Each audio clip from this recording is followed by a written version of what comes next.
नमः। ध्यानार्थे यक्षतुष्वाणि समर्पयामहे। चढ़ा दें। ततो गंधानुलेपनम। ओम गंधद्वारां दुराधरथां नित्यपुष्टां गणेशनेमेश्वरीं सर्वभूतानां दामिहोपावेद्रियां चन्दनानुलेपनं समर्पयामहे। ततो पुष्पं पुष्पमालाम्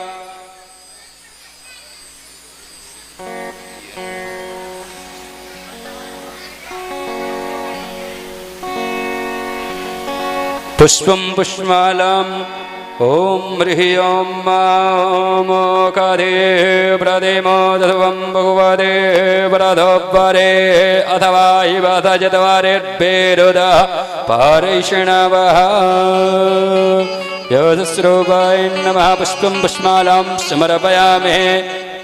माला पहना दें।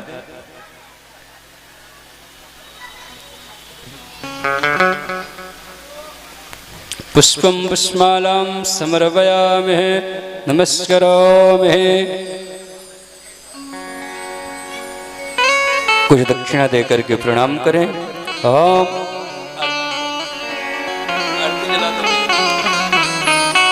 ओम जद्दत्तं जद्वाराधनं जद्भूतं जोष दक्षिणादग्निर्वैश्वकर्मणः सुर्देवे कुनो ददत कृता भुज साधुण्यार्थं द्रव्य दक्षिणां समर्पयामहे।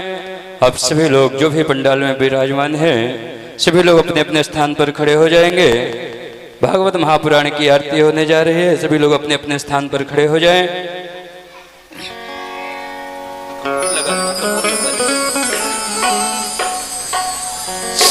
ओम ज्वालामाल्ये नमः। रत्नेश्वर्ये नमः। सर्वोपचारार्थे गन्धकपुष्पाणि समर्पयामि। ओम इदागुंहवे व्रजानानां अस्तोदशवीरागुं सर्वे गणागुं सुस्ताय आत्मा शनि प्रजा शनि पशु शनि लोकशन्न भय शनि अग्ने प्रजा बहुला मे करोद्वन्नं पयो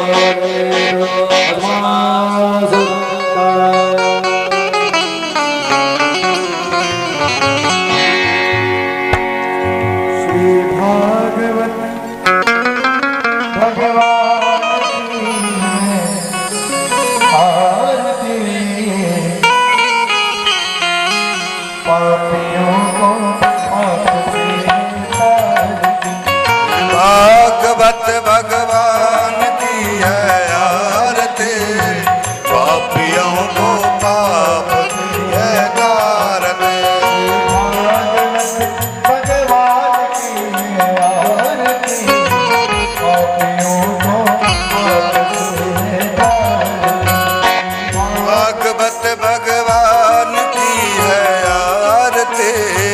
पापियों को पाप से है तारते। ये अमर ग्रंथ ये मुक्ति पंथ ये पंचम वेद निराला नव ज्योति जगाने वाला। ये ग्रंथ ये मुक्ति पंथ पंचम वेद निराला नव ज्योति जगाने वाला। हरि नाम यही हरि नाम यही हरि नाम यही हरि धाम यही जग के मंगल की आरती। पापियों को पाप से तारती।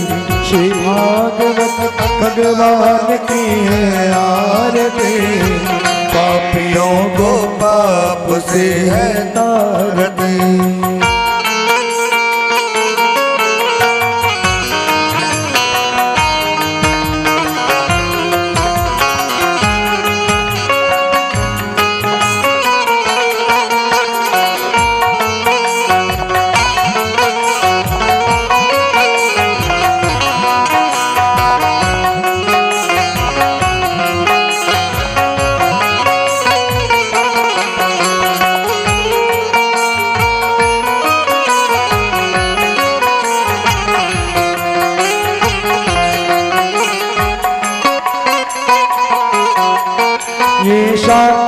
मीत पावन पुनीत पापों को मिटाने वाला, हरि दर्श कराने वाला। ये शांति गीत पावन पुनीत पापों को मिटाने वाला, गिरी को बनाने वाला। ये सुख करनी ये दुख हरनी, ये सुख हरनी ये दुख हरनी, ये सुख करनी ये दुख हरनी, ये सुख करनी ये दुख हरनी। श्री मधुसूदन जी की आरती, पापियों को पाप से है तारती।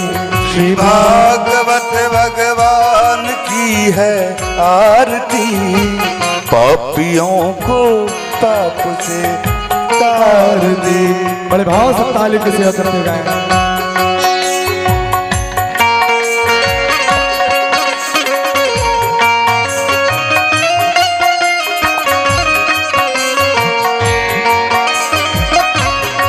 जय हो।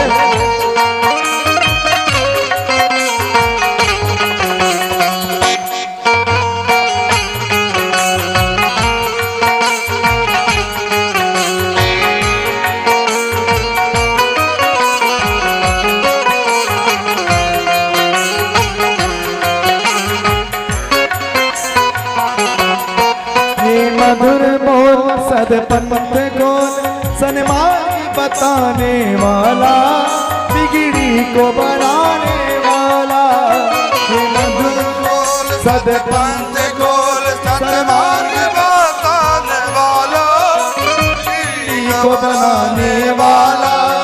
श्री राम यही घनश्याम यही राम यही घनश्याम, राजा राम यही राधे श्याम यही राजा राम यही घनश्याम यही। प्रभु की महिमा की आरती, पापियों को पाप से तारती। श्री भागवत भगवान की है आरती, पापियों को पाप से तारती। श्री भागवत भगवान की है आरती, पापियों को पाप से है तारती।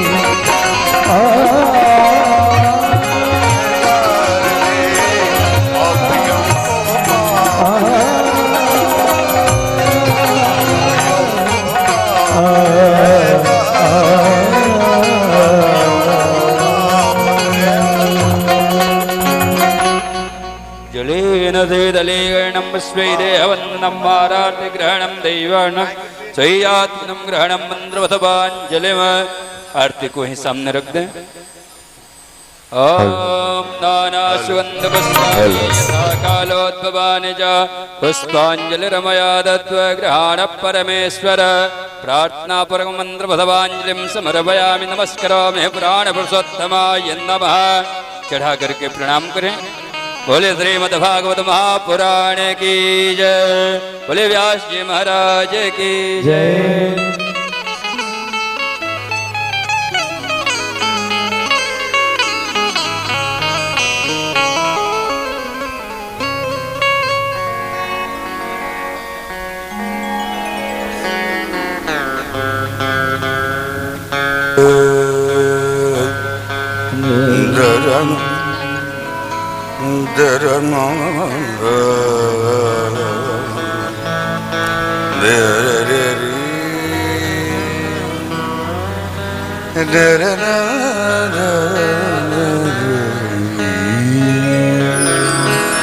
अवध धाम से पधारे कथा व्यास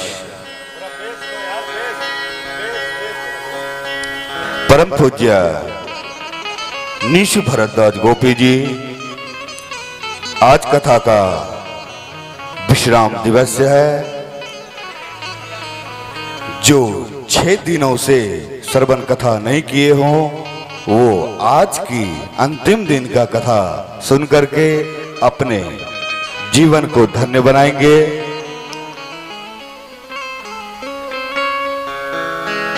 आज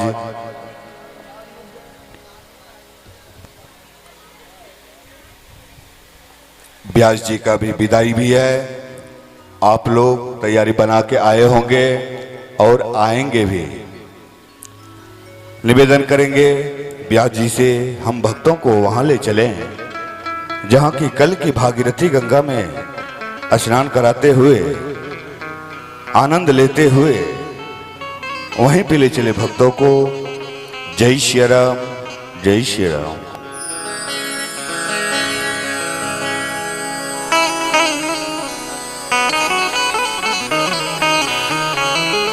श्री राम।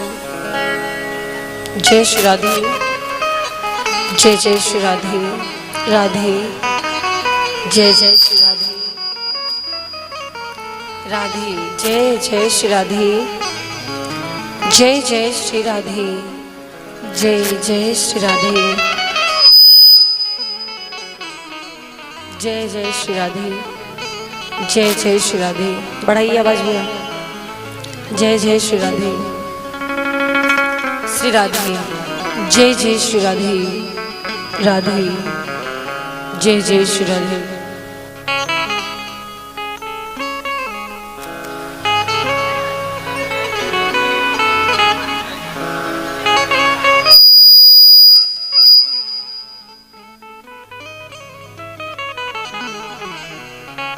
श्री राधे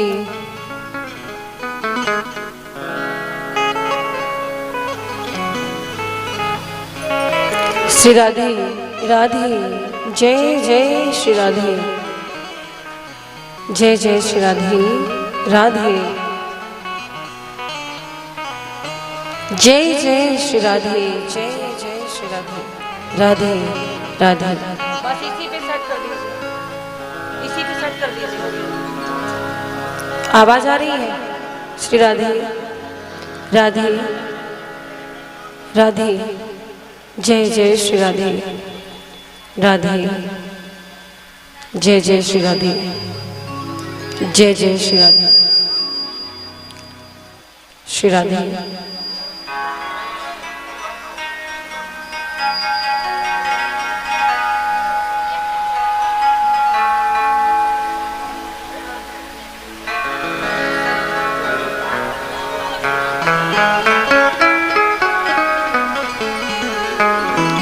श्री राधे, श्री राधे जय जय श्री राधे,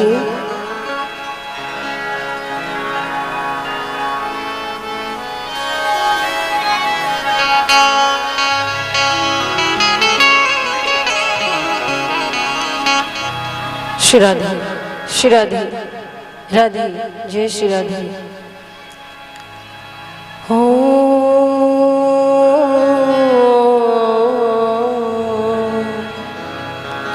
श्री गणेशाय नमः, श्री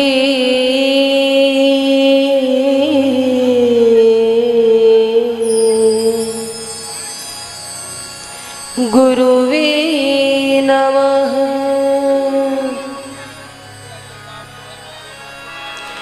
श्री राधा वल्लभो विजयते तरम्,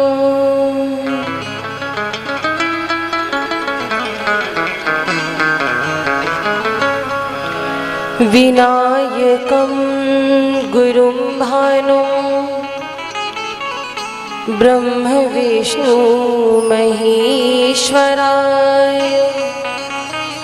सरस्वतीं च प्रणम्यादो सर्वकार्यार्थ सिद्धये,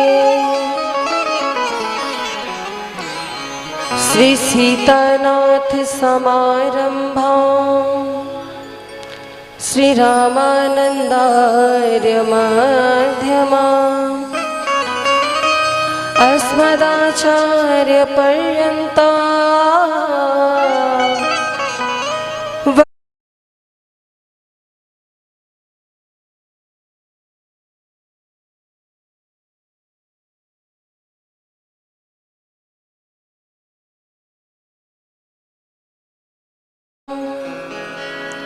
तीर्थास्पदं शिव विरिञ्चिनुतं शरण्यं भृत्यार्त्रिहं प्रणतपालभवाब्धिपूतं वन्दे महापुरुष ते चरणारविन्दम्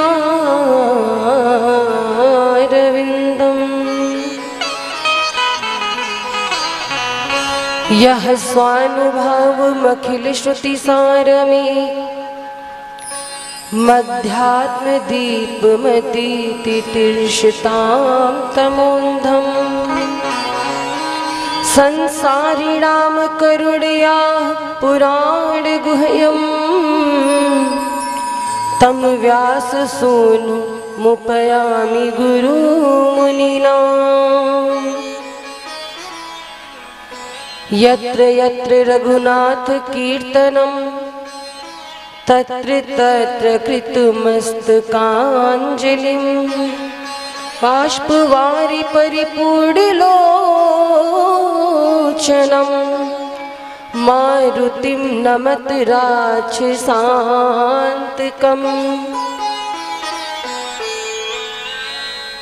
श्री राधे मेरी स्वामिनी मैं राधे जो को दास जन्म जन्म मोहि दीजिए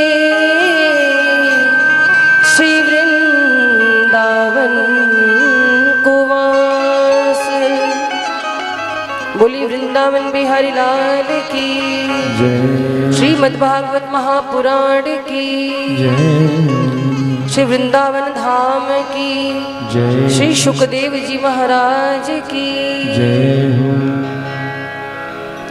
परम मंगलमय परात्पर अखिलेश्वर अकारण करुणा वरुणालय भक्तवांशा कल्पतरु श्री तड़युदित विरिंदित पीतांबरधारी श्री बालकृष्ण लाल की वांगमय प्रतिमूर्ति श्रीमद् भागवत महापुराण की पावन कथा का आज विश्राम दिवस है, सप्तम दिवस है। विगत 6 दिनों से आप सभी भगवत भक्त बड़े भाव के साथ भगवान की इस लालित्यमयी गाथा का श्रवण लाभ प्राप्त करके अपने जीवन को धन्य बना रहे हैं। जो भी रसिक जन यहाँ पर उपस्थित हैं, भगवान के इस प्रांगण में श्रद्धामयी माताएं, हमारे भगवत स्वरूप बंधु जो भी यहाँ सामवेद के साधक हैं, जो भी भक्त येन केन प्रकार कथा को श्रवण कर रहे हैं, श्री कृष्ण जन्माष्टमी समिति के जो बंधु हैं, हमारे मुख्य यजमान जी, उप यजमान जी, आप सभी को मेरी ओर से बहुत बहुत साधुवाद, सीताराम, राधे राधे। और घर पर बैठ करके YouTube लाइव, Facebook लाइव के माध्यम से जो कथा का आनंद प्राप्त कर रहे हैं, आप सभी श्रोतागणों को सादर प्रणाम। आइए आज सप्तम दिवस की कथा में हम प्रविष्ट हो, इससे पूर्व कुछ क्षणों के लिए भगवान नाम संकीर्तन का आश्रय लेंगे, निवाणी को, जीवा को पवित्र करेंगे। तत्पश्चात भगवान की सुंदर सुंदर कथा प्रसंगों का श्रवण करके अपने जीवन को धन्य बनाएंगे। बोलिए वृंदावन बिहारी लाल की जय।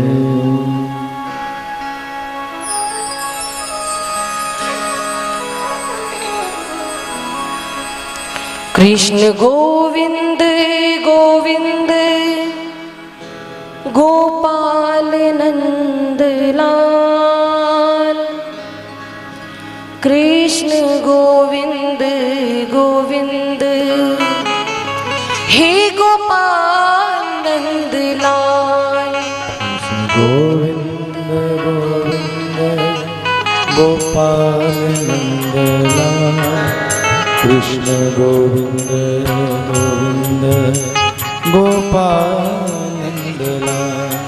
कृष्ण गोविंद गोविंद गोपाल नंद लाल, कृष्ण गोविंद गोविंद हे गोपाल लाल। गोविंद गोविंद हे गोपाल नंद लाल। कृष्ण गोविंद गोविंद हे गोपाल नंद लाल। हे गोविंद नंद लाल, हे गोपाल नंद लाल। हे गोविंद नंद लाल, हे गोपाल नंद लाल। गोविंद नंद लाल, हे गोपाल नंद लाल। गोविंद नंद लाल, हे गोपाल नंद लाल। कृष्ण गोविंद गोविंद गोपाल नंद लाल। कृष्ण गोविंद गोविंद हे गोपाल नंद लाल। कृष्ण गोविंद गोविंद हे गोपाल नंद लाल। कृष्ण गोविंद गोविंद हे गोपाल नंद लाल। तालियों की सेवा करते हुए भाव के साथ।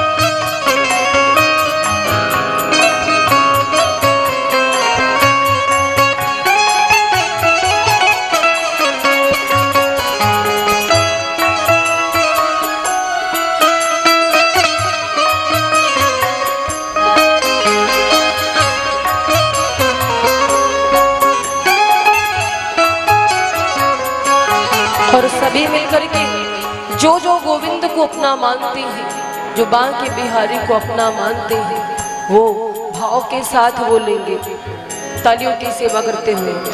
गोविंद मेरो है, गोपाल मेरो है।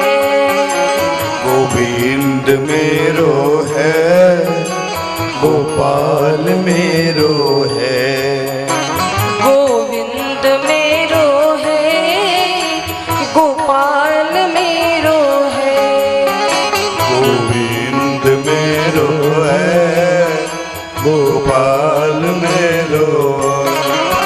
श्री बांके बिहारी नंदलाल मेरो है। श्री बांके बिहारी नंदलाल मेरो है। श्री बांके बिहारी नंदलाल मेरो है। श्री बांके बिहारी नंदलाल मेरो। गोविंद मेरो है, गोपाल मेरो है। गोविंद मेरो है, गोपाल मेरो है। गोविंद मेरो है, गोपाल मेरो है। गोविंद मेरो है, गोपाल मेरो है। उठा करके हाथों को तालियों की सेवा करते हुए बोलो वृंदावन बिहारी लाल की।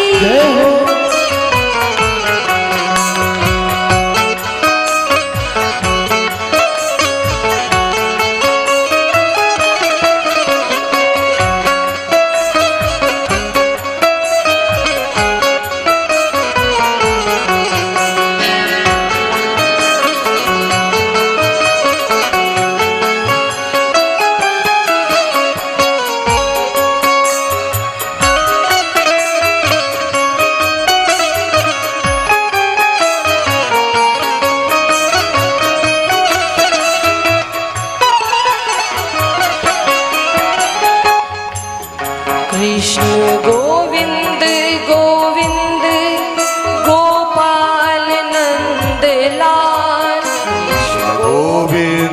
गोविंद लाल नंद लाल। कृष्ण गोविंद गोविंद हे गोपाल नंद लाल। कृष्ण गोविंद गोविंद हे गोपाल नंद लाल। कृष्ण गोविंद गोविंद हे गोपाल नंद लाल। कृष्ण गोविंद गोविंद हे गोपाल नंद लाल। कृष्ण गोविंद गोविंद हे गोपाल नंद लाल। कृष्ण गोविंद गोविंद हे गोपाल नंद लाल। बोलिए वृंदावन बिहारी लाल की जय।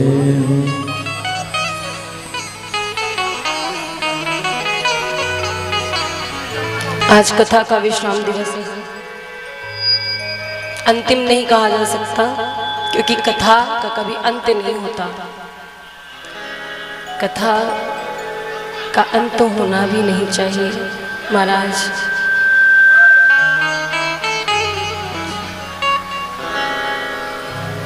राधे भगवान अनंत है, उनका कार्य अनंत है। वो तो अनंत है, उनका सब कुछ अनंत है, तो उनकी कथा भी तो अनंत है। आपको पता है भगवान की कथा के सुरसिक श्रोता कौन है? श्रोता तो बहुत है दुनिया में, लेकिन सबसे अच्छे श्रोता कौन है? कोई जानता है? क्या बात है भैया, सीटी बार बार काहे लगाए? एक बार में सेट कर लीजिए, कथा में बाधा न डालिए। किसका वाइफ है?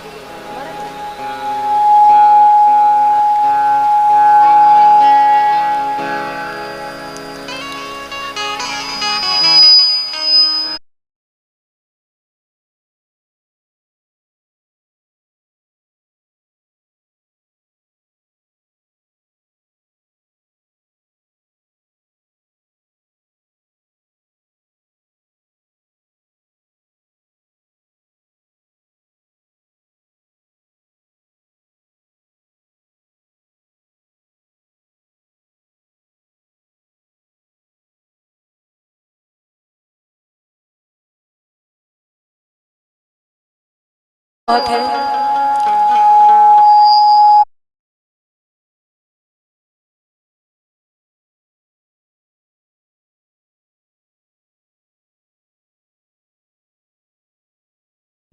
ऐसा श्रोता जिसे केवल कथा की प्यास हो।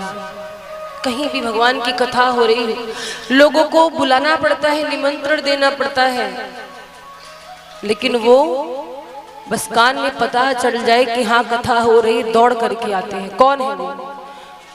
यत्र यत्र रघुनाथ कीर्तनम तत्र तत्र कृतमस्तकांजलिम। कौन है वो? वो है हमारे अनंत बलवंत श्री हनुमंत लाल जी महाराज, जो कि साक्षात यहाँ विराजमान है। कितनी सुंदर बात है। भगवान की कथा आपसे पहले मेरे हनुमान जी सुन रहे हैं, और ये सुरसिक श्रोता है,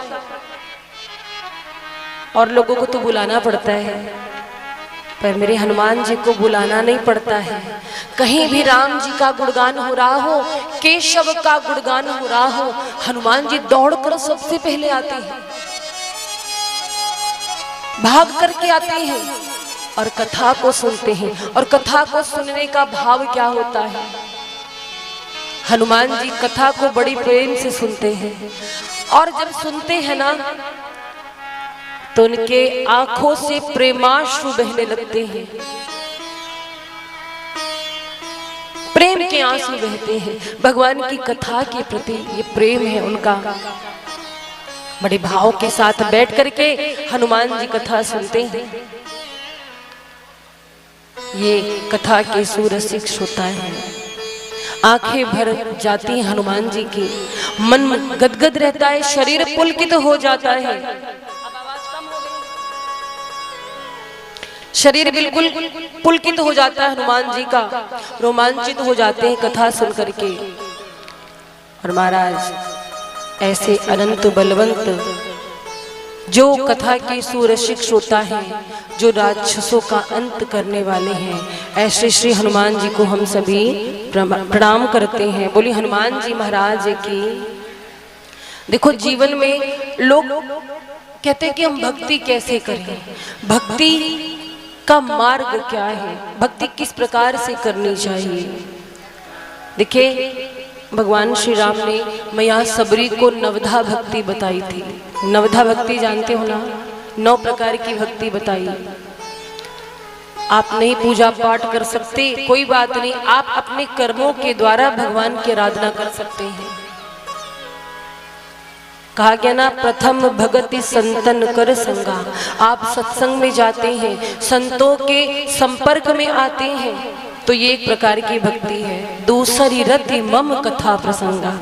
रति मतलब प्रेम, कथा प्रसंग, जिन्हें मेरी कथाओं से प्रेम है, समझो वो मेरी भक्ति कर रहे हैं। आप कथा यहाँ सुन रहे हैं ना, आप भक्ति ही कर रहे हैं, ये भक्ति का प्रकार है। भगवान कहते अपने हृदय से छल को दूर कर दो, ये मेरी भक्ति है। किसी की बुराई ना करो, किसी का बुरा ना चाहो, ये ही मेरी भक्ति है। किसी को देख करके ईर्ष्या ना करो, ये मेरी भक्ति है।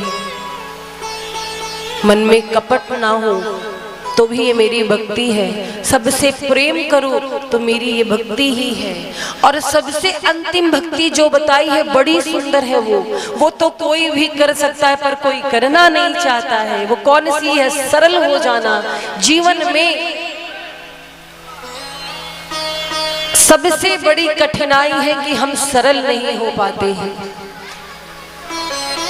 4 घंटे बैठकर माला नहीं कर सकते, कोई बात नहीं, बस अपने स्वभाव में सरलता ले आओ। क्योंकि आपको बता दें, सबसे श्रेष्ठ भक्ति सरल है, और जो सरल हो जाता है ना, उसे मेरे प्रभु बहुत जल्दी मिलते हैं। प्रमाण है, एक सत्य घटना मैं आपको बताती हूँ। एक बार की बात है, वृंदावन धाम की। ये इसी कलयुग की घटना है, किसी और युग की बात नहीं है। दक्षिण भारत के किसी कस्बा नुमा छोटे से शहर में जज के पद पर एक जज साहब थे, जज के पद पर थे। तो उनके जीवन में एक ऐसी घटना घटी कि वो साधु बन गए, महात्मा बन गए। क्या घटना घटी? उनके पास एक ऐसा केस आया जज साहब के पास कि उनके पूरे जीवन को बदल दिया उस केस ने। जिस शहर में, जिस कस्बे में जज साहब अपने कार्य को कर रहे थे, अपने पद पर नियुक्त थे, उसी शहर से थोड़ी दूरी पर एक गांव था। उस गांव में एक केवट रहता था, बड़ा ही सरल था, बड़ा ही सरल स्वभाव का था वो केवट। और देखो वो रघुनाथ जी से बड़ा प्रेम करता। रघुनाथ जी का मंदिर था उसी गांव में, तो रघुनाथ जी से बड़ा प्रेम करता था। जीवन में कोई कार्य करता, उससे कोई कुछ पूछता, भैया केवट ये बात कैसी है, तो कहता मैं तो कुछ नहीं जानू, सब मेरे रघुनाथ जी जाने। ये भाव था उसका। कुछ भी करता तो जाकर भगवान के सामने बताता, प्रभु आज ऐसे ऐसे ये हुआ है। 2 बेटे, एक बेटी थी उसकी, बेटी की शादी करनी थी, पैसा नहीं था। तो गांव के एक साहूकार सेठ जी के पास गया वो केवट, बोला सरकार बेटी का विवाह करना है, कुछ रुपए उधार मिल जाते तो बड़ी दया होती, काम धाम करके वापस कर दूंगा। सेठ जी बोले ठीक है, कितना चाहिए? केवट ने बताया इतने में मेरा काम हो जाएगा। सेठ जी ने रकम दे दी, ब्याज पर रुपए दिए, और महाराज एक रसीद बनाई। रसीद बना करके केवट को देने लगे। केवट कहता है आप अपने पास रखो, हम धीरे धीरे सब चुका देंगे, हम तो पढ़े लिखे हैं नहीं, सब मेरे रघुनाथ जी जाने। धीरे धीरे कुछ समय बीता। उस केवट के बेटे कमाने के लिए गए, कमा करके लौटे तो पैसा ला करके पिताजी को दिया अपने। पिताजी अब सेठ जी को जाकर आप पैसे वापस कर दो। सेठ जी के पास वो केवट पैसे लेकर के गया, मूलधन भी और ब्याज भी। लेकर गया सेठ जी के पास, बोला सेठ जी आपसे ये रुपए लिए थे, आपने बड़ी दया की थी, आपकी कृपा थी, बेटी का विवाह हो गया, आज पैसे लौटाने आया हूँ। सेठ जी ने कहा अच्छा। एक एक पाई लौटा दी। सेठ जी रसीद देने लगे बना करके कि भाई हमारा तुम्हारा हिसाब हो गया, अब हमारे बीच में कुछ नहीं है, तुमने पूरी रकम चुका दी है। फिर इसने कह दिया अरे रसीद की क्या जरूरत, आप ही रखो सेठ जी, विश्वास सबसे बड़ी चीज है। और महाराज यहीं पर सेठ जी के मन में लालच आ गया। सेठ जी कहते हैं रसीद तो लेनी पड़ेगी। बोला ठीक है सरकार फिर दे दीजिए। सेठ जी कहते हैं जरा एक गिलास पानी ले आओ। वो पानी लाने गया, तब तक सेठ जी ने रसीद बदल दी। जो ओरिजिनल रसीद थी वो अपने अलमारी में फाइल में करके रख दी, और जो नकली रसीद थी उस पर लिख दिया अभी भी इतना बाकी, और दे दिया। अब केवट तो पढ़ा लिखा था नहीं, वो रसीद लेकर के आया और रघुनाथ जी के मंदिर में पुजारी जी से मिला। बोला अब बेटी का विवाह हो गया, अब चिंता नहीं, अब यहीं रघुनाथ जी की सेवा में रहूंगा, यहीं रघुनाथ जी की सेवा करूंगा। रहने लगा, भजन करने लगा। और महाराज सेठ जी के मन में तो लालच था कि ये भोला भाला है, क्यों ना इसको लूटा जाए। तो जाकर सेठ जी ने मुकदमा कर दिया अदालत में, किस केवट में मुझसे फला फला पैसे उधार लिए थे, अभी तक दिया नहीं। हमारा जज साहब ने 2 लोगों को भेजा कि जाओ पता करो, बुला के लाओ केवट को। केवट के पास पहुंचे जानकारी करने के लिए। केवट कहता अरे मेरे पास तो रसीद है, सेठ जी ने तो अपने हाथों से लिख के दी थी, मैं झूठ नहीं बोल रहा हूँ, मैंने एक एक पाई चुका दी है। कहते हैं कि तुम्हारे ऊपर मुकदमा हो गया, अब जो कहना अदालत में आके कहना। केवट आया अदालत में, जज साहब बैठे अपनी कुर्सी पर। बोले क्यों केवट, तुमने कुछ पैसे उधार लिए थे सेठ जी से? केवट बोला हाँ सरकार, हुजूर लिए थे। तो वापस क्यों नहीं किए? सरकार हमने तो एक एक पाई दे दी। बोले कोई गवाह है तुम्हारे पास, कोई ऐसा जो इस बात की गवाही दी? केवट बोला सरकार और तो कोई नहीं, बस हमारे रघुनाथ जी थे, सब रघुनाथ जी जाने। अब जज साहब को लगा रघुनाथ कोई व्यक्ति का नाम है, तो 2 लोगों को भेज दिया, जाओ पता करो गांव में रघुनाथ कौन है, उनको पकड़ के लाओ। अब महाराज पूरे गांव में खोजा गया, कोई रघुनाथ जी थे नहीं। एक आदमी मिला, बोला रघुनाथ नाम के कोई व्यक्ति तो नहीं, पर एक मंदिर है, मंदिर में रघुनाथ जी हैं और व्यक्ति तो कोई नहीं है। महाराज लोग पहुंचे वहां पर, पता लगाया, उन लोग को भी नहीं लगा, उनको लगा कि ये कोई रघुनाथ जी का घर होगा, हो सकता है इस मंदिर के मालिक हो, पुजारी का नाम रघुनाथ हो। सम्मन लेकर पहुंचे। महाराज बोले रघुनाथ जी यहीं रहते हैं? पुजारी जी बोले हाँ। कहीं उनके नाम से सम्मन है, देकर चले गए। पुजारी जी कहते हैं वाह रे ठाकुर जी, आज तक आपके लिए भोग आया, श्रृंगार आया, कोई आपके लिए वस्त्र दे के गया, कोई आपके लिए मड़ियों की माला दे के गया, आज पहली बार आपके लिए कोर्ट से सम्मन आया है। पुजारी जी केवट से कहते हैं कि केवट चिंता ना करो, कल सुबह सुनवाई है, तुम जाओ भगवान का भरोसा करके। और महाराज केवट सुबह उठा। पुजारी जी कहते हैं कि हे रघुनाथ जी, आज आपके नाम से सम्मन आया, आपको गवाही देने जाना है। आज पहली बार आप मंदिर से बाहर जाने वाले हो, तो जल्दी जल्दी उठकर भोग बनाया, वस्त्र नए पहनाए, श्रृंगार किया। इधर सुनवाई का समय हुआ, केवट पहुंचा अदालत में, सेठ जी भी आई, जज साहब कुर्सी पर बैठे। अदालत में गुहार हुई। केवट जी से कहा गया अपने गवाह को बुलाओ। अब गवाह का नाम रघुनाथ है।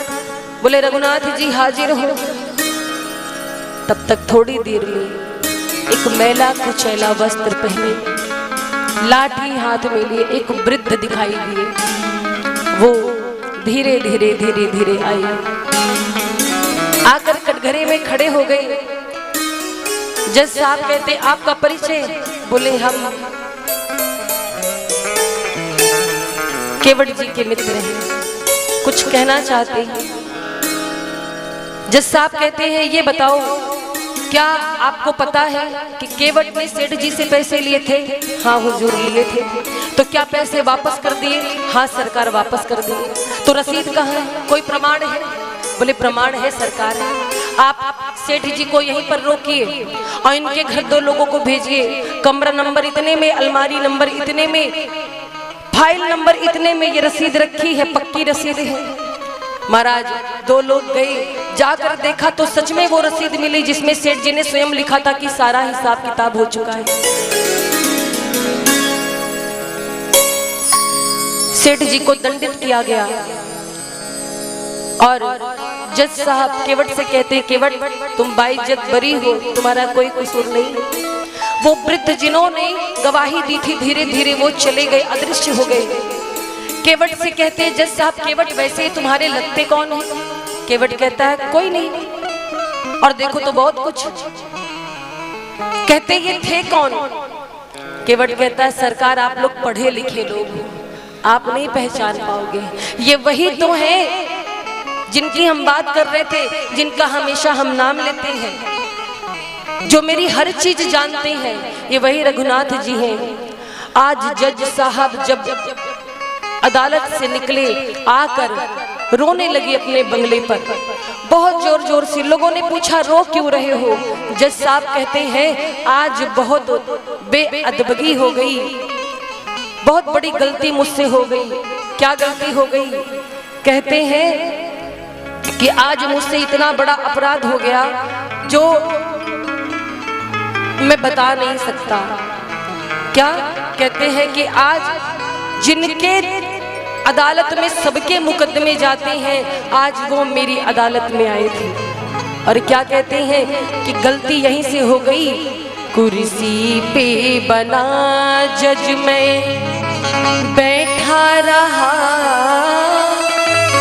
कुर्सी पे बना जज मैं बैठा रहा, जगदीश खड़े समझाते रहे, कुर्सी पे बना जज बैठा रहा, जगदीश खड़े समझाते रहे, कुर्सी पे बना जज मैं बैठा रहा, जगदीश खड़े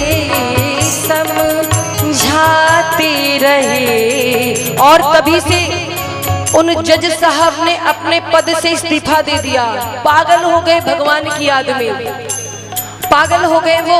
और महाराज बस एक बात कहते हैं क्या? हे मुरलीधर छलिया मोहन, हम भी तुमको दिल दे बैठे, मुरलीधर छलिया मोहन, हम भी तुमको दिल में बैठे। गम पहले से कोई कम तो न थे, गम पहले से कोई कम तो न थे, एक और मुसीबत ले बैठे, मुरलीधर।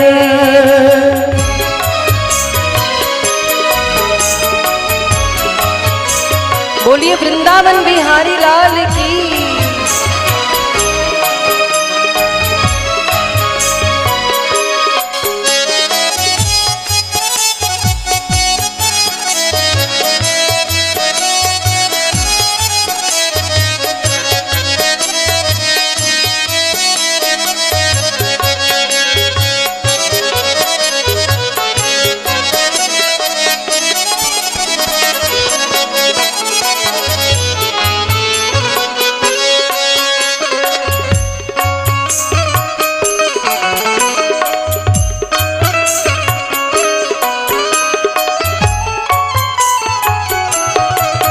और हे प्रभु, हमारा दिल कहता है कि तुम बहुत सुंदर हो, दिल कहता है तुम सुंदर हो, पर ये आंखें कहती हैं दिखलाओ। हाँ, दिल कहता है तुम सुंदर हो, आँखें कहती हैं दिखलाओ। दिल कहता है तुम सुंदर हो, आँखें कहती हैं दिखलाओ। तुम मिलते नहीं हो आकर के, मिलते नहीं हो, आकर के हम कैसे कहें देखो ये बैठे मुरलीधर छलिया मोहन, हम भी तुमको दिल दे बैठे मुरलीधर।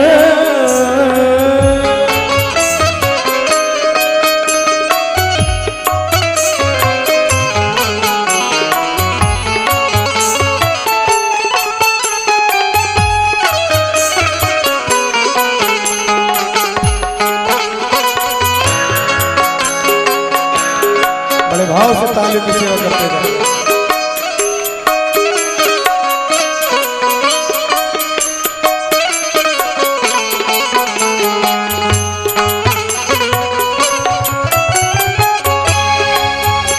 महिमा सुन के हैरान है हम, तुम मिल जाओ तो चैन मिले। महिमा सुन के हैरान है हम, तुम मिल जाओ तो चैन मिले। मन खोज के भी तुम्हें पाता नहीं, मन खोज के भी तुम्हें पाता नहीं, होके उसी मन में बैठे मुरलीधर छलिया मोहन, हम भी तुमको दिल दे बैठे मुरलीधर छलिया मोहन, हम भी तुमको दिल दे बैठे मुरलीधर। बोलिए वृंदावन बिहारी लाल की। तो महाराज जीवन में सरल हो जाइए, भगवान अपने आप मिल जाएंगे। बस यही तो जीवन की कठिनाई है कि हम सरल नहीं हो पाते। कल आप सभी ने बहुत सुंदर भगवान का विवाह उत्सव मनाया। भगवान द्वारिकाधीश और माता रुक्मिणी का विवाह उत्सव धूमधाम के साथ मनाया है। परीक्षित जी को सुखदेव जी कथा सुना रहे हैं। कथा का सप्तम दिवस है। कथा सुनाते हुए सुखदेव जी कहते हैं कि जब रुक्मिणी जी द्वारिका में आई, उनका भव्य स्वागत हुआ। सम्मान के साथ भगवान श्री कृष्ण ने पाणी ग्रहण संस्कार किया और रुक्मिणी जी से सबसे पहले जो पुत्र उत्पन्न हुए उनका नाम प्रद्युम्न है।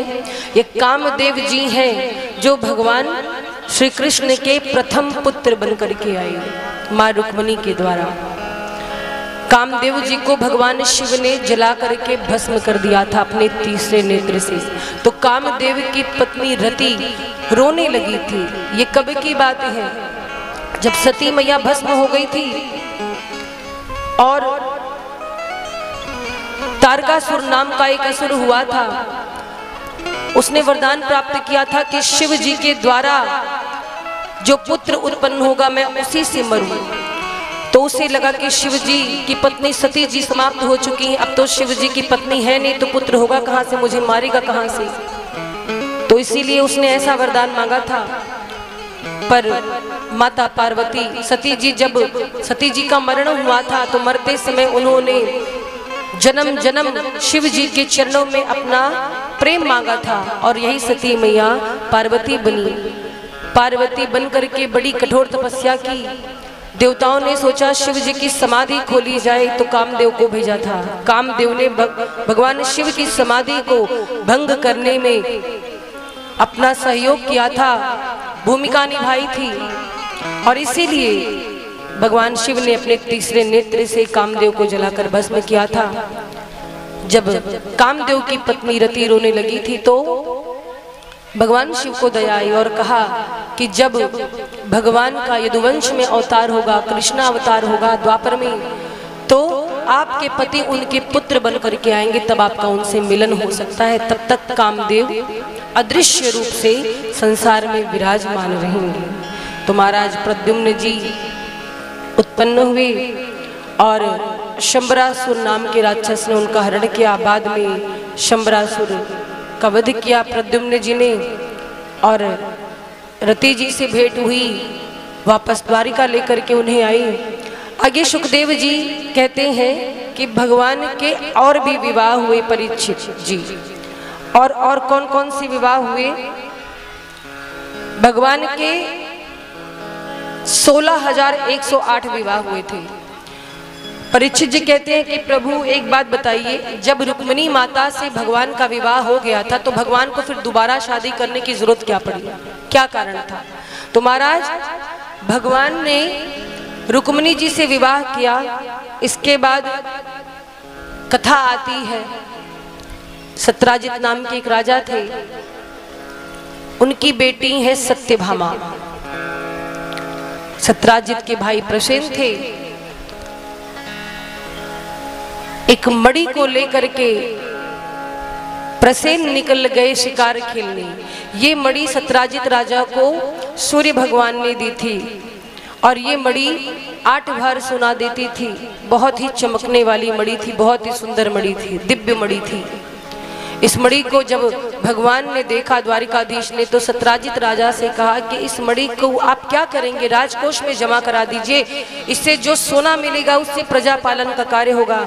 सत्राजित को ये बात बड़ी बुरी लगी, मणि देने से मना कर दिया। अगले दिन वही मणि प्रसेन लेकर शिकार खेलने गया। वन में प्रसेन को एक सिंह ने मार डाला, वो मणि छीन ली और उस सिंह को मार करके जाम्बवंत जी ने मणि छीन ली। अब आप सोच रहे होंगे जाम्बवंत जी तो रामावतार में थे, कृष्णा अवतार में भी थे, द्वापर में भी थे, क्यों? मेरे प्रभु श्री राम त्रेता में जो कार्य अपूर्ण रह गया था उसको पूर्ण करने के लिए वो द्वापर में कृष्ण बन करके आए। तो जाम्बवंत जी ने वो मणि ले ली। अब प्रसेन घर नहीं लौटा तो पूरे नगर में ये चर्चा हो गई कि द्वारिकाधीश ने ही प्रसेन को मरवा डाला। यही तो इंसान की समस्या है, बिना पूरी बात जाने लांछन बड़ी जल्दी लगाता, कलंक बड़ी जल्दी लगाता है। भगवान द्वारिकाधीश ने मांगी जरूर थी पर प्रसेन को वो जानते भी नहीं थे। सत्राजित को लगा कल ही ये मांग रहे थे, आज ही मेरा भाई मरा, इसका मतलब पक्का इन्हीं का काम है। पूरे नगर में चर्चा हुई, कान में द्वारिकाधीश के बात पहुंची। द्वारिकाधीश गर्गाचार्य जी के पास गए, गुरुदेव ये क्या कलंक लग रहा है, हम तो प्रसेन को जानते भी नहीं हैं। गुरुदेव कहते हैं कि भादों में आपने चतुर्थी का चंद्र देख लिया है, इसीलिए आपको ये कलंक लगा है। तो भगवान द्वारिकाधीश कुछ लोगों को लेकर के मणि की खोज में निकले, प्रसेन की खोज में निकले और खोजते खोजते जाम्बवंत जी के पास गए। जाम्बवंत जी की पुत्री जाम्बवंती उस मणि को खेल रही थी। ठाकुर जी कहते हैं, ऐ कन्या यह मणि हमें दे दो, जिसके उसे देना है। जाम्बवंती जी रोने लगी, पिताजी देखिए कौन आया। जाम्बवंती जी आए, भगवान श्री कृष्ण को पहचान नहीं पाए। बोले सरकार आप कौन? द्वारिकाधीश कहते हैं, हम कौन है परिचय जानने की जरूरत नहीं, खाली मणि दे दो, जिसकी उसको दे दे। जाम्बवंती जी गए, मणि लेनी है तो झगड़ा करो, बाहु युद्ध करो। भगवान कहते हैं हम यहाँ युद्ध करने नहीं आए हैं, प्रेम से मांग रहे, मणि दे दीजिए। जामवंत जी कहते हैं पहले युद्ध करो। महाराज ठाकुर जी विवश होकर के जामवंत जी की इतनी पिटाई करते, इतना मारते, उन्हें एक एक नस ढीली कर दी और हाथ जोड़कर पहचान गए जामवंत जी, सरकार आप मेरे राम जी हो। मैं पहचान गया, क्योंकि जब भगवान राम लंका पर विजय प्राप्त करके वापस आए थे तो सबसे कुछ ना कुछ मांगने को कहा। जामवंत जी बैठे थे, राम जी ने कहा जामवंत जी आपने भी इस युद्ध में हमारा सहयोग किया, बोलिए आपको क्या चाहिए। जामवंत जी बोले सरकार हमें कुछ चाहिए नहीं, तो बोले आप हमसे युद्ध कर लीजिए, अभी हमारे हाथ की खुजली नहीं मिटी है। रावण की सेना में मेरे जैसा कोई वीर ही नहीं था, रावण था तो उससे आप निपट लिए, कुंभकर्ण से आप निपट लिए, विभीषण जी तो थे ही हमारे सबके सहयोगी, उनको तो मार नहीं सकते, मेघनाथ को संभाल लिए लक्ष्मण जी, तो कोई वीर मिला ही नहीं। अब झगड़ा करने का बहुत मन कर रहा है। राम जी कहते हैं कि जामवंत जी स्वामी और सेवक में युद्ध नहीं होता है, एक मर्यादा होती है, स्वामी और सेवक का युद्ध नहीं होता। ठीक है आपकी अभिलाषा मैं पूर्ण करूंगा, जब कृष्ण बन करके द्वापर में आऊंगा आपकी ये मनोकामना भी मैं पूर्ण करूंगा। इसीलिए आज प्रभु ने इतना मारा, उन्हें याद आ गया मेरे राम जी हैं, आज उनकी अभिलाषा पूर्ण हुई। कहते सरकार एक कृपा और करो। क्या?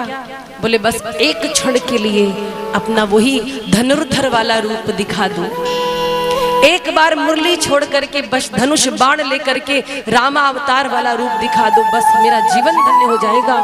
और महाराज द्वापर में प्रभु श्री कृष्ण एक क्षण के लिए जामवंत जी के कहने पर, उनके निवेदन पर राम जी का स्वरूप धारण किए, हाथ में धनुष बाण लेकर जब उस दिव्य छवि का दर्शन कराया है जामवंत जी धन्य हो गए। कहते सरकार मणि तो आप ले जाओ, लेकिन एक और बात कहूँ क्या? बोले मैं बूढ़ा हो चला हूँ, कब नेत्र बंद हो जाए भरोसा नहीं, एक और मणि मेरे पास है, जीवन भर उसको संजो कर रखा है, मेरी कन्या रूपी रत्न है जामवंती, मेरे बाद उसका कोई रहेगा नहीं, और मैं चाहता हूँ कि अपने जीते जी उस मणि को सुरक्षित किसी के हाथ में दे दूँ। सरकार टालना नहीं। अब बताओ भगवान की क्या गलती? जामवंती जी खुद अपनी बेटी का हाथ भगवान के हाथ में दे रहे, और भगवान को कोई भक्त प्रेम से कुछ भेंट करे तो भगवान उसे अस्वीकार कैसे कर सकते हैं। सो भगवान का द्वितीय विवाह हुआ जामवंती जी से।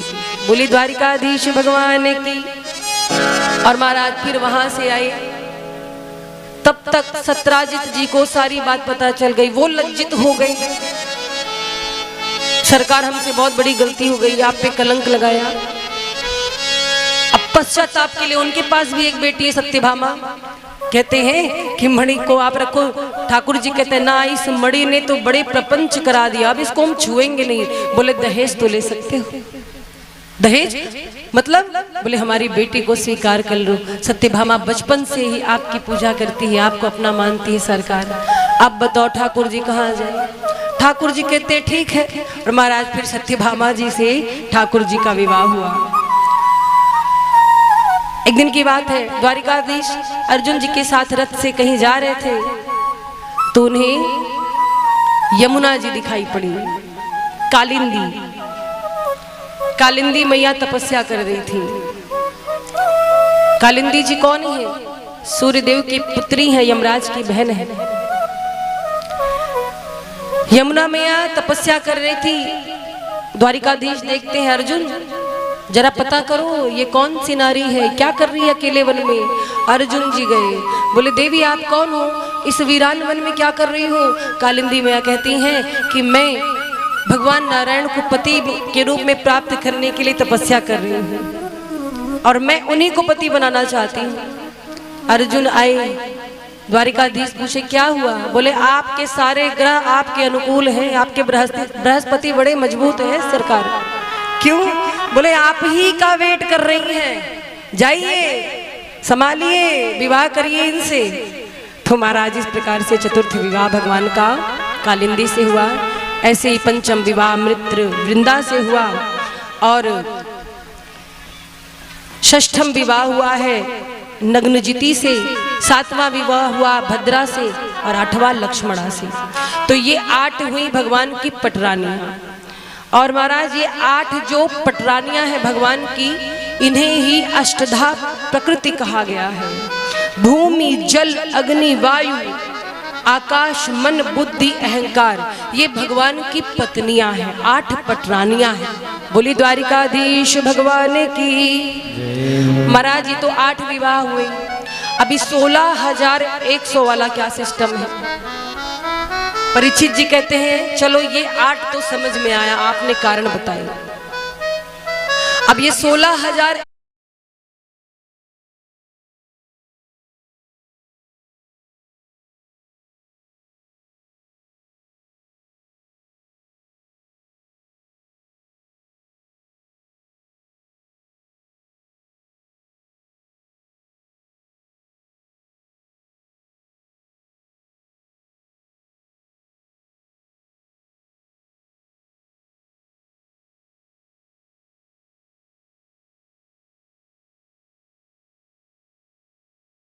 भी राज्य पर आक्रमण करता, वहां के राजा को मारकर उनकी बेटी का हरण करके लाकर जेल खाने में बंद कर देता।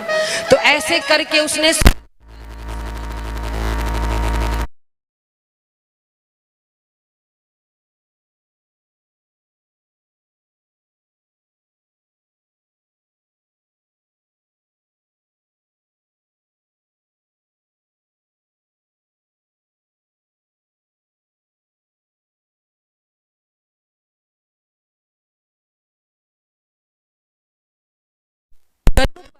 आरूढ़ हुई और गरुड़ पर आरूढ़ हो करके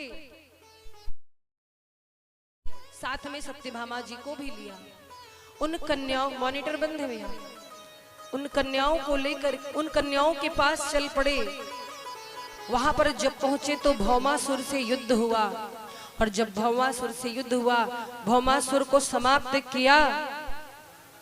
उन कन्याओं को जेल खाने से बाहर निकाला। तो भगवान कहते हैं देवियों अब आप अपने अपने घर जाओ। समझिएगा बात को।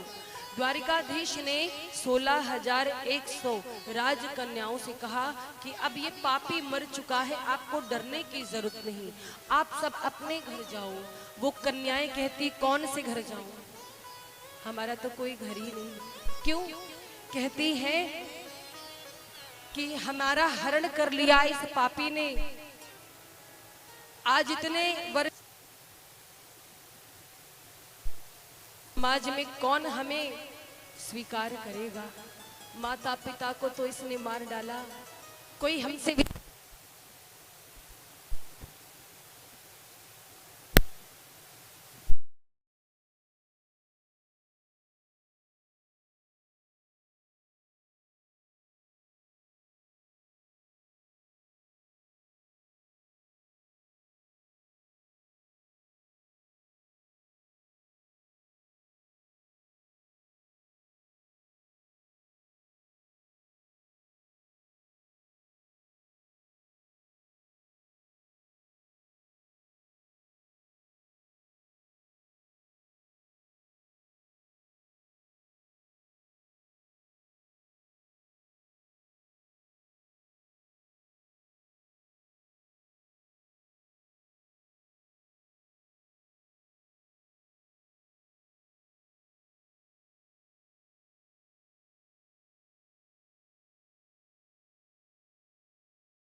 भगवान का जो गृहस्थ जीवन है बड़ा ही आनंद में रहा। और एक विशेषता देखो, भगवान की 16,108 रानियां हैं, सभी भगवान से प्रेम करती हैं। अच्छा ये कोई बड़ी बात नहीं है, वो भगवान से प्रेम करती पर वो आपस में भी प्रेम करती है, ये बहुत बड़ी बात है। लोग कहते हैं अरे कृष्ण जी ने तो इतने विवाह किए, 2-4 हम नहीं कर सकते? करो, देखो फिर तुम्हारी क्या हालत होती। न घर के रहोगे न घाट के, न घर के रहोगे ना घाट के। महाराज, पति पत्नी का जो रिश्ता है, जो संबंध है, वो विश्वास का है कि नहीं? कितना भी नोक झोंक हो जाए, झगड़ा हो जाए, पत्नी खुद तो चाहे अपने पति को 4 बात रोज उठते बैठते सुनाए, पर तीसरा कोई बोल दे, फिर देखो महाराज हमारी हिम्मत कैसी हुई। मेरे पति परमेश्वर है, तब परमेश्वर की याद आ जाती है। अच्छा, एक बात तो है, एक बात याद आई। एक स्त्री करवा चौथ का व्रत की तैयारी कर रही थी, करवा चौथ के, तो पति को लंबी लिस्ट पकड़ा दिया, हमको ये चाहिए, ऐसा ऐसा सामान लगेगा। पति बोला देखो ये सब करने की कोई जरूरत नहीं है, खाली मौन व्रत कर लो, हमारी उम्र अपने आप बढ़ जाएगी। प्रेम से बोलो राधे राधे। झगड़े से याद आया, एक बार की बात है, एक आदमी था, उसकी पत्नी से खूब झगड़ा हो, इतना झगड़ा हो, बेचारा परेशान हो गया। अपने मित्र के पास गया, मित्र बोला काहे उदास हो? बोला बहुत झगड़ा तुम्हारी भाभी से हमारा होता है, मेरी एक भी बात नहीं सुनती। मित्र बोला झगड़ा बचाने का एक मंत्र है क्या? बोले हमेशा पत्नी की प्रशंसा करो, वो भोजन बना के दे, खूब तारीफ करो। पति बोला भोजन की तारीफ तब करो जब भोजन उस लायक हो। अरे नहीं हो तो भी नियम है, सुखद गृहस्थ चाहिए तो पत्नी के नाम की माला जपो, उसे खूब उसकी प्रशंसा करो, तैयार हो तो उसको 10 बार बोलो बहुत अच्छी लग रही हो, वो लगे ना लगे बोलना चाहिए। बोला ठीक है भैया, जब बोल रहे तो आज जाकर के फिर हम तारीफ करके देखेंगे, आज से झगड़ा नहीं होगा। मित्र बोला 100% नहीं होगा, आज तो मूड बना के आया, कुछ भी हो औलाद को मैं केवल प्रशंसा करूंगा। आया और आया अपने घर पे, जैसे ही पत्नी भोजन लेकर के आई, पड़ोसी अभी तो पहले से सोच रखा था कि आज तो खूब प्रशंसा करनी। बोला वाह क्या सुगंध आ रही है, हा। ये रोटी नहीं देवी, ये तो चांद का टुकड़ा है, चांद का टुकड़ा। और ये जल तुम्हारे हाथों का स्पर्श पा करके ये तो अमृत बन गया है। ऐसा भोजन तो आज तक पूरे जीवन में मैंने नहीं किया होगा। क्या ये जब देखने में इतना सुंदर है तो स्वाद कितना सुंदर होगा। पत्नी गई किचन में, ले आई बेलन, लगी मारने। कहता रे आज तो मैंने प्रशंसा की, आज क्यों मार रही हो? पत्नी बोली 40 साल हो गया खाना बनाते, कभी एक बार तुमने मेरी तारीफ नहीं की, आज पड़ोसन क्या दे के गई, तुमने तारीफों के पुल बांध दिए। प्रेम से बोलो वृंदावन बिहारी लाल। तो किसी की प्रशंसा भी बड़ी सोच समझ के करो तुम्हारा। लेकिन भगवान कृष्ण की गृहस्थी ऐसी कभी झगड़ा नहीं होता। नारद जी परीक्षा लेने आए थे, कितनी सारी रानियां, झगड़ा खूब होता होगा, लेकिन नहीं, नारद जी भी देख करके लौट गए भगवान की गृहस्थी को। ऐसे सुखद गृहस्थी किसी की नहीं होगी। भगवान की गृहस्थी इतनी बड़ी थी कि 16,108 रानियों से प्रत्येक रानी से 10 बालक और एक बेटी हुई है। अब आप जोड़ लेना कि भगवान के पुत्र पुत्रियां कितने थे, वो आपका काम है, कैलकुलेशन करते हुए। हर एक रानी से 11 बच्चे, 10 बालक और एक बालिका, जोड़ना और फिर कभी आना हुआ तो हमको बताना। प्रेम से बोलो राधे राधे। तो महाराज आगे चर्चा आती है भगवान की। एक बार की बात है, भगवान श्री कृष्ण को पांडवों ने निमंत्रण दिया। किसने दिया? पांडवों ने। पांडवों ने कहा कि इंद्रप्रस्थ में आइए, और पांडव यज्ञ कर रहे थे। उस यज्ञ में भगवान द्वारिकाधीश को निमंत्रण दिया। भगवान के पास 2 पत्र आए थे, एक इंद्रप्रस्थ बुलाया था पांडवों ने, और एक राजाओं ने उनको पत्र लिखा था। दूसरा पत्र वो राजा जिन्हें जरासंध ने बंदी बना करके रखा था। जरासंध कौन? जिसने मथुरा पर 17 बार आक्रमण किया था।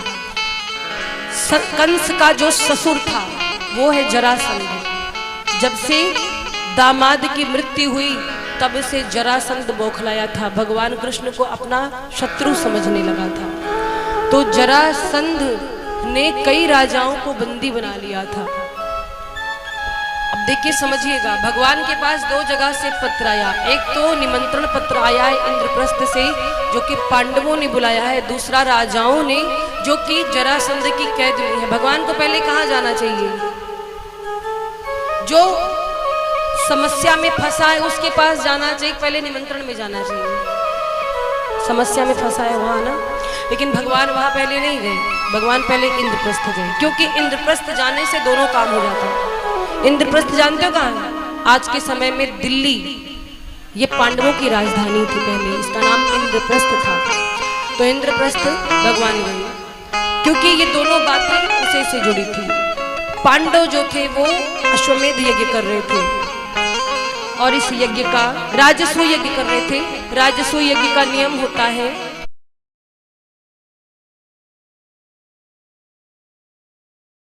उसे आसपास के सभी राज्यों को जीतना पड़ता है, बिना जीते वो यज्ञ नहीं कर सकता। पांडवों ने आसपास के सभी राज्यों को जीत लिया था, एक रह गया था जरासंध। बड़ा ही पराक्रमी था, और जरासंध को कोई मार भी नहीं सकता था। उसके मरने का उपाय केवल भगवान जानते थे। तो भगवान ने सोचा कि ये दोनों ही काम चल करके इंद्रप्रस्थ में होगा। तो भगवान ने जरासंध के मरने की लीला रची, कैसे उसको मारा जाए।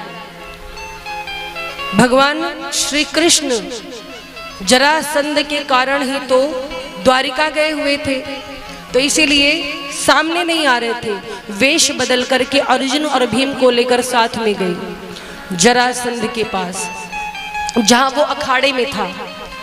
ब्राह्मण का वेश बनाकर गए। जरासंध ब्राह्मणों का बहुत बड़ा भक्त था, बहुत दानी भी था। तो जब भगवान पहुंचे, अर्जुन साथ में, भीम साथ में, जरासंध ने कहा क्या चाहिए? ब्राह्मण दो। अर्जुन बोले युद्ध कर लो हमसे। जरासंध बोला युद्ध कर ले। तुम लोग हो कौन? सही सही बताओ। अर्जुन कहे पहले संकल्प करो, युद्ध करोगे, वचन दो। जरासंध बोला युद्ध करेंगे, हमने वचन दे दिया, अब अपना परिचय बताओ। तुम ब्राह्मण तो नहीं लगते हो, तुम बने हुए ब्राह्मण हो। अर्जुन कहते हैं हमारा नाम अर्जुन है, ये हमारे भाई भीम है, और तीसरे ये द्वारिकाधीश है। बोले अच्छा, रणछोड़ जो हमारे डर से भाग गया था वो भी आ गया। अरे इससे तो युद्ध करेंगे नहीं, ये तो भाग गया था। और अर्जुन तुम तो 1.5 हड्डी के हो मेरे सामने, तुम क्या युद्ध करोगे? हाँ ये भीम है मेरे लाया, भीम से युद्ध करूंगा। और महाराज जरासंध भीम से युद्ध करने के लिए तैयार हुआ। अब युद्ध हो रहा है, लेकिन जरासंध को भीम मारने का प्रयास कर रहे हैं, क्योंकि जरासंध मरेगा नहीं तो राजा जो थे वो स्वतंत्र नहीं हो सकते, और ना ही राजसूय यज्ञ हो पाएगा। तो पहले जरासंध को मारना जरूरी है। 27 दिन तक युद्ध चला है महाराज, लेकिन जरासंध मर नहीं रहा, क्योंकि जरासंध जब उत्पन्न हुआ था तो उसके शरीर के 2 टुकड़े हो गए थे। जरा नाम की राक्षसी ने उसे जोड़ दिया था, इसीलिए उसका नाम जरासंध था। भीमसेन रोज मारने का प्रयास करते, उसके शरीर के 2 टुकड़े करते, फिर टुकड़े आपस में जुड़ जाते। भीम परेशान, बोले द्वारिकाधीश अच्छी जगह फंसा दिए, अब हम एकदम हार चुके हैं, जरासंध मर नहीं रहा। द्वारिकाधीश कहते हैं जब युद्ध करते हो मेरी ओर क्यों नहीं देखते? एक बार मेरी तरफ तो देख लिया करो, एक बार मेरी ओर देख लेना, जरासंध मर जाएगा। भीम कहते ठीक है आज देखूंगा, और झगड़ा आरंभ हुआ, युद्ध। इस बार भीमसेन ने भगवान की ओर देखा। द्वारिकाधीश बैठे थे, भगवान द्वारिकाधीश वहां कुछ बोल नहीं सकते थे, केवल संकेत में बात हो रही थी। एक तिनका लिया द्वारिकाधीश ने, उसे बीच से फाड़ा, तो भीम समझ गए कि जरासंध को बीच से 2 टुकड़े करने। 2 टुकड़े किए। अब द्वारिकाधीश ने उन दोनों टुकड़ों को विपरीत दिशा में फेंक दिया, क्योंकि एक तरफ रहते तो जुड़ जाते, इसीलिए भगवान ने कहा विपरीत दिशा में फेंको, अब नहीं जुड़ेगा। और जो विपरीत दिशा में फेंक दिया भीम ने, वैसे ही जरासंध के प्राणांत हो गए। और जरासंध के प्राणांत हुए, भगवान द्वारिकाधीश की जय जयकार होने लगी, भीम जी की जय जयकार होने लगी। बोलिए वृंदावन बिहारी लाल की। भगवान ने उन राजाओं को जो बंदी बने हुए थे उन्हें कैद से मुक्त कराया। महाराज पांडवों ने राजसूय यज्ञ पूर्ण किया, और उस यज्ञ में जो अग्रिम पूजा होती है वो किसकी हुई? द्वारिकाधीश की।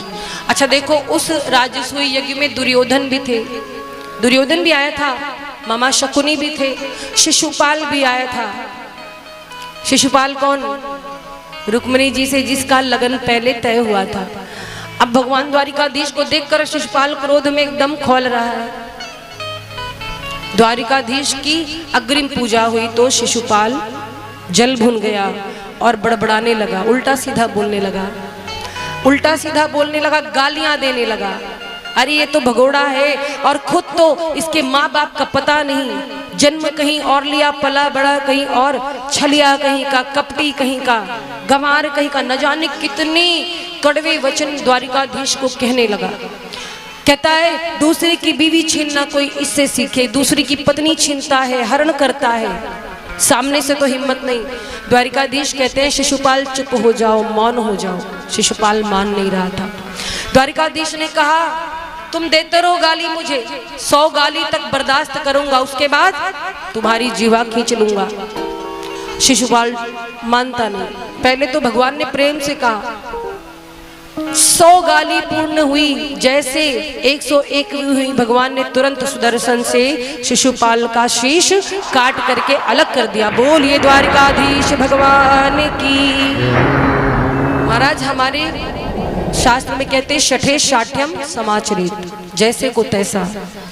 हमारे यहाँ देखो 2 चीजों का विधान है, एक शस्त्र का, एक शास्त्र का। पहले शास्त्र से समझाना चाहिए, पहले किसी से प्रेम से बात करो, कुछ समझाना प्रेम से बात करो, 1 बार 2 बार 3 बार, और जब प्रेम की भाषा ना समझ में आए तो शास्त्र में से एक डंडा निकाल दो, शस्त्र, फिर शस्त्र से समझाना पड़ता है। महाराज अब जितने भी देवी देवता देखो अस्त्र शस्त्र धारण करते हैं कि नहीं? दुर्गे मैया को देखो हाथ में तलवार लिए, भगवान शिव त्रिशूल लिए, हनुमान जी गदा लिए, राम जी धनुष बाण लिए, विष्णु भगवान सुदर्शन। क्यों? एक बात जान लो, अगर प्रेम से समझाने से लोग मान जाते तो मुरली बजाने वाला कभी इतनी बड़ी महाभारत नहीं होने देता। तो प्रेम सबसे बड़ी चीज है। प्रेम की बात आजकल समझ में कहाँ किसी को आती है। अगर किसी से नम्र बन करके रहो ना आजकल, तो लोग ना आपको सीधा समझ लेंगे, बेवकूफ समझ लेंगे। ये भी बात है, ये कलयुग है। अगर आप अपनी अच्छाई के लिए, अच्छाई के कारण किसी से नम्रता का व्यवहार करो, सरल बन जाओ, तो लोग सोचेंगे क्या ये बेवकूफ है, मूर्ख है। ये भी जान लीजिए। तो आजकल महाराज क्या किया जाए क्या नहीं, कुछ नहीं पता। लेकिन ठीक है, लोग क्या समझते हैं इससे हमें नहीं फर्क पड़ता। हमें तो अपना संस्कार, अपनी मर्यादा में रहना है। अच्छा, महाभारत के विषय में आपने सुना होगा, इतनी बड़ी महाभारत क्यों हुई, कोई जानता है? महाभारत का इतना बड़ा युद्ध क्यों हुआ? द्रौपदी की वाणी के कारण हुआ। अगर कोई कहे कि ये महाभारत का युद्ध धन संपत्ति के लिए हुआ तो नहीं। 2 भाइयों में इतना बड़ा युद्ध सिर्फ इसलिए हुआ कि द्रौपदी ने दुर्योधन को अंधे का बेटा कह दिया था। और अंधे का बेटा जब कह दिया तो क्या हुआ? भाई देखो, बात तो सही है, दुर्योधन अंधे का बेटा था, लेकिन हमारे यहाँ कहा गया सत्य बोलो पर कड़वा सत्य नहीं। सत्यम ब्रूयात प्रियम ब्रूयात। सत्य बोलने को कहा गया पर कड़वा सत्य नहीं बोलना चाहिए, प्रिय सत्य बोलना चाहिए। जैसे आपको मैं उदाहरण से समझाऊं, एक बेटा अपनी माँ से पूछे कि माँ पिताजी कहाँ हैं, तो अच्छा लगेगा। और यही कहते माँ तुम्हारे पति कहाँ हैं, तो माँ को कितना बुरा लगेगा। है तो बात सही, गलत नहीं है, माँ के पति तो है ही। लेकिन यहाँ पे थोड़ी सी मतलब मर्यादा समाप्त होती है कि एक बेटा अपनी माँ से कहे तुम्हारे पति कहाँ है। तो महाराज इतनी बड़ी महाभारत जो हुई एक वाणी के कारण हुई। इस कथा से हमें अपने जीवन को अच्छाई की ओर ले जाना है। समझना है कि वाणी ऐसे बोलिए मन का आपा खोए, औरन को शीतल करे आपहु शीतल हो। पर उल्टा है आजकल, लोग कहते हैं ऐसी वाणी बोलिए जम के झगड़ा हो, पर उससे मत बोलिए जो तुमसे तगड़ा हो।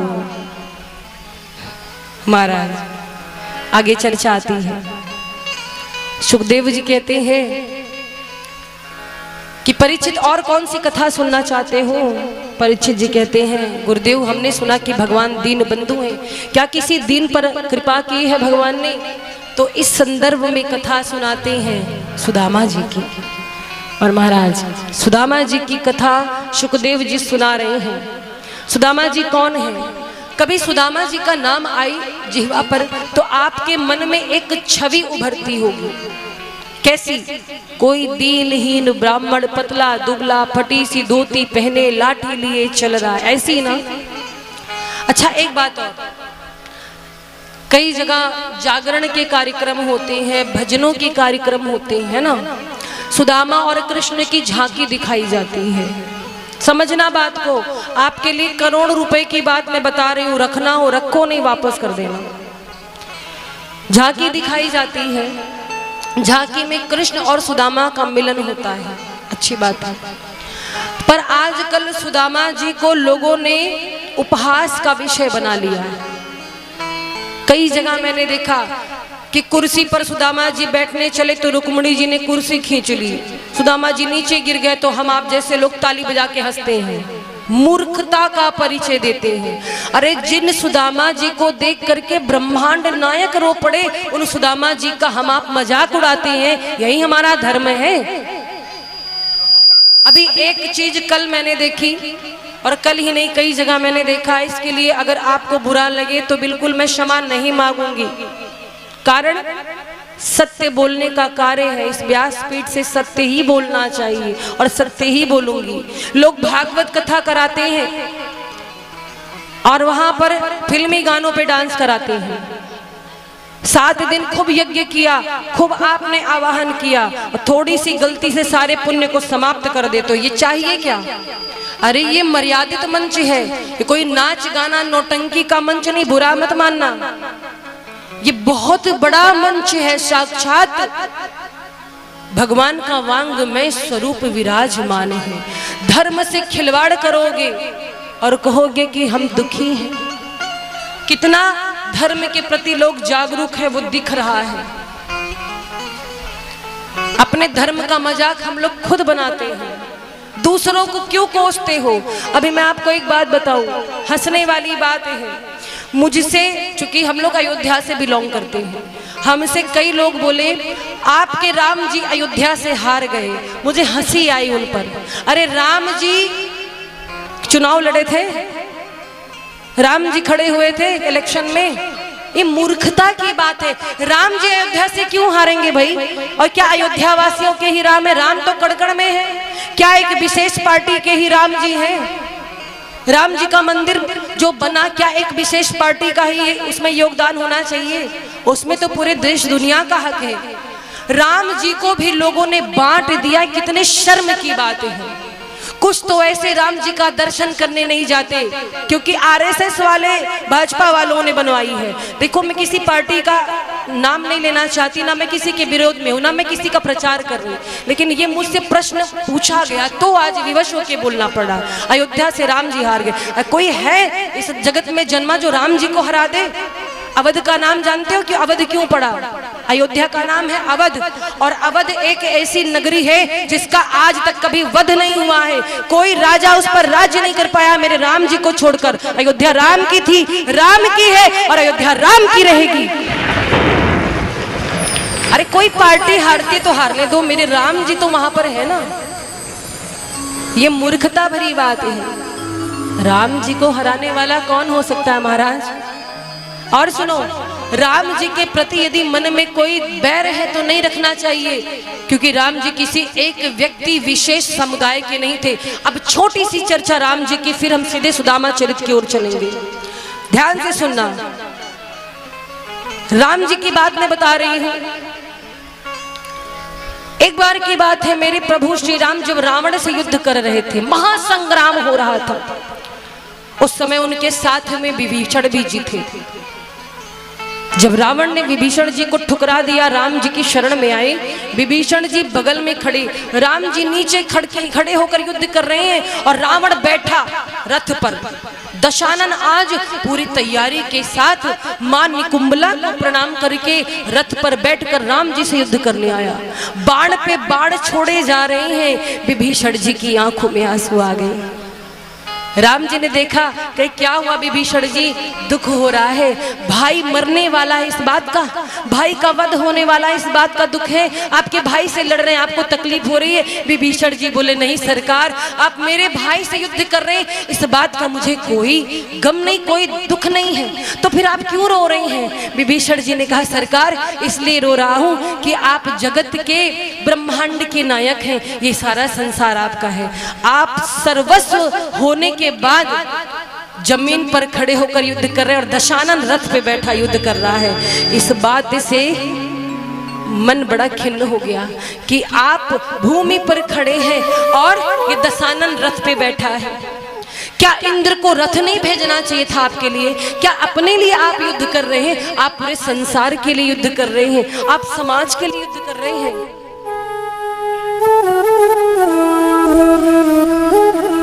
आप पूरे संसार के लिए युद्ध कर रहे हैं। देवताओं को स्वर्ग मिलेगा तो आपको बुला के नहीं बैठा देंगे, देवता बड़े स्वार्थी हैं। क्या इंद्र को रथ नहीं देना चाहिए? आप मांग क्यों नहीं लेते?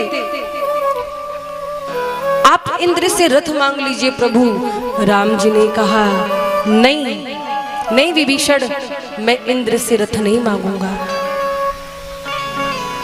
और भगवान श्री राम ने इंद्र से रथ नहीं मांगा, रथ ना मांग करके बड़ों की बड़ाई समाप्त कर दी मेरे प्रभु ने। ध्यान दीजिएगा, इंद्र से प्रभु ने रथ नहीं मांगा और उसी जगह जब गंगा पार जाना था तो मेरे प्रभु ने केवट से हाथ जोड़ करके नाव मांग ली, पर इंद्र से रथ नहीं मांगा। ये मेरे प्रभु श्री राम की महिमा है। बड़ों की बड़ाई समाप्त करते, छोटों की छोटाई समाप्त करते, कभी भेदभाव नहीं किया। वन यात्रा में भगवान को कौन नहीं मिला? निषाद राजगुह मिले, शबरी मैया मिली, उन्होंने कभी भेदभाव नहीं किया, ऊंच नीच छोटा बड़ा गोरा काला नहीं देखा। तो मेरे राम जी के लिए भी ऐसा भाव क्यों होता है? राम जी अयोध्या में हार गए, लोगों को बड़ा मजा आ गया, अरे अयोध्या प्रॉपर से राम जी नहीं हारे और अयोध्या वासियों के हृदय में सदैव राम जी थे। बोली राघवेंद्र सरकार की जय। तो महाराज, अपने धर्म, अपने संस्कृति का खिलवाड़ हम स्वयं करते हैं। आजकल अगर किसी को कहे तो धोती कुर्ता पहनो तो शर्म लगती, खाली एक दिन पूजा में धोती कुर्ता निकलता है। अब बात करेंगे मर्यादा की, संस्कृति की, सनातन सभ्यता की। तिलक लगाने में भी शर्म आती है। और कभी मान लो किसी ने तिलक लगा भी लिया, बड़ी भक्तन बने घूम रहे हैं, बड़ी पुजारन बनी है। लोगों की ऐसी मानसिकता हो गई है। कहते हैं कि धर्मो रक्षति रक्षता, धर्म आपकी रक्षा तभी करेगा जब आप धर्म को बचाओगे। खाली गुहार लगाने से, चिल्लाने से नहीं होता, उसे अपने स्वभाव में, अपने व्यवहार में लाना पड़ता है। तो सुदामा जी की बात मैं कर रही थी। सुदामा जी के बारे में क्या कहा गया महाराज? सुदामा जी की कथा सुनाते तो सुखदेव जी की आंखों में आंसू आ गए। कौन है सुदामा जी? कृष्णस्यासीत सखा कश्चिद ब्राह्मणो ब्रह्मवीत्तमः विरक्त इंद्रियार्थेषु प्रशांतात्मा जितेन्द्रियः। किसी से कहो सुदामा जी कौन थे? किसी ने कहा दरिद्र थे। दरिद्र किसे कहते मालूम है?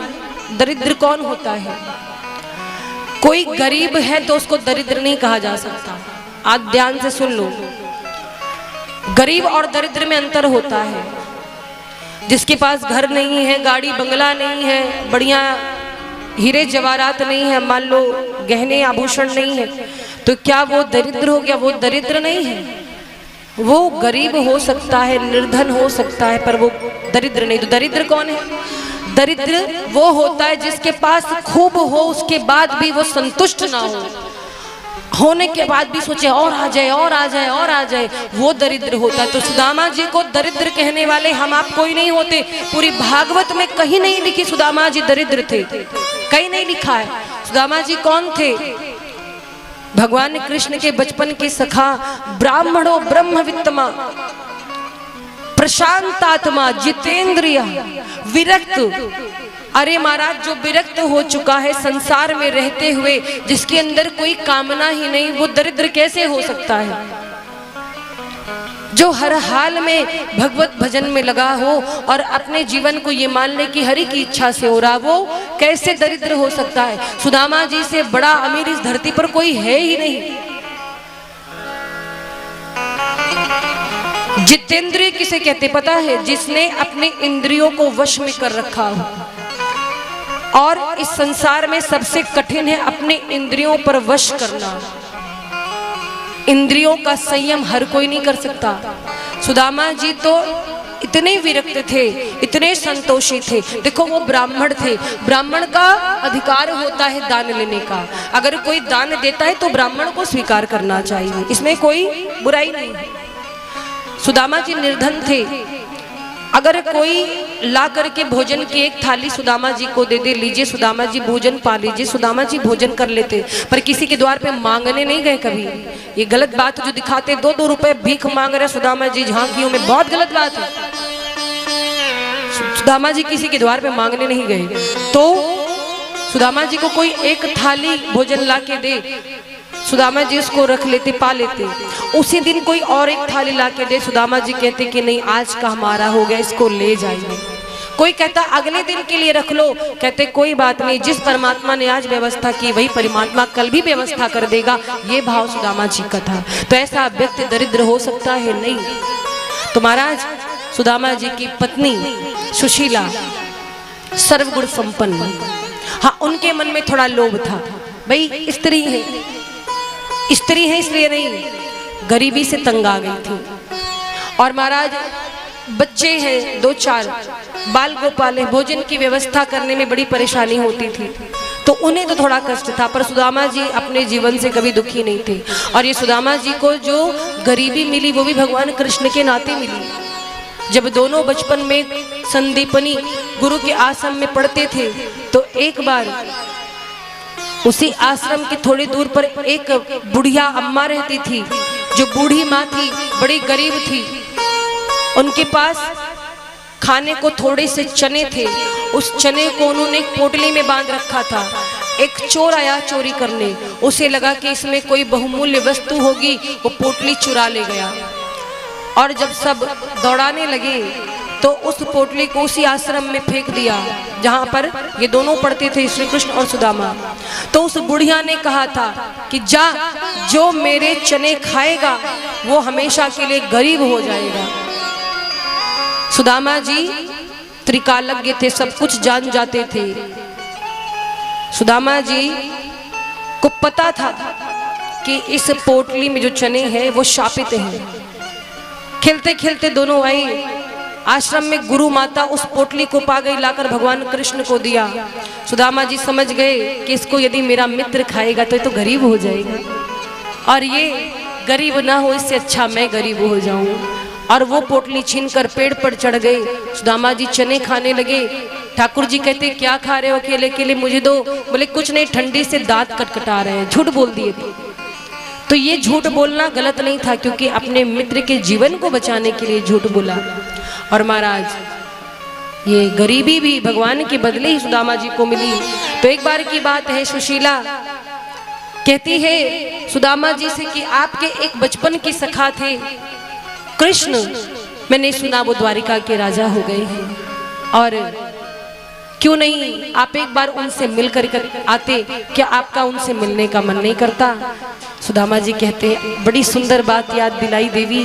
अरे कृष्ण जैसा मित्र हो तो किसका मन नहीं करेगा मिलने का, पर न जाने कहाँ जाकर के बस गया है। मुझे लगता है बड़ा दूर है उसका स्थान, और मैं हूँ शरीर से विवश, चल पाऊंगा नहीं।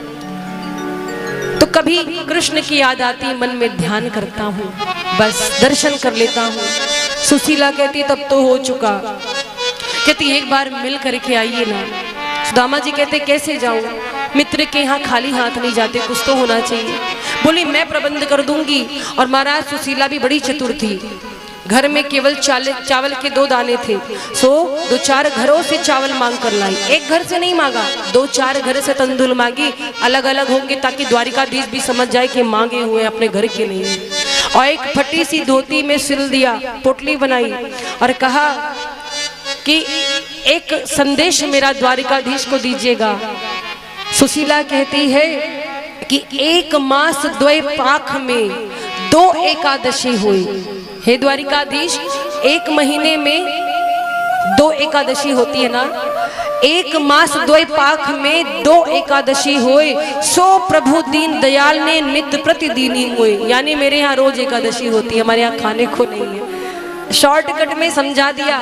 और महाराज अब सुदामा जी उस पोटली को बगल में लेकर के चल पड़े हैं। सुदामा जी लाठी का सहारा लेकर के एक फटी सी धोती पहने।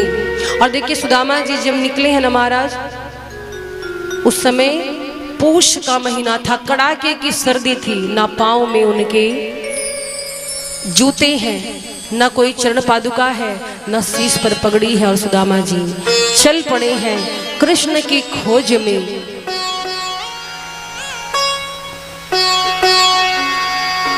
क्या सजा मिली है मुझको,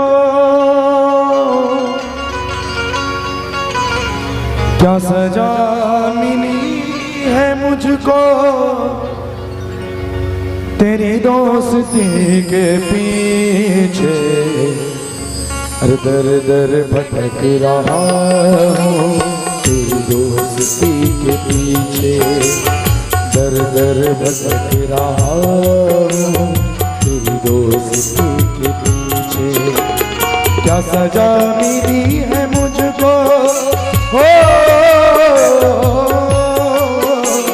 क्या सजा मिली है मुझको, तेरी दोस्ती के पीछे दर दर भटक रहा हूँ, तेरी दोस्ती के पीछे दर दर भटक रहा हूँ, तेरी दोस्ती के पीछे।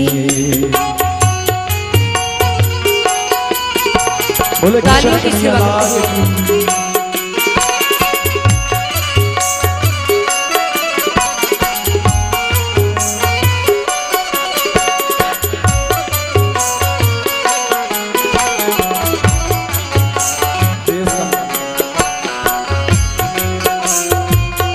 तालियों की सेवा करते हुए बोले द्वारिकाधीश भगवान की।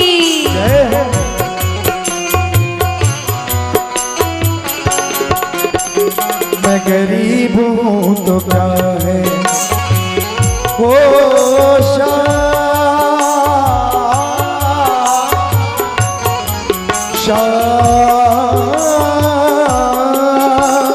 मैं गरीब हूँ तो क्या है, तीनों के नाथ तुम हो। मैं गरीब हूँ तो क्या है, तीनों के नाथ तुम हो। होठों पे उदासी, होठों पे उदासी, तेरी दोस्ती के पीछे दर दर भटक रहा हूँ, तेरी दोस्ती के पीछे दर दर भटक रहा हूँ, तेरी दोस्ती के पीछे। बोले सुदामा जी महाराज की जय। बड़े भाव से ताली की सेवा करते गए।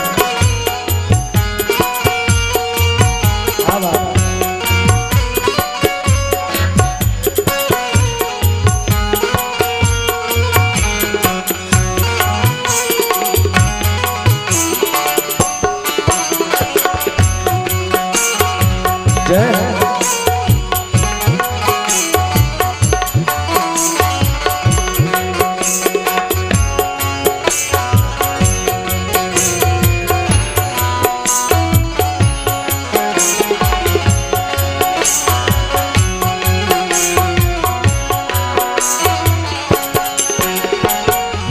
द्वारिका के वासी, हे द्वारिका के वासी, हे द्वारिका के वासी, दे दो शरण जरा से, हे द्वारिका के वासी, वासी दे दो शरण जरा से, दिखला झलक जरा सी ओ मेरे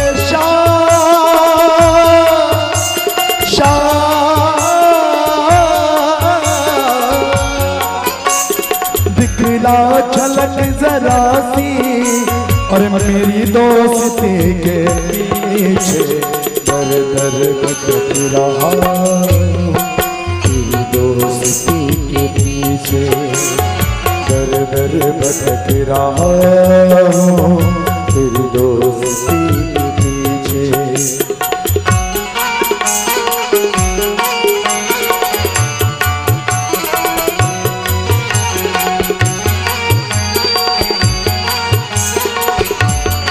बोले बाके बिहारी लाल की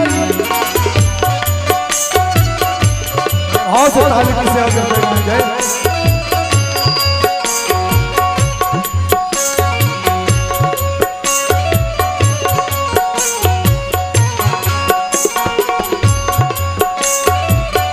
हरि वो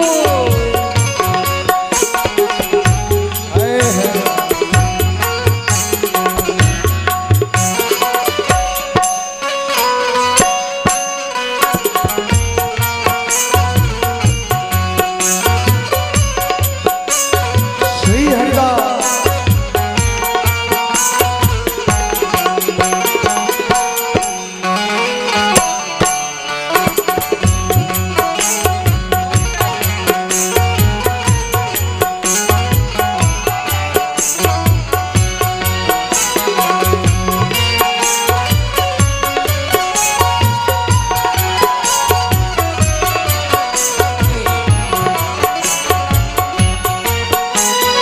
बचपन का यार तेरा ओ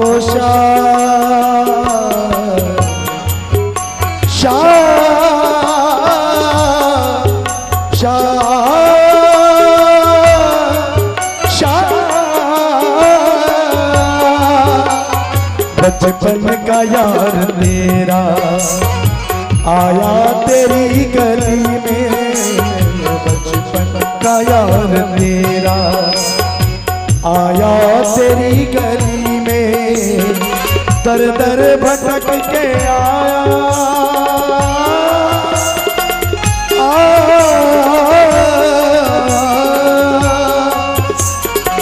दर दर भटक के आया, तेरी दोस्ती के पीछे दर दर भटक रहा हूँ, तेरी दोस्ती के पीछे दर दर भटक रहा हूँ, तेरी दोस्ती के पीछे। क्या सजा मिली है मुझको हो, क्या सजा मिली है मुझको तेरी दोस्ती के पीछे दर दर भटक रहा हूँ, तेरी दोस्ती के पीछे दर दर भटक रहा हूँ, तेरी दोस्ती के पीछे तेरी दोस्ती के पीछे तेरी दोस्ती के पीछे।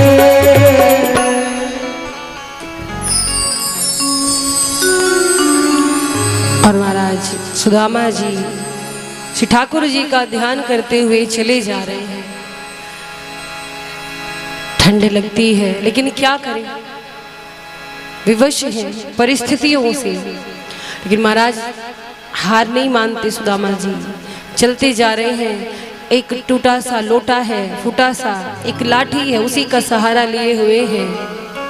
और सुदामा जी आगे बढ़ते जाते हैं, एक नदी आती है, अब नदी को कैसे पार करें, वहीं पर बैठ गए। भगवान देखते हैं कि मेरा बचपन का मित्र आज मुझसे मिलने के लिए चल पड़ा है, नदी पार नहीं कर सकता, तो भगवान केवट बन करके आ गए, नाविक बन करके नाव लेकर के आए। सुदामा जी से कहते हैं, अरे बाबा चलो उस पार पहुंचा दूं।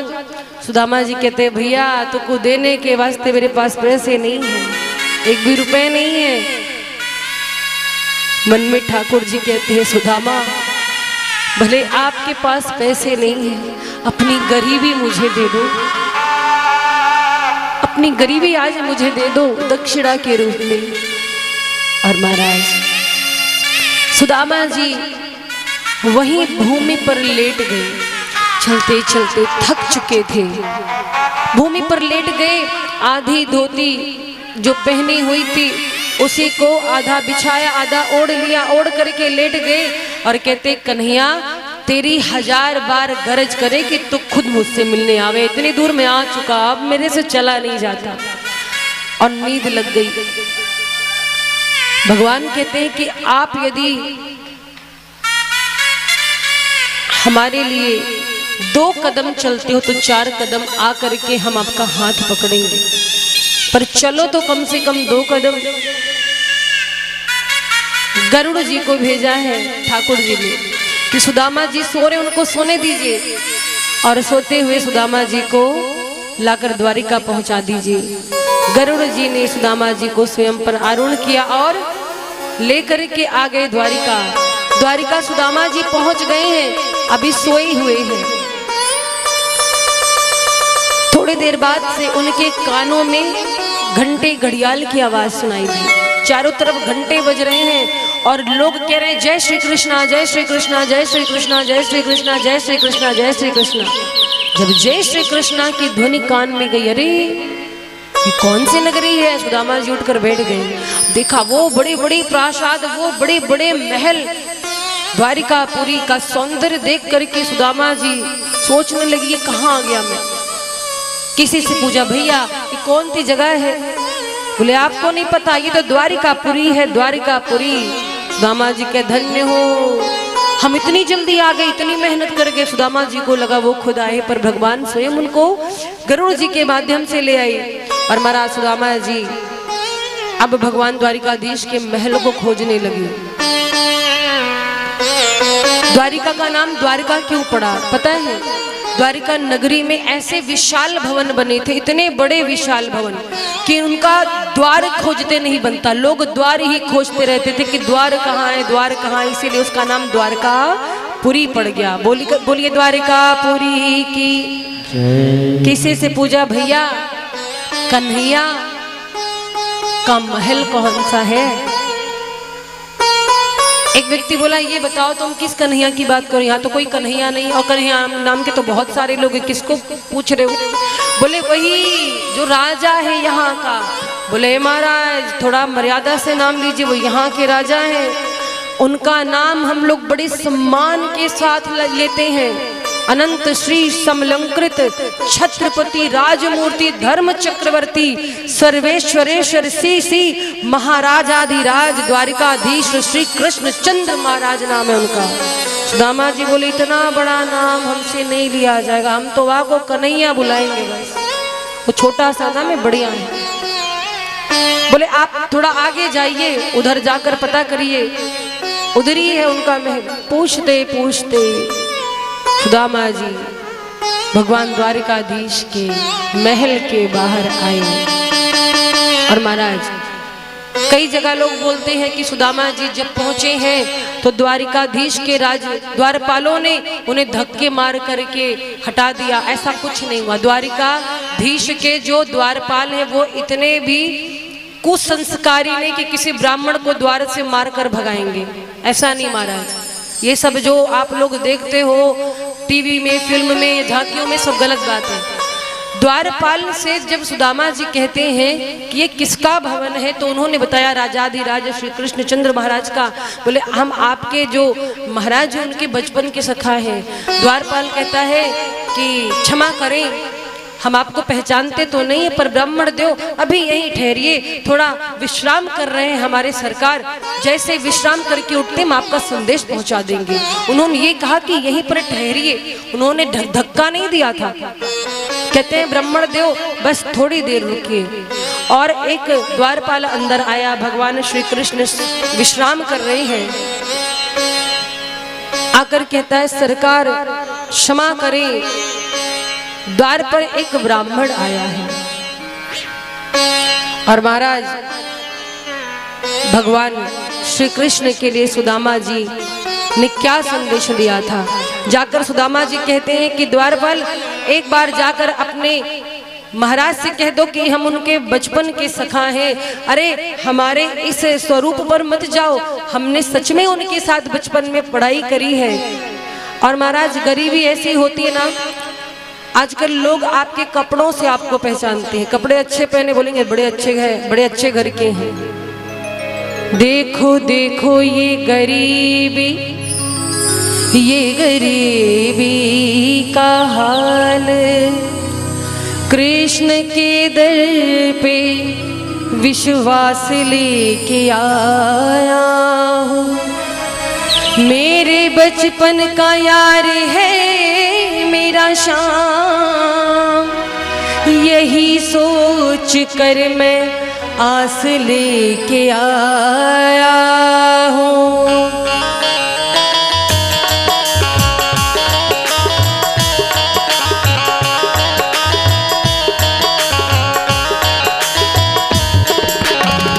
अरे द्वारपालो उस कन्हैया से कह दो, अरे द्वारपालो उस कन्हैया से कह दो कि दर पे सुदामा गरीब गया है, कि दर पे सुदामा गरीब गया है। भटकते भटकते न जाने कहाँ से, भटकते भटकते न जाने कहाँ से तुम्हारे महल के करीब गया है, तुम्हारे महल के करीब गया है। हो अरे द्वारपालो कन्हैया से कह दो, अरे द्वारपालो उस कन्हैया से कह दो कि दर पे सुदामा गरीब गया है, कि दर पे सुदामा गरीब गया। तालियों की सेवा करते हुए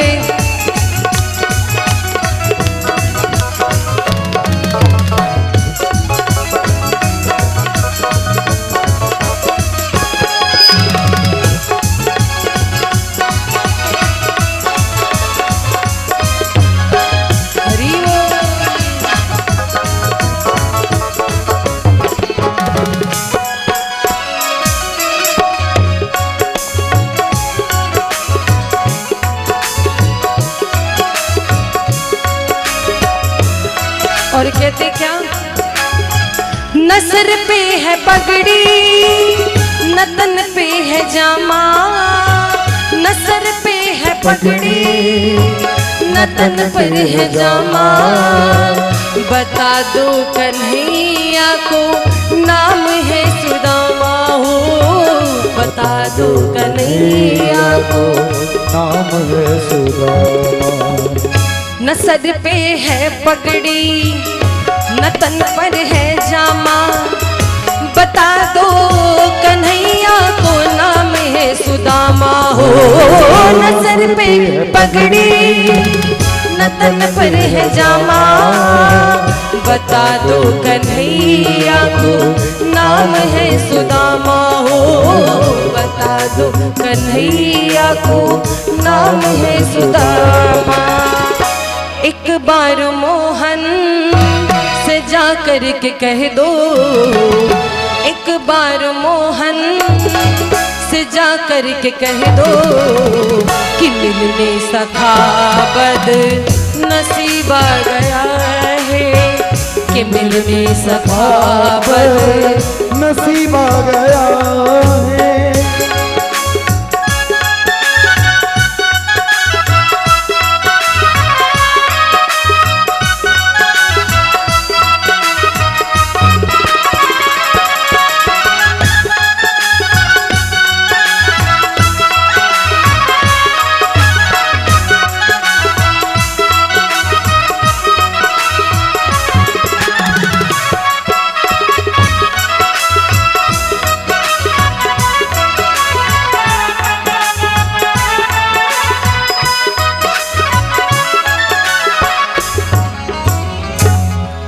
महाराज जब इस प्रकार से द्वारपाल से कहा, द्वारपाल अंदर गया, कहता है सरकार आज द्वार पर एक अत्यंत विपन्न ब्राह्मण आया है, बड़ा दीनहीन है। भगवान कृष्ण कहते अच्छा, हाँ आपसे मिलना चाहता है सरकार। शरीर पर वस्त्र नहीं है, ना तो कुछ पगड़ी पहना, इतने ठंड में भी सरकार वो नंगी पांव आया है, बड़ा ही दुबला पतला है, दीनहीन है। अच्छा, और देखिए वर्णन करता है द्वारपाल, आज सुदामा जी की परिस्थिति कैसी है, कैसा स्वरूप है, द्वारिकाधीश को बता रहा है। कहता है शीश पगाना जगत ने पे प्रभु जाने को आही बसे के ही ग्रामा। शीश पगाना जगत ने पे प्रभु जाने को आही बसे के ही ग्रामा। धोती फटी सी लटी दुपटी पायो उपासन की नहीं सामा। धोती फटी सी दुपटी पायो उपासन की नहीं सामा। द्वार खड़ो द्विज दुर्बल एक रहियो चकिसो बसुधा भी रामा। पूछत दीन दयाल को धाम बतावे अपनो नाम सुदामा।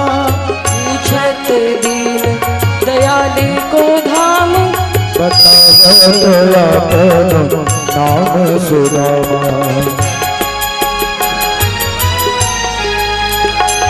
द्वारपाल ने जैसे कहा कि सरकार वो अपना परिचय दे रहा है और कह रहा है कि आपके बचपन का सखा है। भगवान कहते कि नाम क्या बताया, नाम तो बताओ, कौन है मुझसे मिलने आया है। द्वारपाल कहता है कि प्रभु अपना नाम सुदामा बता रहा है। कहता है आपके बचपन का मित्र है। और महाराज जैसे मेरी द्वारिकाधीश ने सुना कि सुदामा नाम है, दूसरा कोई हो, आज गरीबी में कोई किसी को नहीं पहचानता, पर मेरी द्वारिकाधीश ने जैसे सुना कि आज मेरे बचपन का मित्र सुदामा द्वार पे आए, द्वारपाल से कहते हैं कि तुमने उन्हें द्वार पर क्यों खड़ा रखा, कितना बड़ा अपराध कर दिया। अरे उनको अंदर ले आते। सरकार आप विश्राम कर रहे थे। अरे क्या विश्राम कर रहा था, सुदामा से बढ़ करके मेरा आराम है, मेरे बचपन का सखा आया है। और महाराज द्वारिकाधीश दौड़ पड़े। पटका कहाँ गिर रहा है कुछ होश नहीं, चरण पादुका नहीं पहनी, दौड़ पड़े। सुदामा का नाम सुनते ही द्वारिकाधीश कहते कि मेरे बचपन का मित्र आया है और मैं यहाँ पर बैठूं। आजकल महाराज कहीं जाओ तो लोग नौकरों से कहते हैं पानी दे दो, अभी हम आ रहे हैं, घंटों तक कमरे से निकलते नहीं। पर मेरे द्वारिकाधीश दौड़ पड़े और महाराज आते ही दौड़ करके सुदामा जी को गले से लगाया है। सुनते ही दौड़े चले आए मोहन, सुनते ही दौड़े चले आए मोहन, लगाया गले से सुदामा को मोहन हो। लगाया गले से सुदामा को मोहन हो, लगाया गले से सुदामा को मोहन। हाँ, लगाया गले से सुदामा को मोहन। और हुआ रुक्मणी को बहुत ही अचंभा, हुआ रुक्मणी को बहुत ही अचंभा, ये मेहमान कैसा अजीब गया है, ये मेहमान कैसा अजीब गया हो, ये मेहमान कैसा अजीब गया है, ये मेहमान कैसा अजीब गया। ओ अरे द्वारपालो कन्हैया से कह दो, अरे द्वारपालो उस कन्हैया से कह दो कि दर पे सुदामा गरीब आ गया है, कि दर पे सुदामा गरीब आ गया है, कि दर पे सुदामा गरीब आ गया है, कि दर पे सुदामा गरीब आ गया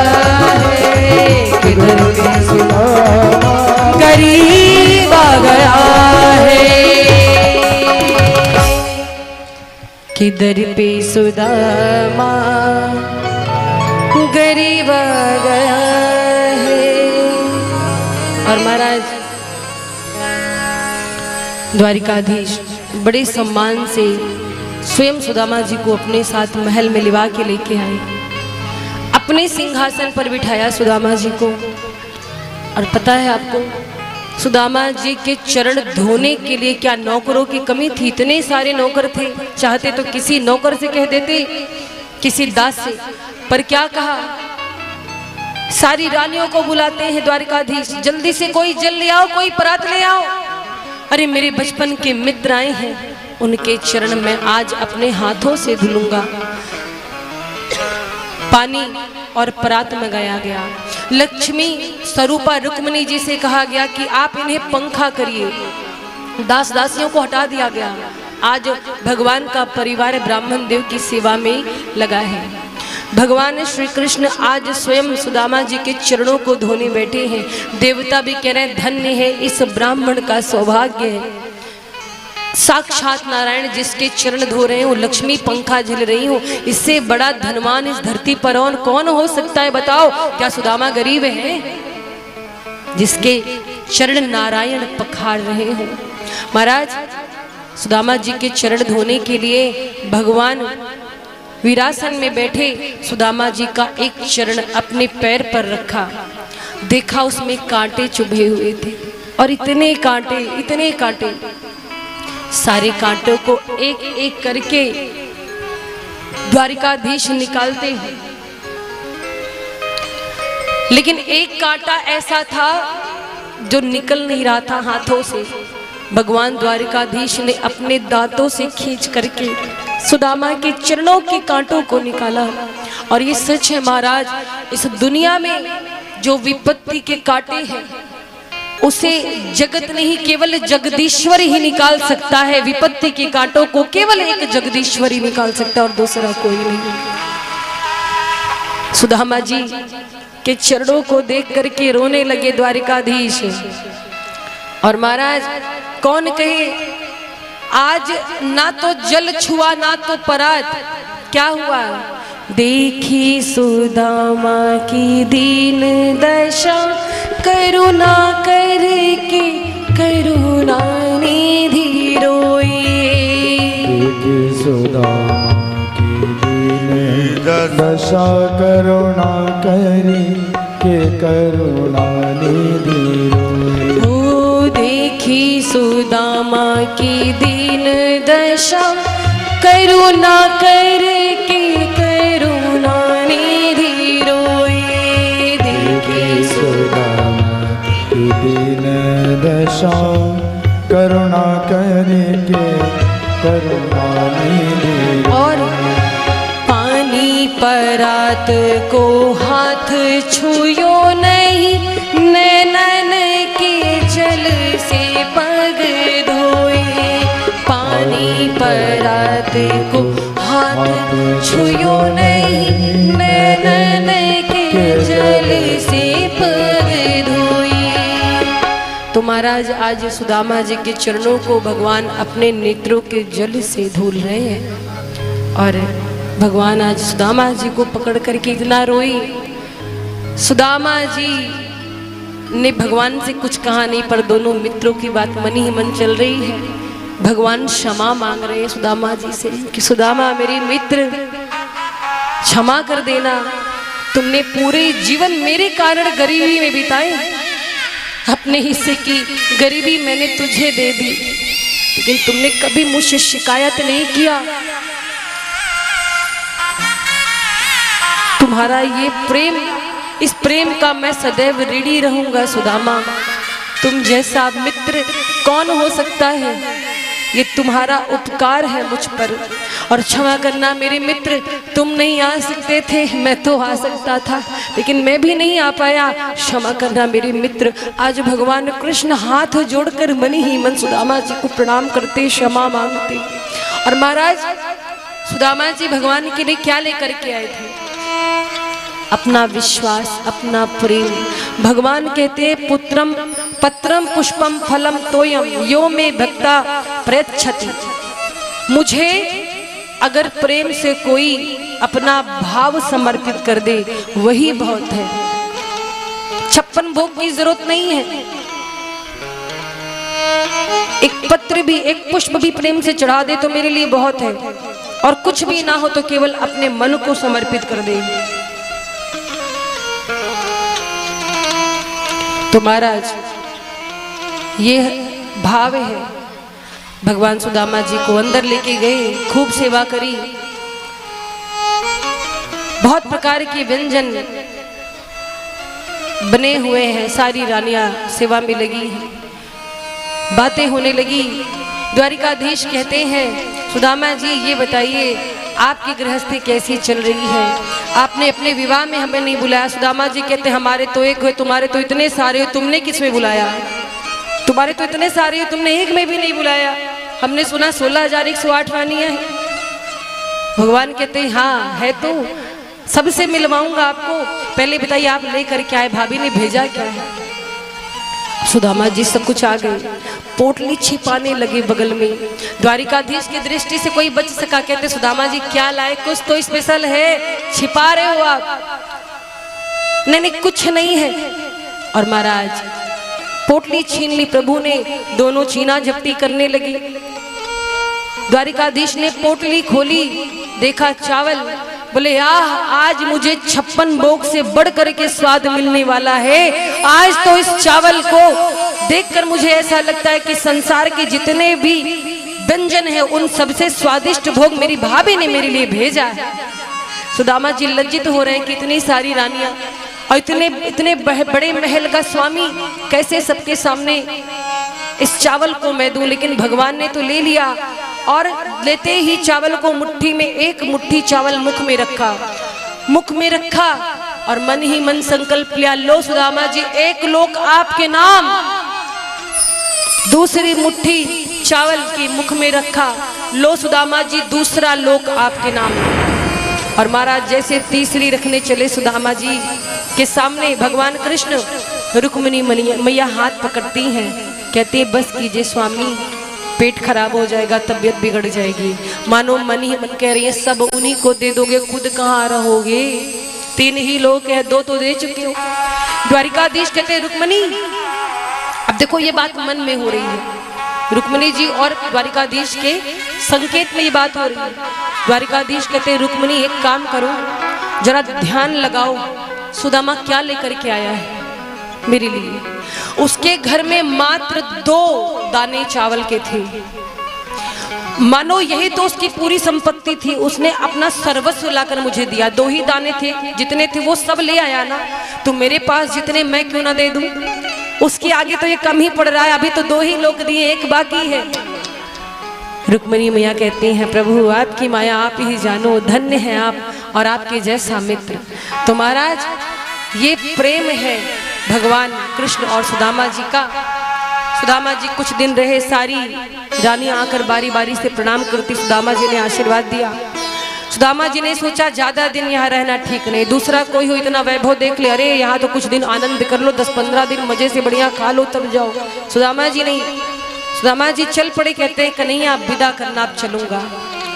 द्वारिकाधीश कहते हैं ठीक है फिर मिलेंगे।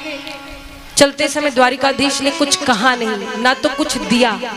सुदामा जी मन में सोचते आ रहे अच्छा हुआ कि द्वारिकाधीश ने मुझे कुछ दिया नहीं, दे देता तो फिर मित्रता समाप्त हो जाती, फिर वो देने वाला और मैं लेने वाला बन जाता, और मित्रता बराबरी की होनी चाहिए।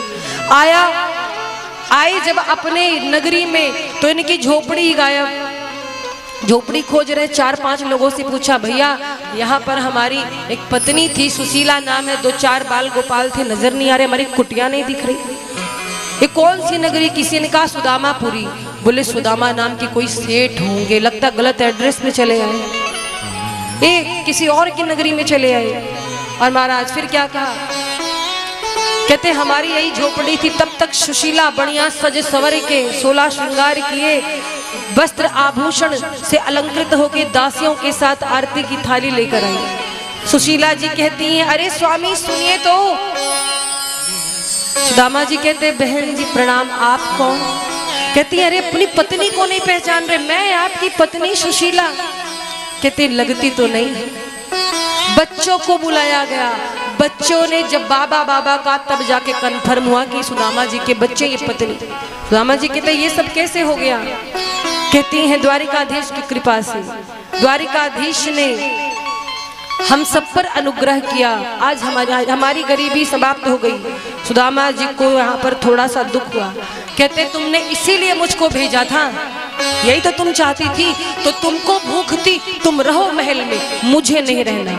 और महाराज सुदामा जी वापस लौटने लगे। तब तक अंदर से आवाज आई, सुदामा तुमने मांगा नहीं है मित्र, ये मेरी तरफ से मित्र को भेंट है। सुदामा देखते हैं टेढ़ी टांग वाले महल के अंदर से बोल रहे हैं। कहते सुदामा जी ले लो, नहीं हमारी तुम्हारी दोस्ती खत्म हो जाएगी, ये मैंने अपनी स्वेच्छा से दिया है। और महाराज मंदिर देख रहे मंदिर सुदामा मंदिर देख सुदामा यहाँ तो भी मेरी टूटी झोपड़िया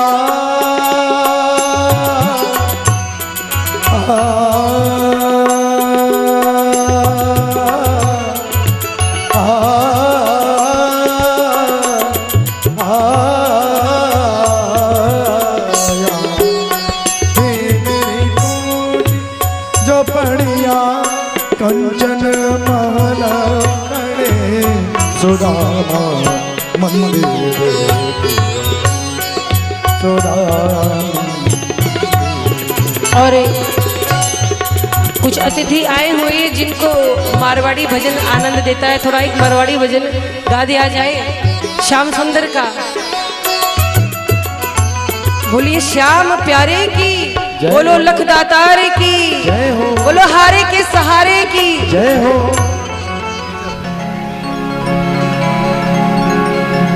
कीर्तन की है रात, बोले श्याम प्यारे की, जरा दोनों हाथ खोल कर। कीर्तन की है रात, बाबा आज थाने आनो है। कीर्तन की है रात, कीर्तन की है रात, बाबा आज थाने आनो है। बड़े को निभानो है। कीर्तन की है रात,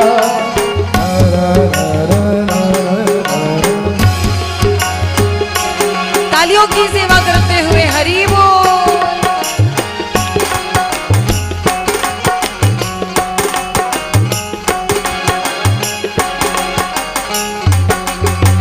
कीर्तन की है रात, बाबा आज थाने आनो है। कीर्तन की तालियों की सेवा करते दोनों हाथों को उठा करके थाने आनो है। थानों को निभानो है। कीर्तन की है रात,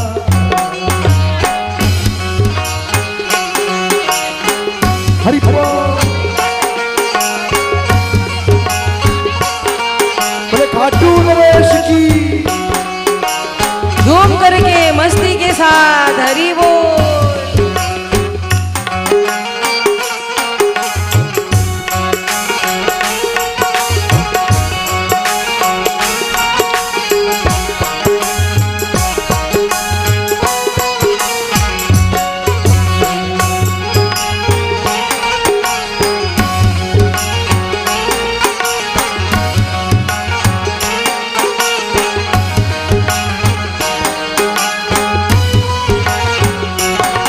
दरबार सावनिया ऐसो सजो प्यारो, दयालु आपको। दरबार सावनिया ऐसो सजो प्यारो, दयालु आपको। सेवा में सावनिया सगला खड़ा के हुक्म बस आपको है। सेवा में थारी जब श्याम प्यारे की सेवा लगती है घाटों में, तो सभी बड़े भाव से सेवा करते हैं। एक बार तालियों की सेवा। सेवा में थारी सेवा में थारे हो बाबा आज बिछड़ानो है सेवा में थारे मने आज बिछड़ानो है हण कौन दीवानो है कीर्तन की है रात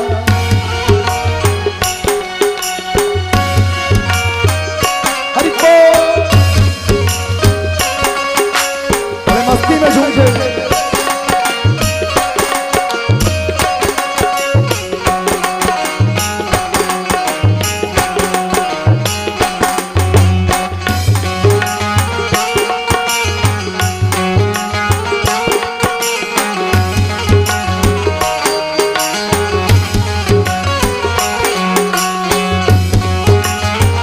हरि बोल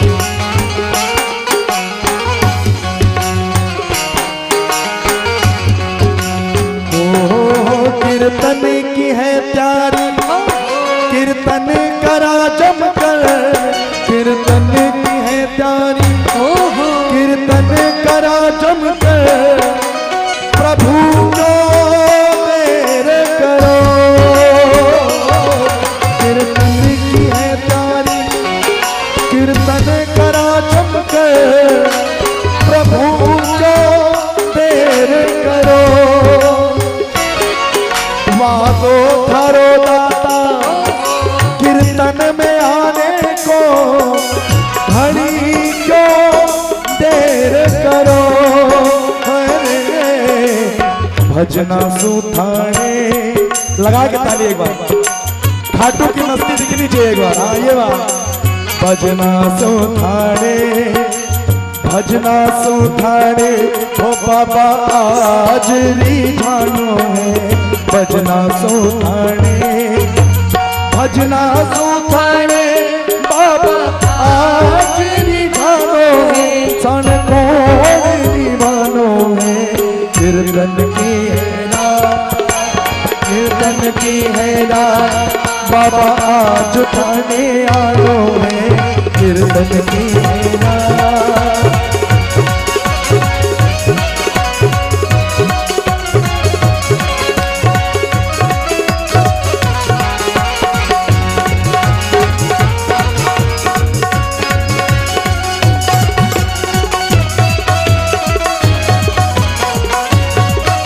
बोले श्याम प्यारे की जय हो। आगे ताली सभी की ताली होनी चाहिए पीछे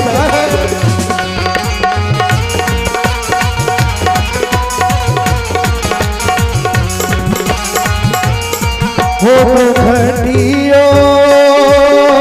घटियो अच्छा किसने सुनाई है भजन जरा दोनों हाथ खोल के हाँ तो भाई हाथ नीचे नहीं होने चाहिए कोई घाटों की मस्ती हाथ कभी नीचे नहीं होती घाटों की मस्ती जबरदस्ती नहीं होती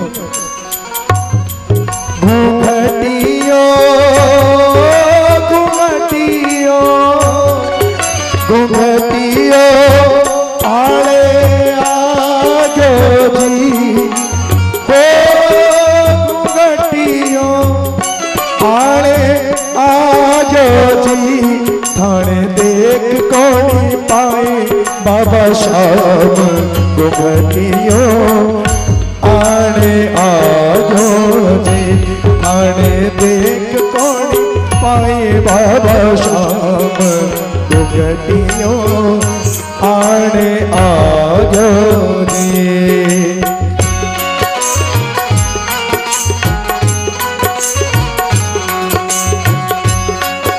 बोलो श्याम प्यारे की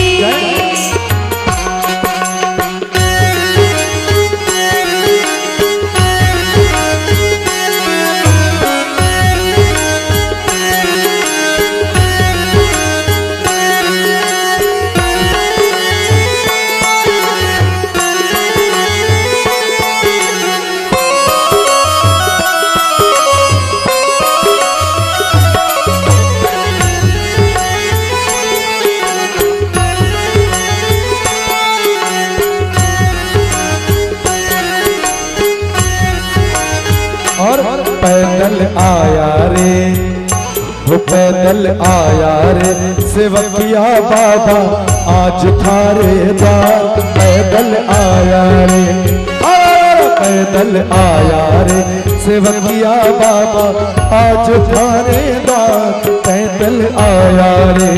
हो कृपा थारी कर दे बाबा, कृपा थारी कर दे बाबा, कृपा थारी कर दे मारी झोलियां भर दे रे, पैदल आया रे, वो पैदल आया रे सेवकिया बाबा आज थारे द्वार, पैदल आया रे।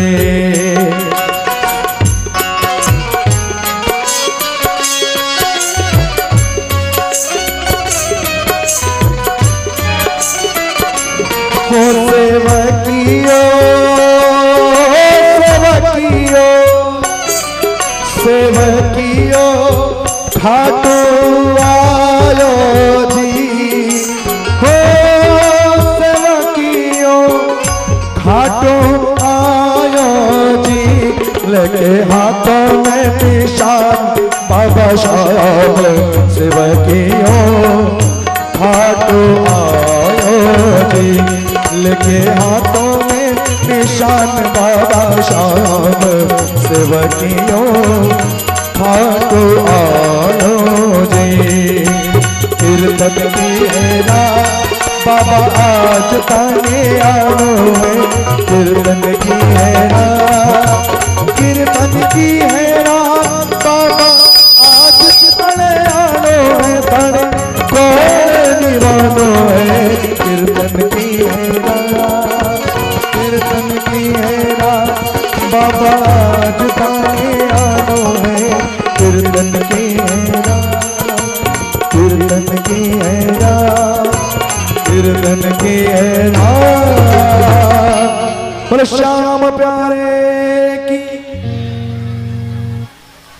थोड़ा जोर से जयकार लगा, बोले लखदातार की, बोले तीन बाणधारी की, बोले शीश के दानी की, बोले श्याम प्यारे की।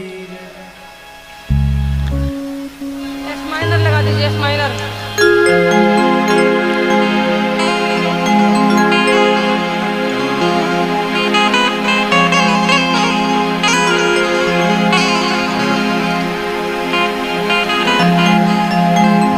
और जो कल सभी भक्तों को जो लिफाफा मिला था, कितने लोग लेकर आए, जरा हाथ बता उठाकर बताओ, वो लिफाफा कितने लोग लेकर आए? जो कल लिफाफा मिला था, एक तो पीला सफेद करके मिला था, कितने लोग लेकर आए, जरा हाथ उठाकर बताएं। हाँ, हाजिरी एक हाथ से नहीं, दोनों हाथ से लगती। हाँ, ये बात। बोले श्याम प्यारे की। हाँ, अभी नीचे कर लीजिए, अभी जब बताया जाएगा जैसे जो इसका काम है। और जो महानुभाव जा रहे हैं उनसे निवेदन है कि मंच पर आकर व्यास जी की विदाई करते जाएं। श्री राधे राधे। जितने भी भक्तों के पास लिफाफा है, राजेंद्र भैया जा रहे हैं आपके बीच में, आपको उठना नहीं है, आप वहीं बैठे रहो, ठीक है? उठेंगे तो अव्यवस्था हो जाएगी। अब उठना तभी होगा जब बरसाने की होली होगी, बस थोड़ी देर। तो राजेंद्र भैया जी जा रहे हैं, आप वहीं रहो, आपको मिल जाएगा लिफाफा वाले जो भी हैं। बाकी माता जी आप आ जाइए इधर, कुछ अगर वेट करना तो आ जाइए, फिर अपने स्थान पर बैठ जाइए। और जितने लोगों के पास लिफाफा है आपके बीच में जाएंगे राजेंद्र जी, और आप उनको लिफाफा दे दीजिएगा, वहीं बैठे बैठे, उठना नहीं, खड़े नहीं होना है, ठीक है? अभी ऊपर किसी को नहीं आना है, यहीं पर बैठे बैठे आपका काम हो जाएगा। और महाराज एक बार की बात है, सुखदेव जी कथा सुना रहे हैं, द्वारिका में विराजे भगवान को समस्त विद्वानों ने मिलकर के कहा, निवेदन किया कि भैया इस बार सूर्य ग्रहण लग रहा है और अद्वितीय सूर्य ग्रहण है। इस सूर्य ग्रहण में यदि स्नान किया जाए तो कुरुक्षेत्र चला जाए तो बड़ा ही पवित्र होता है, बड़ा ही इसका महत्व है। तो द्वारिकाधीश से विद्वानों ने जब कहा, अथैकदा द्वारवत्याम वस्तो राम कृष्णयो सूर्यो परागा शुभ हानासीत कल्पच्छे था, तो क्या कहा कि चलिए क्यों ना हम लोग इस बार चलते हैं सूर्य ग्रहण काल में कुरुक्षेत्र। द्वारिकाधीश अपने परिकर के साथ चल पड़े कहा कुरुक्षेत्र। इधर पांडवों जो थे, पांडव माता कुंती के साथ पहुंचे हैं कुरुक्षेत्र। उधर ब्रजवासियों ने सोचा इतना बढ़िया सूर्य ग्रहण लगा है तो चलो चलते, क्यों ना नहा करके आते हैं, इसमें महिमा स्नान की। सब पहुंचे कुरुक्षेत्र। महाराज आज इसी सूर्य ग्रहण काल में सबका सबसे भेंट होता है। अब देखिए सूर्य ग्रहण काल में भगवान का परिवार पहुंचा, द्वारिका में जितने लोग थे वो लोग पहुंचे, वसुदेव देवकी जी पहुंचे, उद्धव जी हैं, 16,108 रानियां हैं, उधर पांडव भी हैं, कुंती मैया है, द्रौपदी है, और इधर ब्रजवासी नंदू बाबा, यशोदा मैया और गोपियों के साथ राधा रानी भी है। सब आज सूर्य ग्रहण के समय एकत्र हुए और सूर्य ग्रहण में जब एक दूसरे से मिले हैं महाराज, तो राधा रानी के विषय में अभी तक केवल सुना था। किसने? भगवान कृष्ण की पटरानियों ने, रुक्मिणी आदि मैया ने केवल राधा के विषय में सुना था, कभी देखा नहीं था। आज जब पता चला कि वृंदावन धाम से, ब्रजधाम से राधा रानी भी आ रही हैं, तो सारे रानियों के मन में उनसे मिलने की कामना हुई कि क्यों ना मिला जाए। आखिर श्री कृष्ण चंद्र भी जिसकी पूजा करते हैं, जिसको याद करते हैं, भूल नहीं पाते, वो ब्रजवासी, उनसे मिलना चाहिए, गोपियों से मिलना चाहिए। देखिए पूरी भागवत में राधा जी का स्पष्ट नाम नहीं, उन्हें गोपियों के समूह में ही बुलाया गया, गोपी कह करके ही पुकारा गया, पर वो विशेष गोपी राधा रानी है। तो आज राधा रानी को देखने के लिए सारी पटरानियां आई, और जब राधा रानी को देखा, उनसे मिली, तो उनके और कृष्ण जी के प्रेम की परीक्षा करी। ध्यान से सुनेगा, ये राधा रानी है कौन? राधा रानी पर आए दिन कुछ ना कुछ बातें होती रहती हैं। कोई कहता राधा काल्पनिक है, कोई कहता भागवत जी में नाम नहीं। मैंने पहले दिन भी आपको सावधान किया था कि सुखदेव जी ने स्पष्ट रूप से नाम इसलिए नहीं लिया क्योंकि राधा रानी सुखदेव जी की गुरु है और गुरु का नाम नहीं लेना चाहिए, इसीलिए नाम नहीं लिया। पर नहीं नाम लिया इसका मतलब ये थोड़ी कि राधा रानी है ही नहीं। ये श्रीमद् भागवत महापुराण में गोविंद के साथ में श्री जी ही विराजमान है। ये श्री जो राधे रानी का वाचक है ना। तो राधे रानी कौन है? सबके अपने अपने मत है। किसी ने कहा कि भगवान ने प्रेम तो राधा रानी से किया पर विवाह उनसे नहीं किया। महाराज विवाह हुआ, पर हाँ स्पष्ट रूप से विवाह भी नहीं हुआ। ब्रह्म वैवर्त पुराण में इसका वर्णन है, भांडिर वन में ब्रह्मा जी ने विवाह कराया था, पर वो उनकी एकांत की लीला है। तो महाराज ये राधा रानी कौन है? जब भगवान श्री राम लंका विजय प्राप्त करके आए और जानकी जी धरती में समा गई, उसके बाद राम जी ने एक आखिरी अपने जीवन का यज्ञ रचाया। गुरुदेव वशिष्ठ कहते हैं कि राम जी यज्ञ तो आपने संकल्प कर लिया पर बिना अर्धांगिनी के यज्ञ नहीं होता।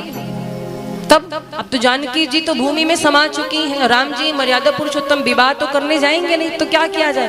बोले सोने की जानकी बना दो, सिर्फ यज्ञ करने हेतु सोने की जानकी बना दीजिए और उसमें मंत्रोच्चारण के द्वारा प्राण फूंक दिया जाए। थोड़ी देर की बात है, यज्ञ पूर्ण, फिर उस स्वर्ण प्रतिमा को प्रवाहित कर देंगे सरयू जी के जल में। महाराज सोने की जानकी बनाई गई, सोने की जानकी बनाई गई, मंत्रोच्चारण के द्वारा उनमें प्राण डाला गया। यज्ञ आरंभ हुआ, यज्ञ पूर्ण जब हुआ तो सब वो सोने की जानकी को लेकर जाने लगे समुद्र में प्रवाहित करने। तो वो सोने की जानकी बोल पड़ी, राम जी से कहती मेरा अपराध क्या है, आप मुझे अपने से अलग क्यों कर रहे हैं? राम जी कहते कि आप स्वर्ण की जानकी हैं, केवल यज्ञ हेतु आपको बुलाया गया। बोले प्रभु आप कब से स्वार्थी हो गए? ठीक है आपने स्वर्ण की जानकी बनाई, ठीक है, पर इसमें प्राण क्यों डाले? जब प्राण डाला है तो मेरा भी तो भाव है, मैं आपकी हूं तो पत्नी, आपके वामांग में बैठी हुई थी, मैंने आपका सहयोग किया है, मेरे साथ न्याय होना चाहिए। भगवान कहते हैं देखिए हमारी अर्धांगिनी जानकी जी भूमि में समा गई हैं, हम मर्यादा में हैं, अभी तो नहीं, पर हम वचन देते हैं द्वापर युग में आपसे मिलेंगे, पर विवाह तब भी आपसे मेरा नहीं होगा। विवाह मेरा रुक्मणी जी से होगा। पर हाँ, आपके लिए मैं बस एक बात कहूंगा कि संसार में आप राधा रानी के नाम से विख्यात होंगी, और पूरे संसार में कहीं भी अगर कोई मुझे याद करेगा सबसे पहले आपका नाम लेगा, आपको याद करेगा तभी मुझ तक पहुंचेगा। हर मंदिर में आपकी और हमारी प्रतिमा होगी, मेरी पत्नियों की नहीं होगी। तो महाराज ये है राधा रानी। राधे रानी तत्व है, राधे रानी प्राण है, राधे ब्रह्म है। और महाराज राधा रानी जब आई तो सबने परीक्षा लेनी चाहिए। परीक्षा क्या ली? राधे रानी को ला करके दूध का लोटा दिया, वो दूध खौल रहा था, जल रहा था। लोग राधा रानी और कृष्ण के प्रेम की परीक्षा ले रहे थे, तो दूध का लोटा ला करके दिया और कहा राधा रानी ये दूध आपके लिए, इसको पी लीजिए। राधा जी कहती हैं जब से श्याम सुंदर वृंदावन छोड़ करके गए तब से मैंने दूध की ओर देखा भी नहीं है।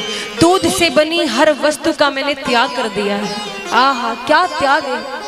रानियां कहती हैं ये दूध आपके लिए द्वारिकाधीश ने भेजा है। जब द्वारिकाधीश का नाम लिया तो उनके सम्मान में राधा रानी ने वो दूध का लोटा उठाया और एक ही श्वास में सारा दूध पान कर लिया, दूध पी गई। अब जरा सोचो, वो दूध खौल रहा था, बिल्कुल गर्म था। राधा जी चुपचाप दूध पी करके चली गई। थोड़ी देर बाद भगवान कृष्ण आए, उनके पांव में झाले पड़ गए थे।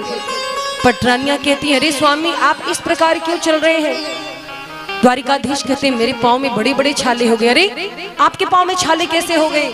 द्वारिकाधीश कहते हैं थोड़ी देर पहले आपने राधा को दूध पिलाया था, क्या गर्म दूध? हाँ। कहते हैं हमारे हृदय में राधा जी के चरण हैं, राधा जी के हृदय में हमारे चरण हैं। जब राधा ने वो दूध पान किया तो हमारे चरण जल गए उस गर्म दूध से। ये है राधा और कृष्ण का प्रेम, ये है उनका संबंध। महाराज ये राधा रानी का प्रेम है। ओ सांवरे ओ सांवरे ओ सांवरे ओ सांवरे।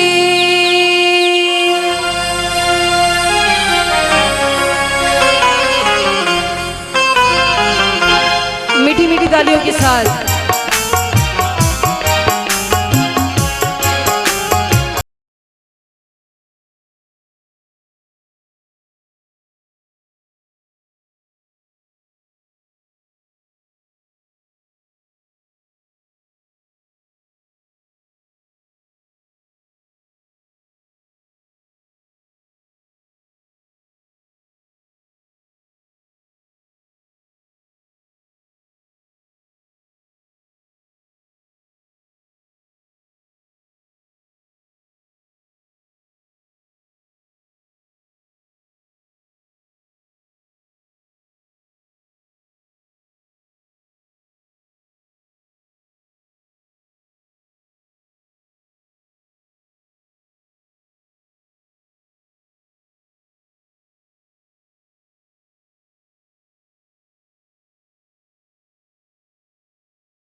बोलो राधे रानी सरकार की। जिन्हें जिन्हें आनंद आ रहा ताली बजाते रहो।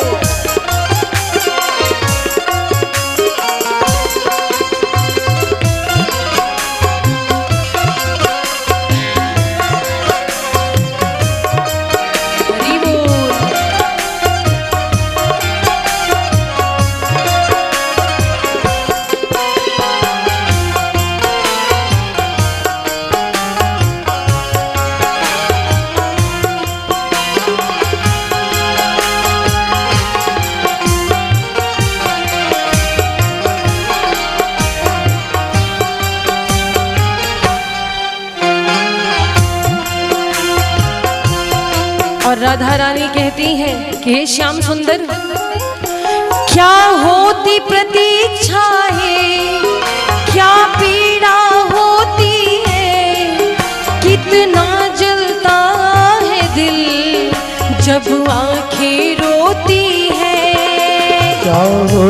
प्रतीक्षा है, क्या पीड़ा होती है, कितना जलता है दिल जब आंखें रोती हैं। बहेंगे आंसू हो, बहेंगे आंसू तो ये जानोगे, बहेंगे आंसू तो ये जानोगे कि कैसा प्यार है मेरा। ओ सावरे, ओ सावरे, हो सावरे, हो सावरे।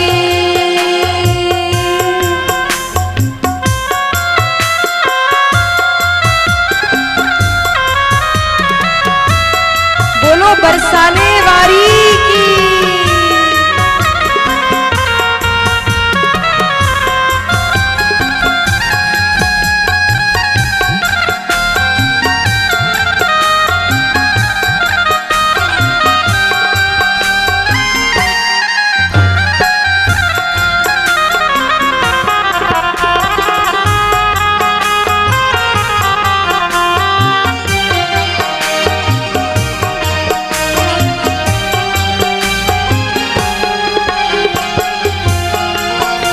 और जब कोई सुनेगा ना तेरे मन के टुकड़े, जब ताने सुन सुन कर होंगे दिल के टुकड़े।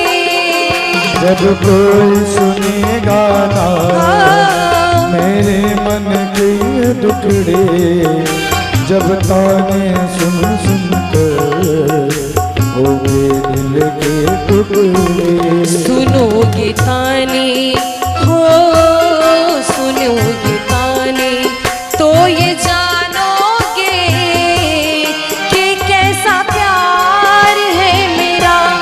हो सावरे, हो सावरे, ओ सावरे, हो सावरे।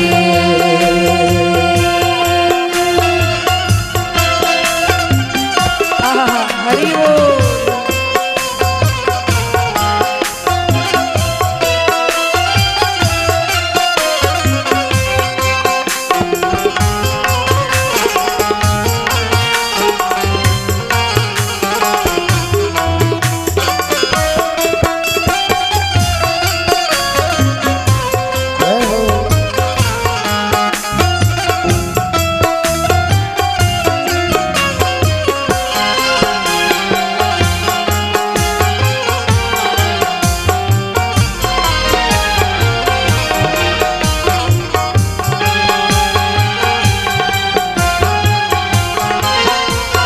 राधा रानी कहती हैं कि श्याम सुंदर मैंने कभी आपसे कुछ मांगा नहीं, बस एक ही तमन्ना है मेरी, अगले जन्म में हम आप मिले, बस अंतर क्या हो, मैं श्याम बनूं और आप राधा बनो, बस इतना अंतर हो जाए।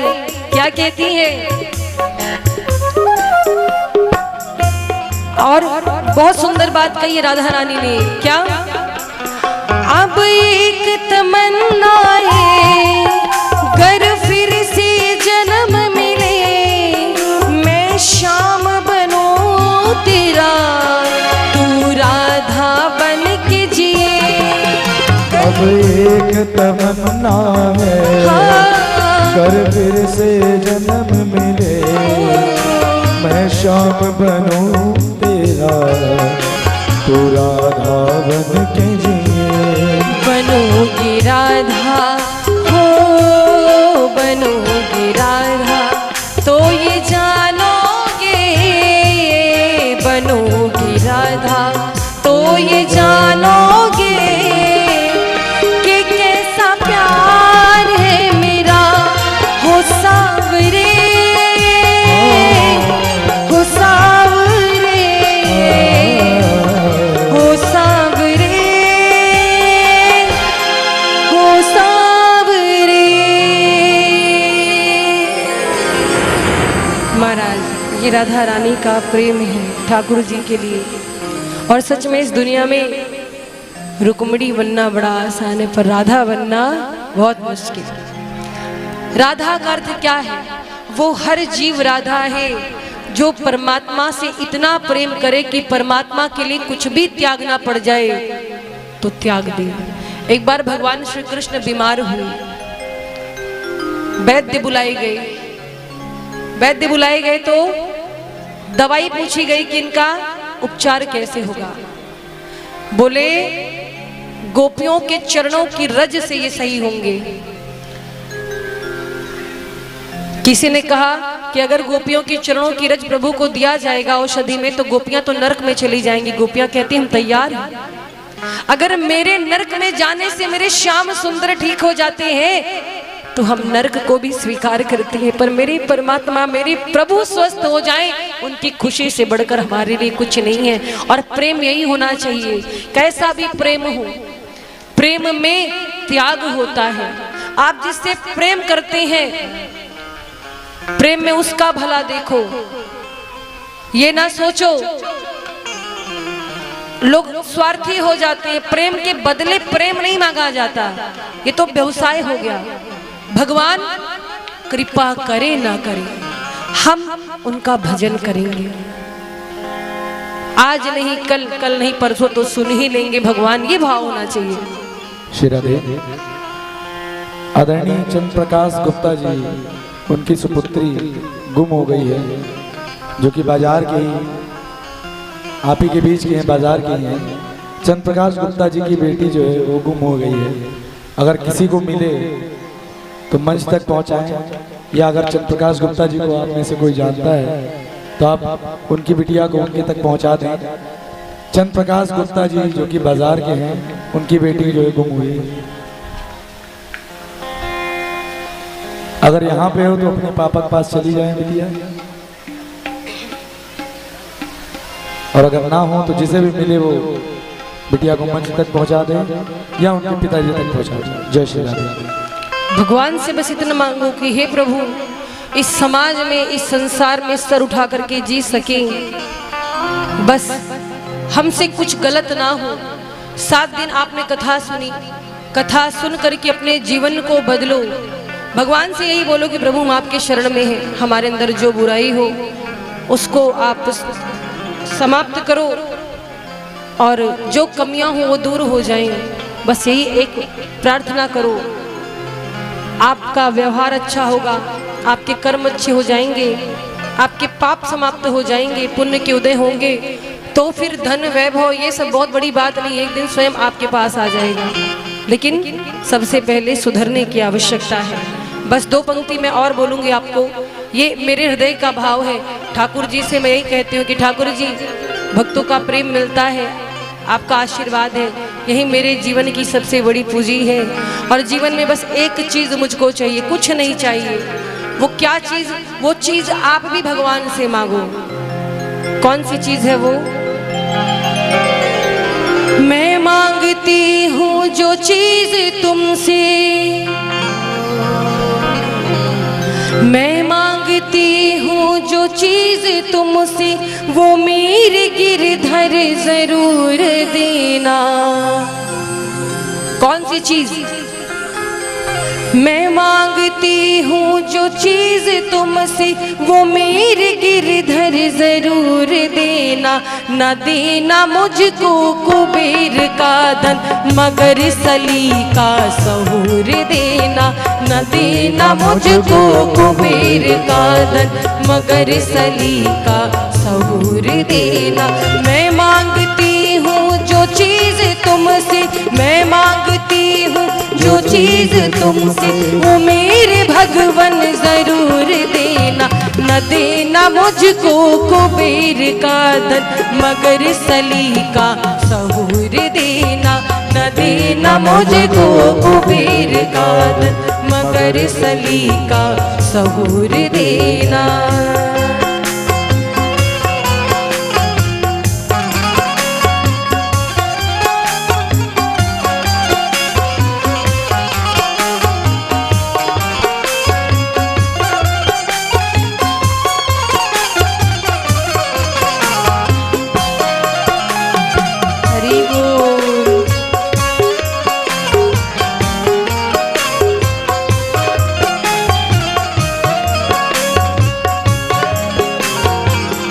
और हे प्रभु बस इतना हो, उठा के सर जी सकूं जहां में,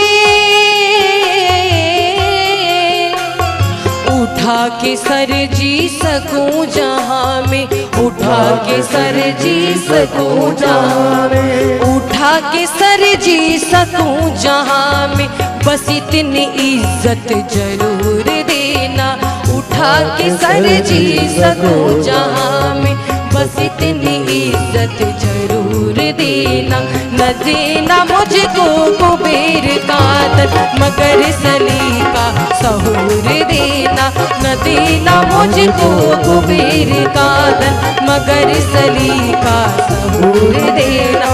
मैं मांगती हूँ जो चीज तुमसे, मैं मांगती हूँ जो चीज तुमसे, वो मेरे गिरधर जरूर देना, न देना मुझको कुबेर का धन मगर सलीका सहूर देना, न देना मुझको कुबेर का धन मगर सलीका सहूर देना, न देना मुझको कुबेर का धन मगर सलीका सहूर देना, न देना मुझको कुबेर का धन मगर सलीका सहूर देना।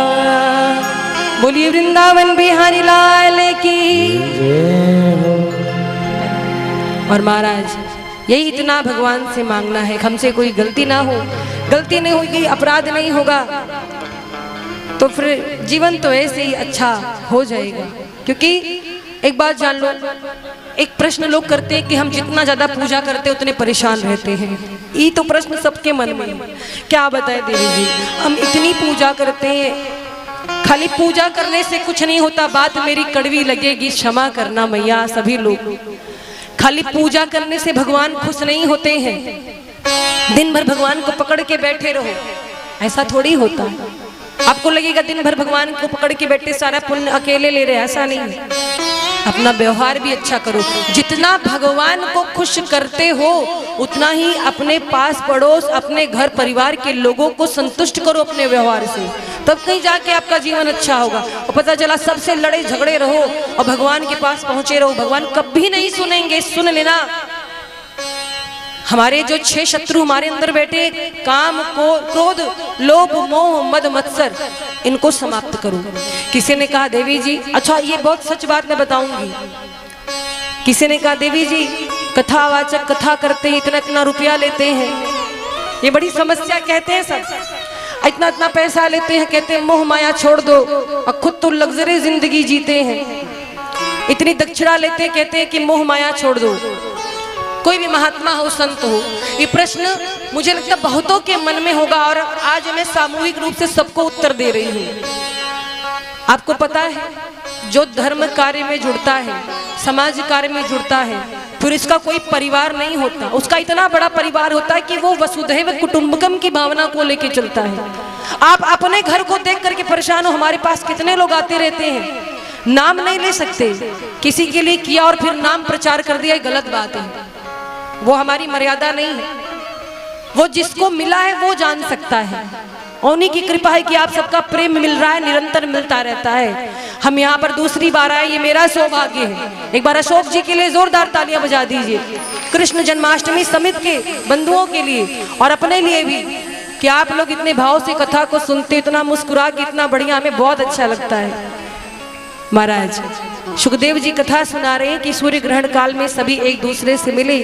देवकी मैया कहती हैं भगवान कृष्ण से कि लाला एक मनोकामना मेरी भी पूरी कर दे। मैंने सुना तू भगवान है, तो मेरी भी एक कामना पूरी कर। कौन सी? बोले 6 पुत्र जो कंस ने मार डाले थे, एक बार उनसे मिलवा दे। माँ है। भगवान कृष्ण कहते हैं माँ वो पुत्र आपके थे ही नहीं, होते तो टिकते ना। नहीं लाला मैं एक बार मिलना चाहती हूँ। भगवान ने कहा ठीक है, एक क्षण के लिए उन्हें बुलाएंगे और आप उनको देख लेना। और महाराज माँ की आज्ञा का पालन किया। जो देवकी जी के 6 पुत्र समाप्त हो गए थे, भगवान एक बार उनका दर्शन कराते हैं, उसके बाद फिर वे अपने अपने स्थान को चले जाते हैं। महाराज द्वारिकाधीश एक दिन बैठे हुए थे तो विचार कर रहे थे कि ये जो यदुवंश है ये बहुत बढ़ गया है, भार स्वरूप होता जा रहा है। धरती पर यदुवंशियों की जो संख्या थी वो 56 करोड़ हो गई थी। कितनी? 56 करोड़ यदुवंशी। और महाराज सबके जो स्वभाव है, जो व्यवहार है, वो भी थोड़े बदले हुए से थे, क्योंकि कलयुग का आगमन हुआ था, कली के प्रभाव से प्रभावित थे। तो द्वारिकाधीश एक दिन बैठे, सोचे कि अब हमारी लीला यहीं पर समाप्त होती है, लीला संवरण का समय है, हम अपने धाम जाएं उससे पहले हमें कुछ काम करना है। क्या? धरती पर जो 56 करोड़ यदुवंशी वो भार स्वरूप हो गए हैं। हमारे जाने के बाद ये लोग अनर्थ आरंभ कर देंगे, क्यों ना अपने सामने इन्हें समाप्त करके तब जाएं। तो क्या किया? भगवान ने यदुवंशियों के विनाश की योजना बनाई। चातुर्मास्य के लिए ऋषियों को बुलाया। महाराज दुर्वासा ऋषि अपनी मंडली के साथ आए और चातुर्मास्य के लिए जब ऋषियों को बुलाया, क्योंकि द्वारिकाधीश अपने घर के बालकों के विषय में जानते थे कितने चंचल हैं। सारे ऋषि मुनि बैठ करके ध्यान कर रहे थे। तब तक जाम्बवंती जी का पुत्र सांब बड़ा सुंदर था। सब बालकों ने उससे कहा कि चलो महात्मा जी के ज्ञान की परीक्षा ले। क्या? बोले तुम बढ़िया साड़ी वाड़ी पहन लो, पेट में कपड़ा लपेट लो, हम कह देंगे महात्मा जी हमारी भाभी गर्भवती, बताओ बेटा होगा बेटी, देखो महात्मा जी क्या कहते हैं, देखो ज्ञान है कि नहीं। महाराज कभी भी संतों से मजाक नहीं करते, उनके ज्ञान का आकलन नहीं करते, घोर पाप होता है। कभी भी किसी भी विद्वान है, कोई संत है, कोई ऋषि आपके यहाँ आए हैं तो उसकी परीक्षा ना लो। आपकी आस्था है, प्रणाम करो, सम्मान करो, सेवा करो, नहीं कर सकते तो बस दूर हट जाओ, लेकिन आपको कोई अधिकार नहीं उनकी परीक्षा लेने का या तो उनका उपहास करने का। ये जो बालक थे थोड़े चंचल थे, गए परीक्षा लेने। एक ऋषि बैठे थे, उनसे बोले कि ये हमारी भाभी है, बताइए इसको बेटा होगा या बेटी गर्भवती। अब वो था बालक, अब पेट में लपेटा है कपड़ा। वो मुनि बहुत देर से ध्यान लगा रहे, कुछ दिख ही नहीं रहा, जब हो तब तो दिखे। तब तक दुर्वासा जी को क्रोध आया, बोले आओ हम बताते क्या हो, इधर आओ। आए बालक, बोले सुनो। दुर्वासा जी ने ध्यान लगाया, सब समझ गए। बोले ना इसके बेटी होगा ना बेटा होगा, इसके पेट से ऐसा लोहे का मूसल पैदा होगा जो पूरे यदुकुल का सर्वनाश कर देगा, मेरा श्राप है। श्राप दे दिया। और जब श्राप दिया तो क्या हुआ महाराज? सच में अब सारे बालक घबरा गए, और जब सारा वस्त्र उतारा गया, साड़ी जो लपेटी थी वो सब निकाला गया, तो सच में एक लोहे का मूसल निकला। अब तो सारे बालक घबरा गए, दौड़कर नाना उग्रसेन के पास गए। नाना जी हमसे अपराध हो गया, हमने संत का अपराध कर दिया, अब तो शाप मिल गया। ये सब भगवान की इच्छा से हो रहा था। और महाराज उग्रसेन जी बिल्कुल भयभीत हो गए। ब्राह्मण का आशीर्वाद या ब्राह्मण का शाप दोनों कभी व्यर्थ नहीं जाता, लगता जरूर है महाराज, ये पक्की बात है। गए, उस लोहे के मूसल को पीस डालना, पूरा चूर्ण चूर्ण करके समुद्र में फेंक दिया। फिर उस लोहे के मूसल को जो पीस करके उसका चूर्ण समुद्र में फेंक दिया था, उससे एक घास उगाई। समाप्त नहीं हुआ, उसको पिसवा के समुद्र में फेंक दिया, सोचा कहानी खत्म, लेकिन घास उगाई। और घास उगी ऐरक नाम की घास। और महाराज जब लोहे का मूसल पीसा गया था तो एक पैनी कील बच गई थी, छोटी सी, उसको एक मछली निगल गई। अब मछली को एक बहेलिये ने पकड़ लिया, मछली का पेट फाड़ा तो लोहे की कील निकली, पैनी कील। बहेलिये ने उसी कील से बाण बनाया। इधर जो ऐरक नाम की घास थी, भगवान ने ऐसा यदुवंशियों की बुद्धि को कर दिया, सबने मदिरा पान कर लिया और उसी घास को लेके आपस में लड़ गए, एक दूसरे को मार काट डाला, सारे यदुवंशी समाप्त हो गए। भगवान ने उद्धव जी से कहा कि जाकर कह दो कि 7 दिन बाद जो ये द्वारिकापुरी समुद्र में डूब जाएगी, सब स्थान खाली कर दे। उद्धव जी को ज्ञानोपदेश दिया, बोले उद्धव जी आप धरती पर रहना और आप सबको ज्ञान प्रदान करना, ब्रह्म ज्ञान का उपदेश करना। बलराम जी ने देखा ये सब, तो बलराम जी शेष अवतार धारण करके शेषनाग का रूप बना करके चले गए समुद्र में। इधर भगवान कृष्ण, सारे यदुवंशी समाप्त हो चुके, भगवान कृष्ण बैठे हैं अपने बागीचे में, एक चरण दूसरे चरण पे रख के। जो बहेलिया वो बाण बनाया था, उसी बाण को लेके शिकार खेलने गया और भगवान कृष्ण के सुंदर चरणों को देखकर लगा कि कोई हिरण का मुख है लाल लाल। उसने धनुष बाण निकाला और चला दिया, आकर बाण प्रभु के चरणों में लगी। बाण चरणों में जब लगी, भगवान के चरणों से रक्त निकलने लगा। बहेलिया घबरा गया, आकर रोने लगा, अरे सरकार क्षमा कर दो। भगवान कहते ये मेरी इच्छा से हुआ, तुम माफी मत मांगो। ये वही बहेलिया है रामावतार में सुग्रीव का भाई बाली, जिसको भगवान ने छिप करके बाण मारा था। अर्थात कर्म फल सबको भुगतना पड़ता है। आप अगर सोचो कि हमने इसको जो दिया है वो लौट के आपके पास नहीं आएगा, तो आएगा। ये पृथ्वी गोल है, चक्र ऐसे घूमता है महाराज, तो कर्म फल से कोई नहीं बचा है। कर्म फल सबको भुगतना होता, इसलिए अगर भुगतना नहीं चाहते तो कर्म ऐसा करो, जो कर्म आप दूसरों का अपने लिए बर्दाश्त नहीं कर पाते तो कैसे आप कर बैठते हो दूसरों के प्रति? बोलो, अच्छी बात है। तो महाराज बाण लगा प्रभु को, प्रभु के शरीर से एक दिव्य ज्योति निकली, शरीर समाप्त हुआ। वो ज्योति आकर के श्रीमद् भागवत महापुराण में विराजमान हो गई। बोलिए श्रीमद् भागवत महापुराण की। महाराज परीक्षित जी 7 दिनों से कथा सुन रहे हैं, आज कथा का 7वां दिन है। कहते हैं सुखदेव जी, परीक्षित जी, हमने आपको कथा सुना दी भागवत जी की, अब आपके मन में किसी प्रकार का भय तो नहीं? परीक्षित जी कहते अब मुझे कोई भय नहीं है सरकार। और महाराज सुखदेव जी कथा सुना करके जाने लगे। परीक्षित जी ने उनका पूजन किया, प्रणाम किया, उनकी विदाई की। सुखदेव जी कथा सुना के जब गए तो 7वां दिन था। परीक्षित जी को डसने के लिए तक्षक नाग आया, तक्षक नाग आया, लेकिन वास्तव में परीक्षित जी कथा सुनने के बाद शरीर पहले ही छोड़ चुके थे। तक्षक नाग तो बाद में आया डसने के लिए। कथा सुन करके परीक्षित जी शरीर छोड़ चुके थे और महाराज भगवान के धाम को गए। इस प्रकार से श्रीमद् भागवत महापुराण की कथा विश्राम हुई। बोलिए वृंदावन बिहारी लाल की जय, बोली राधे रानी सरकार की जय हो। और महाराज कथा विश्राम की ओर है। आज कथा का विश्राम दिवस है। आप सभी का बहुत प्रेम मिला। मैं धन्यवाद कहना चाहूँगी जितने भी भक्त इस कथा में येन केन प्रकारेण सहयोगी रहे। सबसे पहले हमारे आयोजक बंधु श्री अशोक जी, एक बार इनके लिए जोरदार तालियां हो जाए। इन्होंने बहुत प्रयास किया, बहुत परिश्रम किया और इतना सुंदर आयोजन किया, कोई पहली बार नहीं है।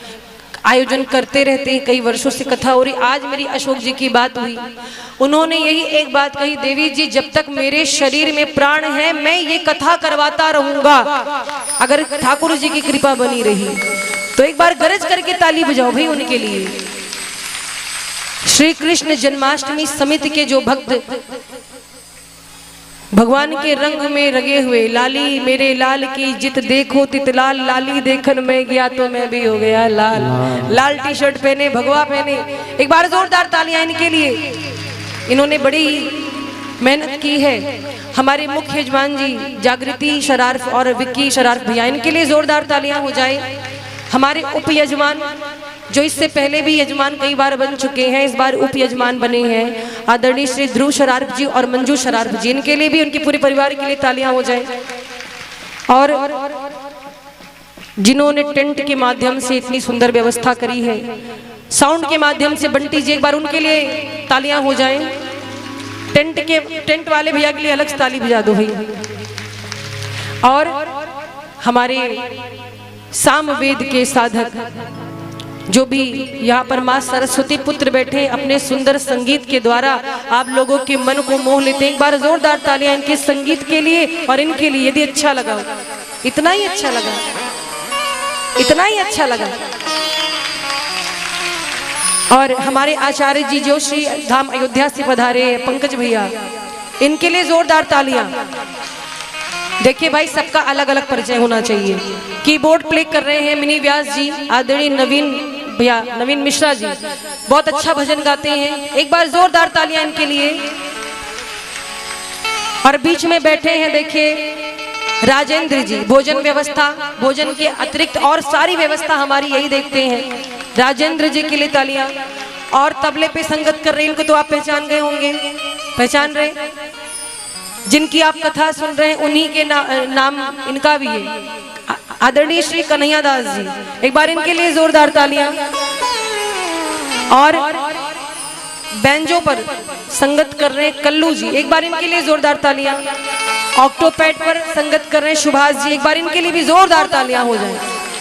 और हमारी शिष्या, इनको पहचान गए होंगे आप, पहचान रहे हैं, श्वेता ग्वालवंशी जी, इनके लिए जोरदार तालियां हो जाए। और शिवा स्टूडियो लाइव के माध्यम से जो घर बैठे लाइव कथा का दर्शन कर रहे हैं, एक बार वासु जी के लिए जोरदार तालियां हो जाएं। कोई छूट तो नहीं गया भैया, सब हो गए? अच्छा अच्छा, हाँ, हमारे सारथी जी नहीं दिख रहे हैं जो हमारे रथ को हाँकते हैं, गौरव भैया जी। हम लोग को किसी भी प्रकार की कोई दिक्कत होती है, वैसे तो होती नहीं है, लेकिन वो सदैव खड़े रहते हैं एक पांव पर। गौरव भैया बड़ी मेहनत करते हैं और ऑल टाइम गाड़ी लेकर के अवेलेबल रहते हैं। दीदी कहीं चलना हो बताइए, कोई भी काम हो बताइए, तो पूरी व्यवस्था उनकी रहती है। एक बार उनके लिए गरज करके तालियां। और जो भी भक्त इसमें सहयोग किए हैं, जो भी माताएं कलश यात्रा की जिस भी माध्यम से जिसने सेवा दी हो, प्रसाद के माध्यम से, व्यवस्थाओं में, तो सभी के लिए एक बार सामूहिक रूप से तालियां हो जाएं। और महाराज एक छोटा सा विदाई गीत, इसके बाद हम सभी लोग सीधे चलेंगे कहाँ? बरसाने की होली। फूल वूल लाए हो कि नहीं? नहीं लाए होगे तो हम नहीं देंगे। हम अब बोले थे अपना अपना लेके आना, हाँ, हमसे नहीं मांगना, बता दे रहे हैं, हमारे पास खुद ही नहीं है। अरे यजमान जी ने व्यवस्था की है, हम तो थोड़ा विनोद कर देते। आप हंसते हो, बड़े अच्छे लगते हो। भगवान की कथा मुस्कुरा करके सुनो, हंस करके सुनो, गा करके सुनो। हे बिहारी जी, हरी जी चले जाएंगे,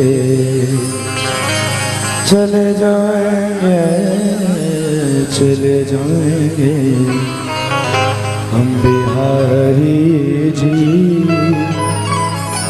सुन लो अर्ज हमारी जी, चले जाएंगे बिहारी जी। सुन लो अर्ज हमारी, भूल न जाना फिर भी बुलाना, भूल न जाना फिर भी बुलाना। इतनी हमारी जी, चले जाएंगे बिहारी जी। सुन लो अरज हमारी। यदि 7 दिनों में मेरी वाणी से, मेरे कर्मों से, वचनों से कोई अपराध हुआ हो तो मैं क्षमा प्रार्थी हूँ आप सभी से। कोई भी धृष्टता हुई हो तो क्षमा चाहती हूँ। गुरुजनों से जो सुना है, जो कुछ पता था वो आप तक पहुँचाया। अगर अवसर मिला तो इससे भी अच्छा करने का प्रयास रहेगा। यदि कोई त्रुटि हुई हो तो सामूहिक रूप से मैं आप सभी से क्षमा चाहती हूँ।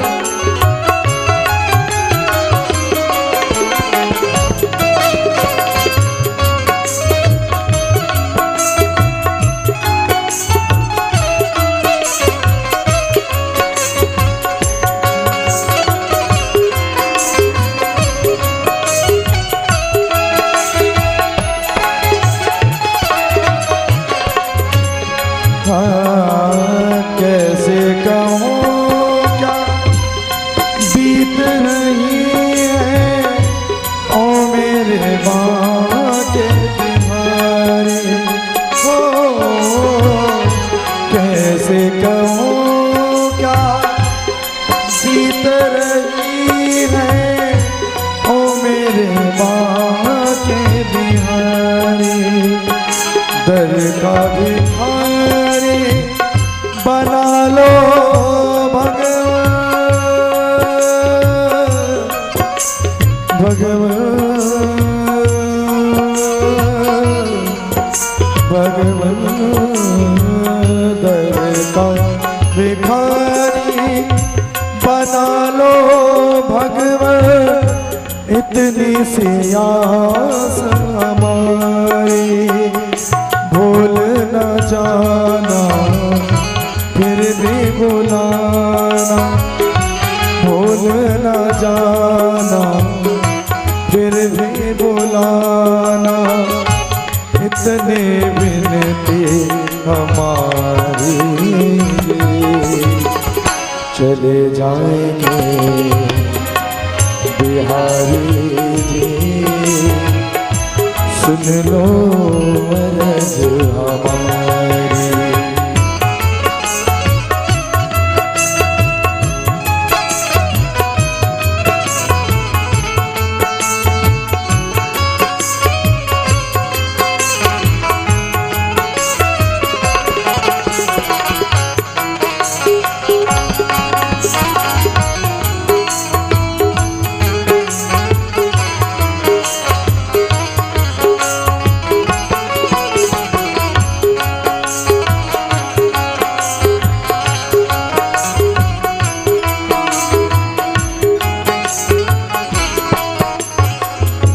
और बस यही कहना है, अंतिम में कहना है, कुछ भी न तुमसे कहेंगे भगवान, चाहे जितना भी तड़पा लो, कुछ भी न तुमसे कहेंगे भगवान, चाहे जितना भी तड़पा लो, इतनी है बस चाह मेरी, अब मुझको भी अपना लो, भूल न जाना फिर भी बुलाना, भूल न जाना फिर भी बुलाना, इतनी विनती हमारी, चले जाएंगे बिहारी जी, सुन लो अर्ज हमारी, चले जाएंगे बिहारी जी, अर्ज हमारी।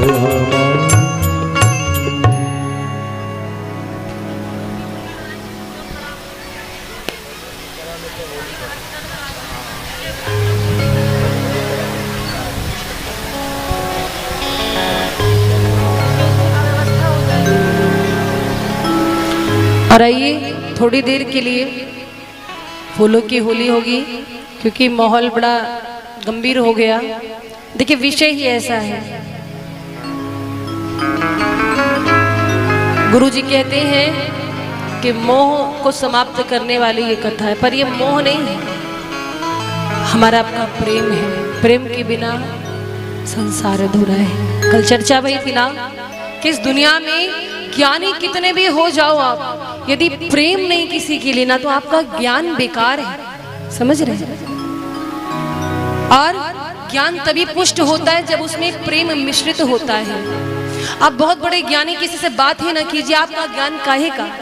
अरे आपसे जुड़ करके किसी को अच्छा लगे, कुछ मिले, आपके पास ज्ञान है, उस ज्ञान को बांटो, लोगों को बताओ, उनका जीवन सुधरे, ऐसा भाव होना चाहिए।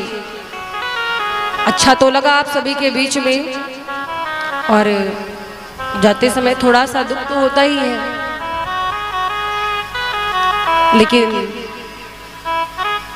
फिर ये विचार आता है कि चलिए अगले वर्ष फिर, अब अभी तो हम नहीं कह सकते, 2 बार तो हमारा हो गया, अब तीसरी बार आपकी इच्छा।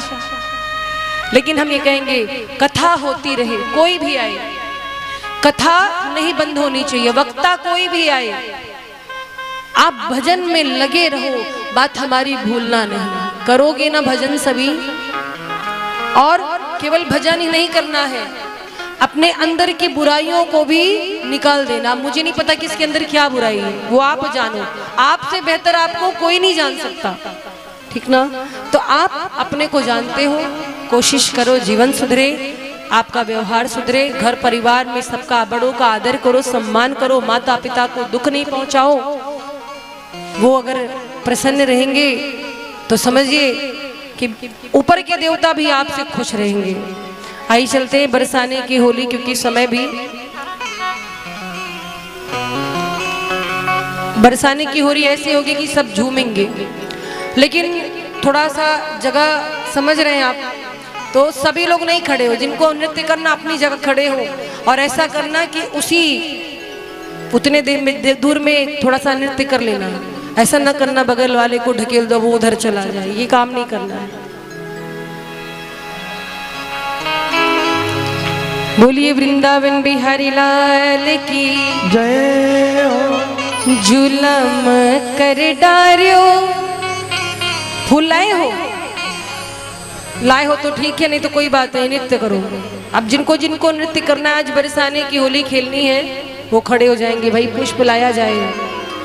जुलम कर डारियो सीतम कर डारियो, जुलम कर डारियो रे सीतम कर डारियो, काढ़ने काढ़ने काढ़ने कियो कमाल, जुलम कर डारियो कियो कमाल, जुलम कर डालो। हाय काढ़ने कर दियो लाल, जुलम कर डारियो, कर दियो लाल, जुलम कर डालो। जुलम कर डारियो रे सितम कर डारियो, जुलम कर डालो, सितम कर डालो। जुलम कर डारियो सितम कर डारियो, जुलम कर डालो, सितम कर डालो। काढ़ने काढ़ने कर दियो लाल, जुलम कर डारियो, काढ़ने कर दियो लाल, जुलम कर डालो। मस्ती में झूमते हुए बोले सावरिया सरकार की।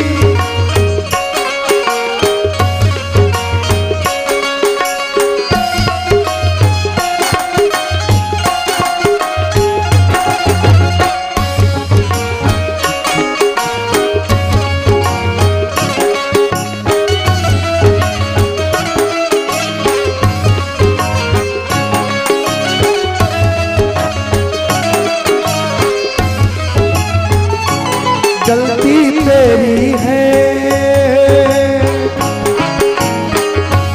गलती तेरी है, सरकार फागण दिखा दियो एक बार। गलती तेरी है, गलती तेरी है, सरकार फागण दिखा दियो एक बार।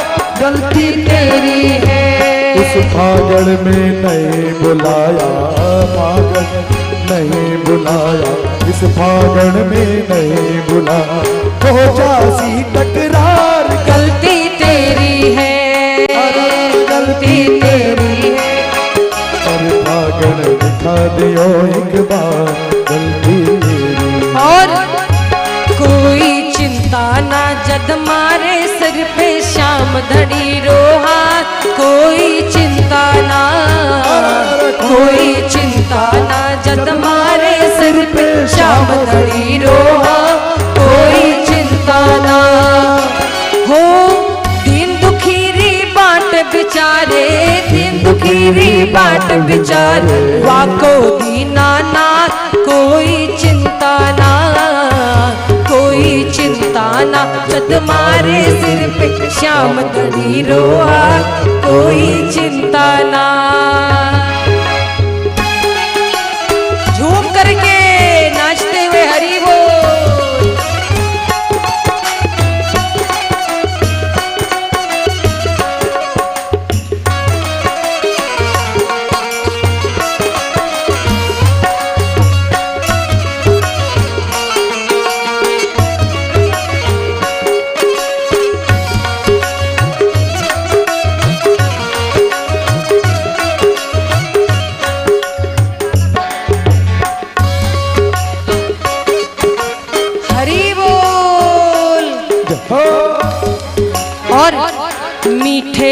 से भरी ओड़ी राधा रानी लागे, महारानी लागे, माने खारो खारो यमुना जीरो आड़ी लागे।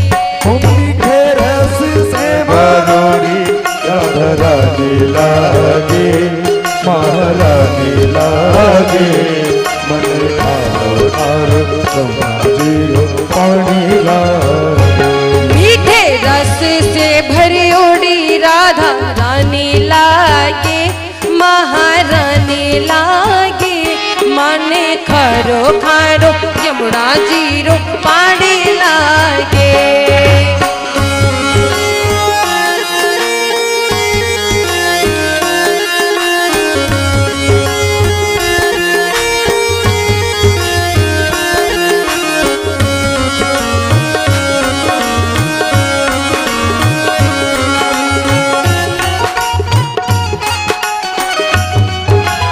हरि बोल।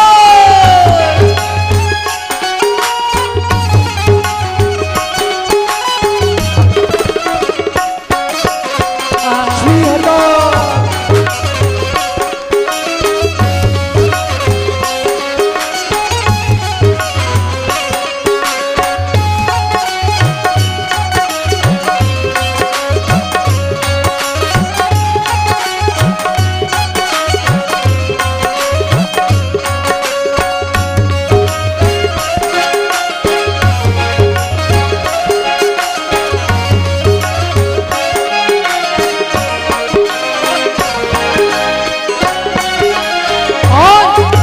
जमुना मैया कारी कारी राधा गोरी गोरी, मैया कारी कारी राधा गोरी गोरी। ओ जमुना मैया कारी कारी राधा गोरी गोरी।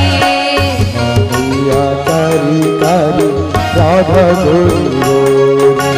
वृंदावन में धूम मचाए,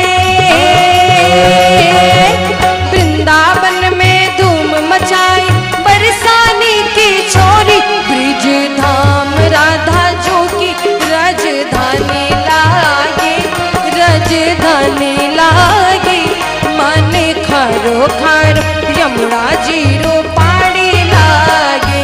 मीठे रस से भरोड़ी राधा रानी लागे, महारानी लागे, मने कारो कारो यमुना जीरो पानी लागे। और अभी तो बहुत धीमे धीमे आप लोग नाच रहे हो, थोड़ा तेज वाला नाचो ना। अच्छा कह रहे तेज वाला बजाएंगे तब ना नाचेंगे। मुझे मिल गया, मुझे मिल गया, मुझे मिल गया मन कामी कि दुनिया क्या जाने।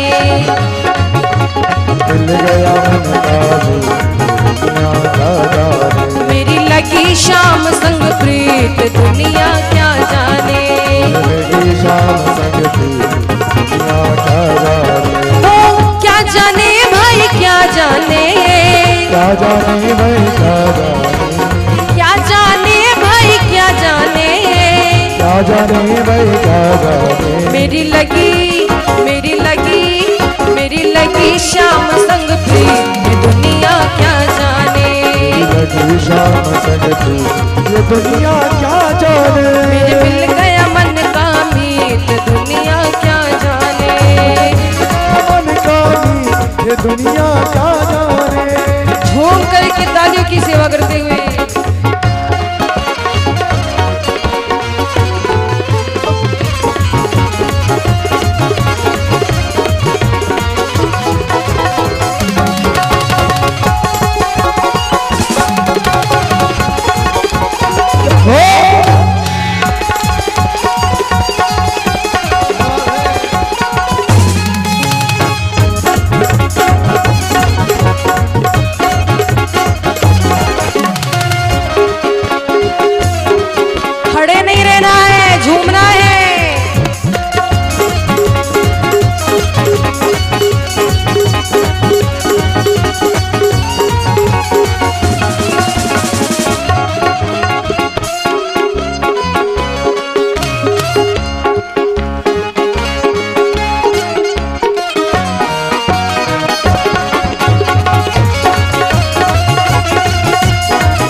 लखी मैंने शाम की जब से, भाई बावरी मैं तो तब से, छवि लखी मैंने शाम की जब से,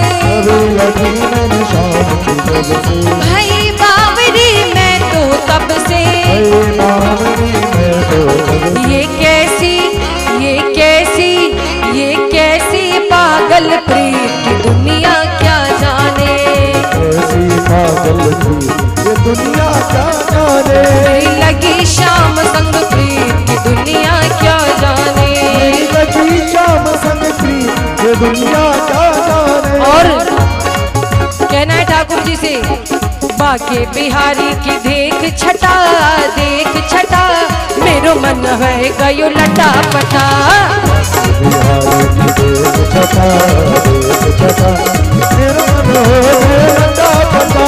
लटा पटारी लटा पटा, लटा पटारी लटा पटा, श्री बाके बिहारी की देख छटा मेरो मन है गयो लटा पटा,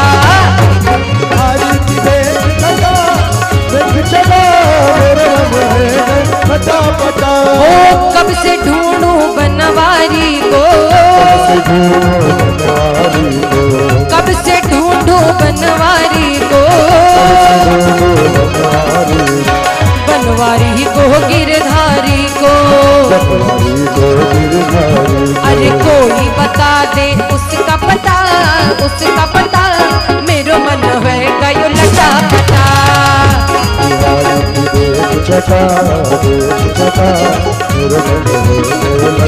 और भजन की आखिरी लाइन है, भाई आप लोग नृत्य नहीं कर रहे हो, खाली ताली बजा रहे हो, ये गलत बात है।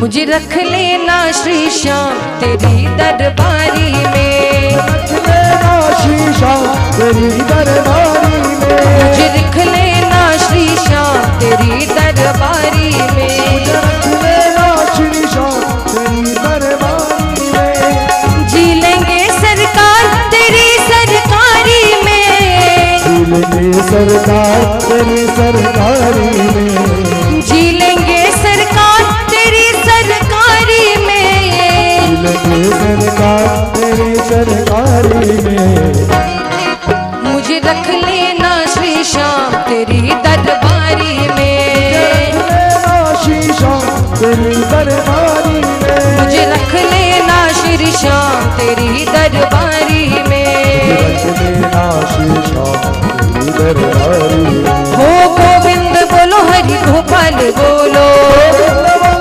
गोपाल बोलो, राधा रमण हरि गोविंद बोलो, गोविंद बोलो, गोविंद बोलो हरि गोपाल बोलो, गोविंद बोलो हरि गोपाल बोलो, गोविंद बोलो हरि गोपाल बोलो, राधा रमण हरि गोविंद बोलो, राधा रमण हरि गोविंद बोलो।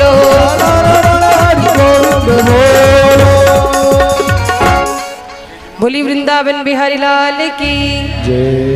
अब हमारे मुख्य जजमान जो हैं ठाकुर जी को और ब्यास जी को चंदन तिलक करके विदाई करेंगे।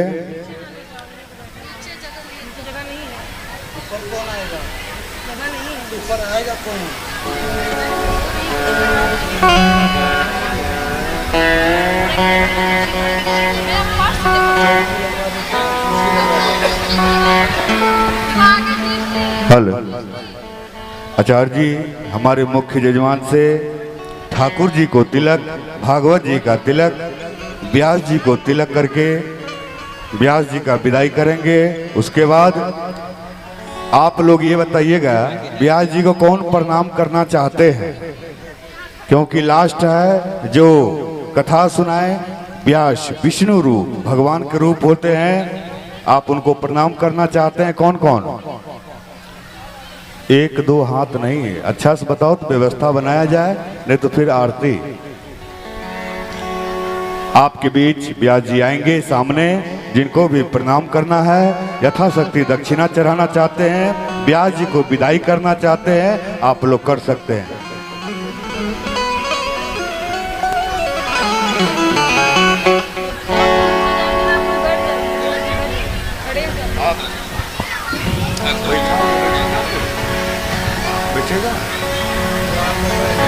आप माताएं 10 मिनट थोड़ा बैठ जाओ, 10 मिनट। ये तो बैठे बैठे पैर में दर्द हो रहा था ना, इसीलिए उठा दिए, थोड़ा झूम लिए, इसलिए थोड़ा 10 मिनट बैठ जाओ, 10 मिनट बैठ जाओ। 10 मिनट के बाद आरती होगा। अब ब्यास जी आपके सामने जाएंगे, जिनको भी पाँव छूना हो, प्रणाम करना हो, आशीर्वाद लेना हो, आप लोग यथाशक्ति दक्षिणा दे करके ब्यास जी को विदाई करेंगे।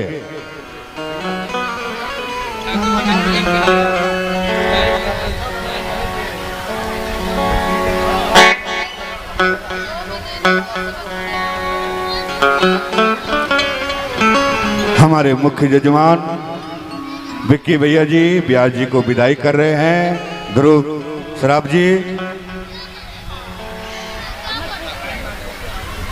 आप लोग आज भंडारा भी है, भंडारा का प्रसाद लेकर के और जाइएगा। और एक सूचना और, कल हवन है।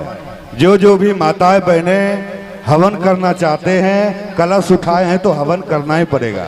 जो भी कलश उठाए हैं उनको भी कम से कम 5-11 आहुति देना है। इसलिए अपने घर से हवन सामग्री लेकर के 10 बजे, आचार्य जी 10 बजे हवन के लिए जो भी माताएं बहनें कलश उठाए हैं, 10 बजे यहाँ हवन सामग्री ले करके इस कथा पंडाल में आने का प्रयास करेंगे। कौन कौन आएंगे हवन करने के लिए? कौन कौन आएंगे? दो माताएं बहनें हैं बस, इसके बाद कोई कलश नहीं उठाए। चलो ठीक है, कोई करो चाहे नहीं करो, हमारे मुख्य यजमान है ये हैं, हमारे अशोक भैया है ये हैं। अशोक भैया को बहुत धन्यवाद। हर साल ऐसे ही कथा, राम कथा हो, भागवत कथा हो, कराते रहे। लेकिन आप लोग एक बात और, एक अशोक भैया से नहीं होता है, उनको सहयोग चाहिए, ठीक ना? थोड़ा थोड़ा आप लोग सहयोग, ऐसे हर साल आप लोग सहयोग देते रहें, आपको एक न एक कोई भी कथा मिलते रहेगी। चलिए, एक श्लोक है श्रीमद् भागवत महापुराण का विश्राम श्लोक, उसका पाठ करेंगे। तत्पश्चात हम आप सभी के बीच में आएंगे। थोड़ी जगह बना लीजिए, क्योंकि यहाँ मंच पे सभी लोग नहीं आ सकते। कुछ भक्तों ने मुझसे कहा कि देवी जी आपको प्रणाम करना चाहते हैं, हम लोग को अवसर नहीं मिलता, तो इसीलिए हम लोग प्रतिदिन नहीं, लेकिन विश्राम वाले दिवस थोड़ी देर के लिए नीचे बैठेंगे। जिनको प्रणाम करना है कि कर सकते हैं, क्योंकि मंच पे आना सभी के लिए असंभव है, बहुत दिक्कत हो जाएगी। थोड़ा ऊंचाई पे भी मंच है, जो बुजुर्ग हैं वो नहीं आ सकते, जिनके घुटने में दिक्कत है, पैर में, तो इसीलिए इसको देखते हुए ये कार्यक्रम निर्धारित किया गया है। बस 2 मिनट आइए, हम लोग वो विश्राम श्लोक का पाठ करेंगे 2 मिनट के लिए, इसके बाद हम आपके बीच में आएंगे। और एक बात, जीवन में कभी भी बहुत बाधा आए, बहुत संकट आए, भगवान कृष्ण का एक श्लोक है, एक बहुत सुंदर श्लोक है, उसका पाठ करिए। आपके जीवन में कोई भी संकट हो, कोई भी परेशानी हो, भगवान आपकी उस बाधा को दूर करेंगे। वो कौन सा श्लोक है? कृष्णाय वासुदेवाय हरिये परमात्मने प्रणतः क्लेशनाशाय गोविंदाय नमो नमः। ये श्लोक पाठ किया करो, ठीक है? इसे दिन भर में कम से कम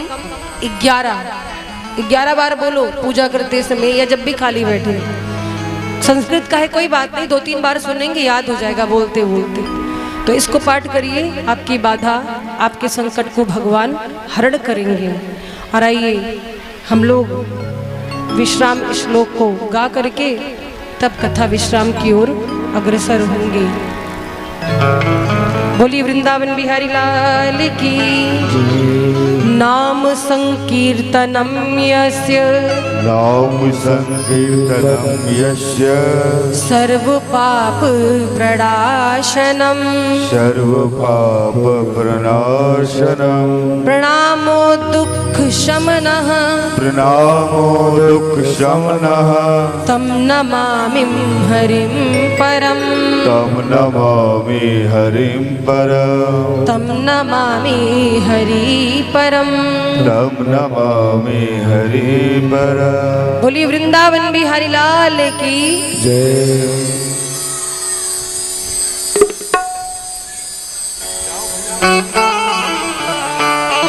थोड़ी देर के लिए आप लोग बैठ जाइए।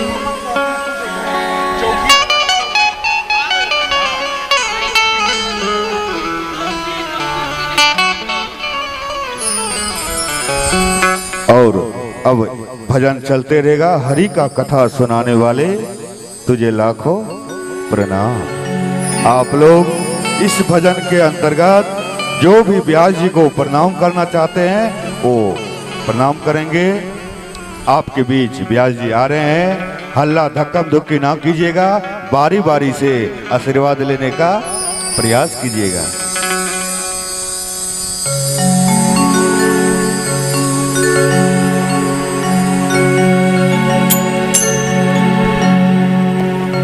राम नाम की लूट है, लूट सके तो लूट,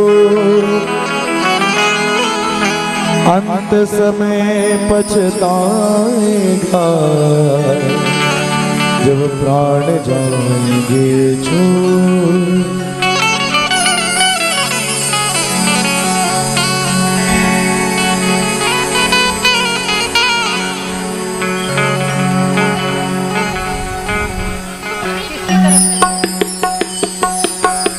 एक मिनट, मुख्य यजमान जी सबका सम्मान करना चाहते हैं, बस एक मिनट। उप मुख्य यजमान जी, उप मुख्य यजमान जी, उप यजमान हमारे ध्रुव सराव जी मुख्य उप मुख्य उप यजमान जी, एक बार जोरदार उप तालियां यजमान जी जाने के लिए। व्यास जी को सम्मानित कर रहे हैं। जोरदार ताली से आप लोग स्वागत। हाथ दिया है तो करता ताली बजाना चाहिए भाई। हाथ दिया ताली बजाने के लिए। अब क्या बताएं।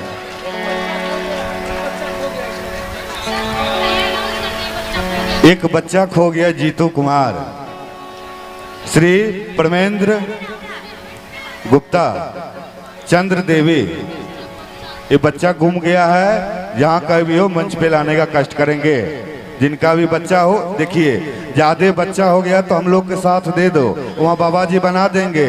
वहाँ भी कमी है, साधु बनने के लिए कोई तैयार नहीं है, इसलिए ज्यादा है तो हम लोग के साथ लगा दो। हाँ, हरि की कथा सुनाने वाले, भगवत दर्श कराने वाले, तुमको लाखों प्रणाम, तुमको लाखों प्रणाम, तुमको लाख प्रणाम, तुमको लाखों प्रणाम। हरि की कथा सुनाने वाले, हर की कथा सुनाने वाले, हरि का दर्श कराने वाले, हरि का दर्श कराने, तुमको लाखों प्रणाम, तुमको लाखों प्रणाम, तुमको लाखों प्रणाम, तुमको लाखों प्रणाम।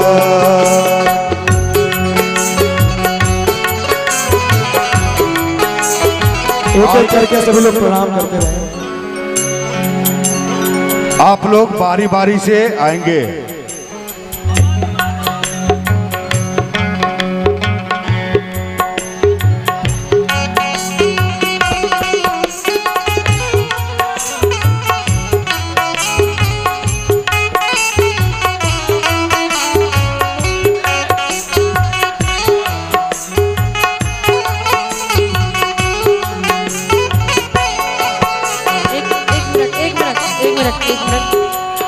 देखिए आप लोग एक मिनट मेरी बात सुनिए, इधर सुनिए।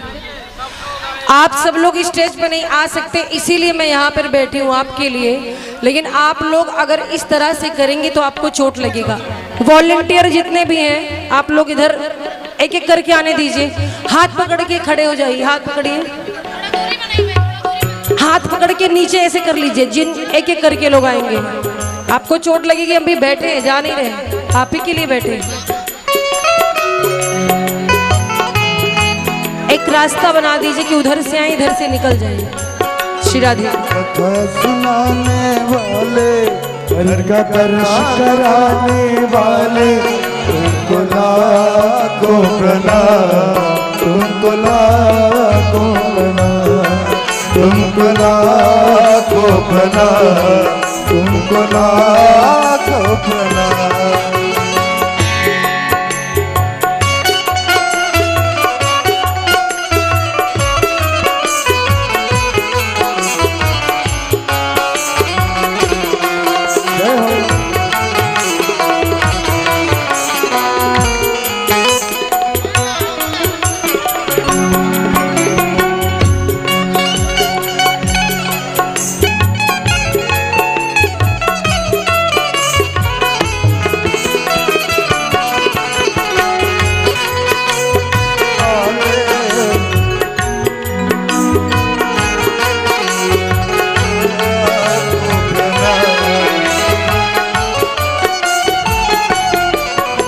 हम लेकर विष का प्याला जा रहे थे यम के काला। हम लेकर विष का प्याला जा रहे थे यम के काला। ओ सुधा पिलाने वाले, अमृत पान कराने वाले, तुमको लाखों प्रणाम, तुमको लाखों प्रणाम, तुमको लाखों प्रणाम, तुमको लाखों प्रणाम। हरि की कथा सुनाने वाले, हर का दर्श कराने वाले, तुमको लाखों प्रणाम, तुमको लाखों प्रणाम, तुमको लाखों प्रणाम, तुमको लाखों प्रणाम।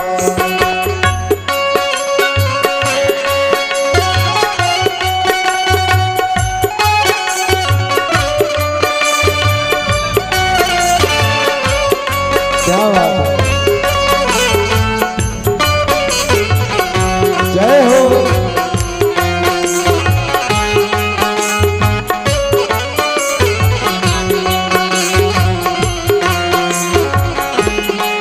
राधे राधे राधे। इसके बाद आरती भी होगी, संकीर्तन आरती के बाद ही जाइएगा। 7 दिनों से आपने इतना परिश्रम किया है, थोड़ी देर और देर आरती और प्रसाद लेकर के घर जाएंगे। हाँ, अभी आप और लोग जाएंगे नहीं, जाएंगे। यहाँ से जाकर अपनी जगह पे बैठ जाइए आप लोग।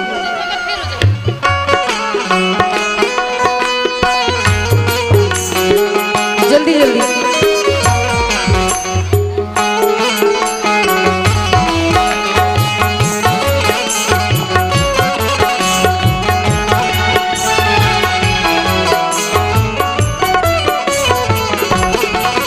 हम पार तेरा क्या पावे, बस शीस झुका यही गावे।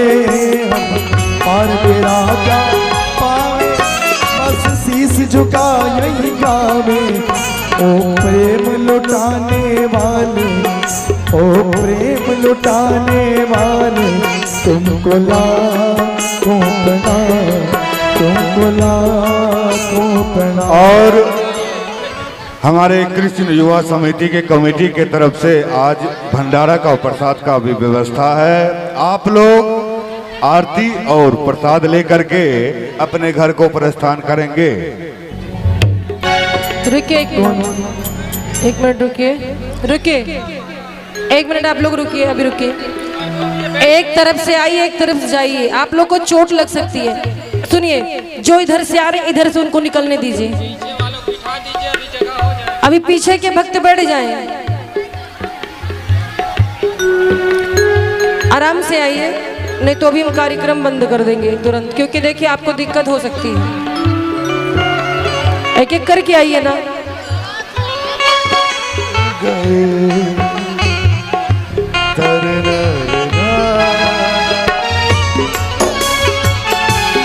हर की कथा सुनाने वाले, हर की कथा सुनाने वाले, हरि का दर्श कराने वाले, तुमको लाखों प्रणाम, तुमको लाखों प्रणाम, तुमको लाखों प्रणाम, तुमको लाखों प्रणाम।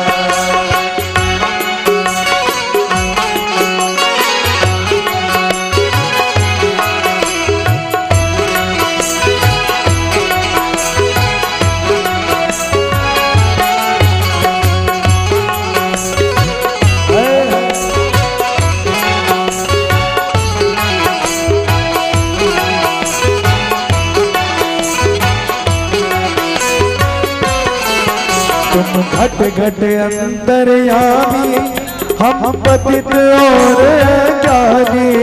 तुम घट घट अंतर्यामी, हम पतित और अज्ञानी। श्री कृष्ण मिलाने वाले, भगवत प्रेम बढ़ाने वाले, तुमको लाखों प्रणाम, तुमको लाखों प्रणाम, तुमको लाखों प्रणाम, तुमको लाखों प्रणाम। हरि कथा सुनाने वाले, हरि का दर्श कराने वाले, तुमको लाखों प्रणाम, तुमको लाखों प्रणाम।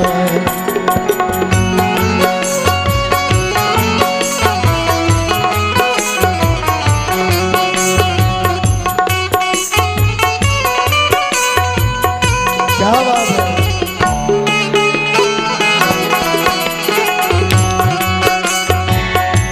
ला ला ला ला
कीर्तन में झूमे मोर छड़ी, मेरे सावरिया सरकार।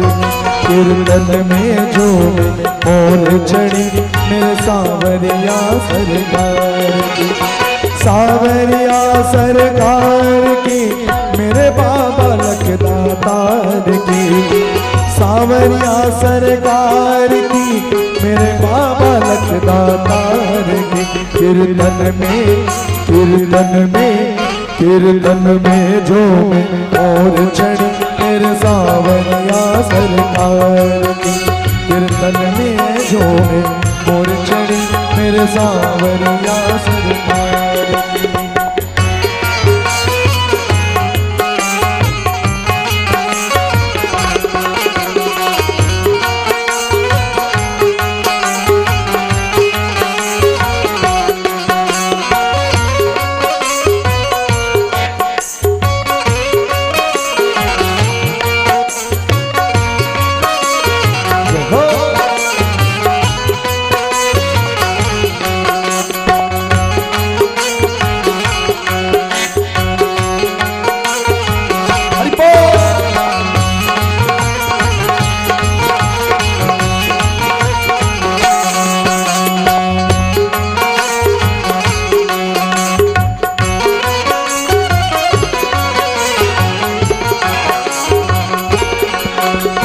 जब जब भी कीर्तन में बाबा लीले चढ़ कर आवे,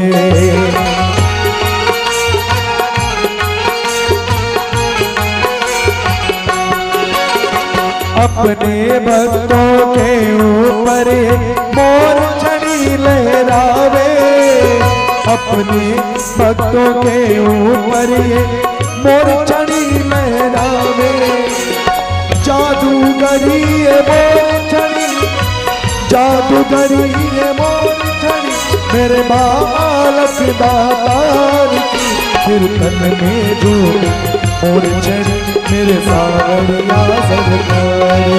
कीर्तन में जो मोर छड़ी, मेरे सावरिया सरकार। जय हो।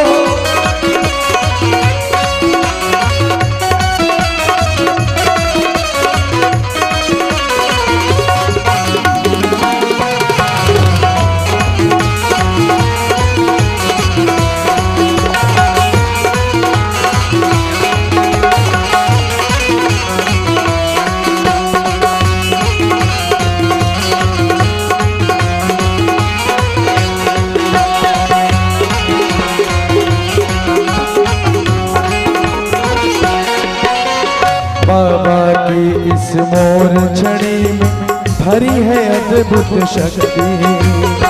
बाबा की इस मोर छड़ी भरी है अद्भुत शक्ति।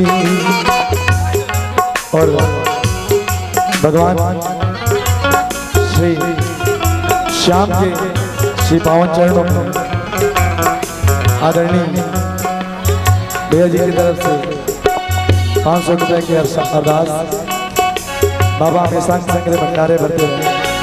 हो बाबा के इस मोर छड़ी में भरी है अद्भुत शक्ति। बाबा के इस मोर छड़ी भरी है अद्भुत शक्ति। इसके छाड़े से मिल जाती हर कष्टों से मुक्ति। इसके झाड़े से मिल जाती हर कष्टों से मुक्ति।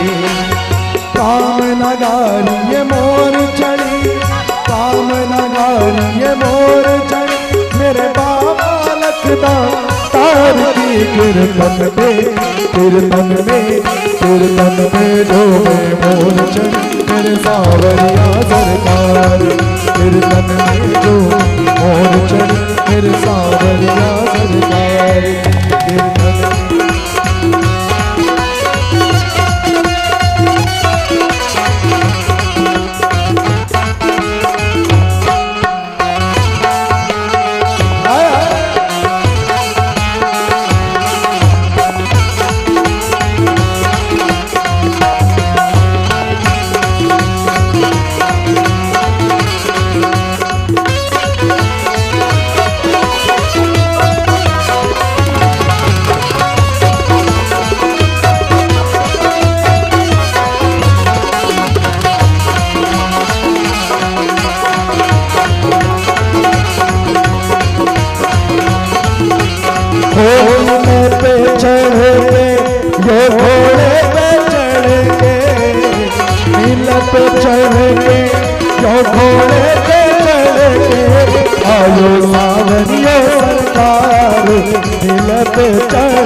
डोंगर वाला बाल मानो सावरे आलो, हाथी लगी टप टप टप करके,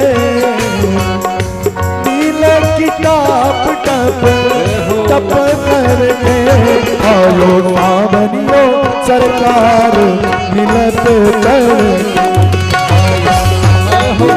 सरकार मिलत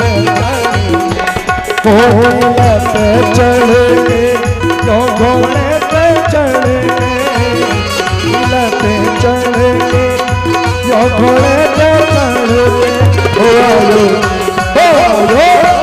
आयो सरकार मिलत चढ़ के, आयो सावनियो सरकार मिलत चढ़ के।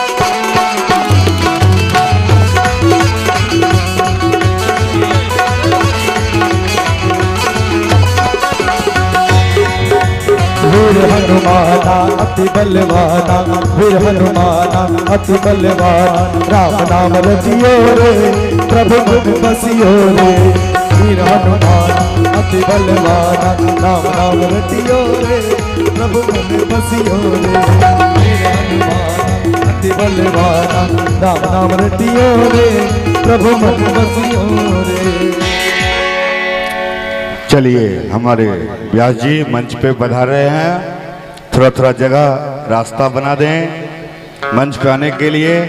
अब आरती, उसके बाद आप लोग प्रसाद लेकर के अपने घर को प्रस्थान करेंगे। कल इस कथा का हवन है, हवन का कार्यक्रम है।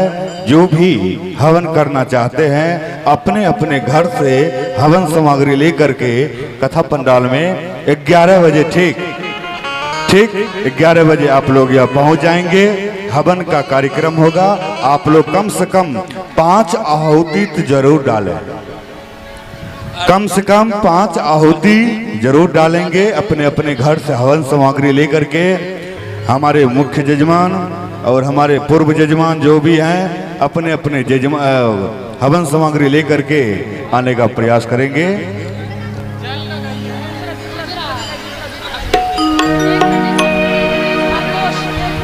मालकोश आइए, बस 2 पंक्ति संकीर्तन, इसके बाद चलते हैं हम लोग आरती की ओर। समय बहुत अधिक हो चुका है। बोली वृंदावन बिहारी लाल की जय। आरती कौन जलवा दिया अभी 2 मिनट रुकिए, संकीर्तन नहीं हुआ, आरती जल गई।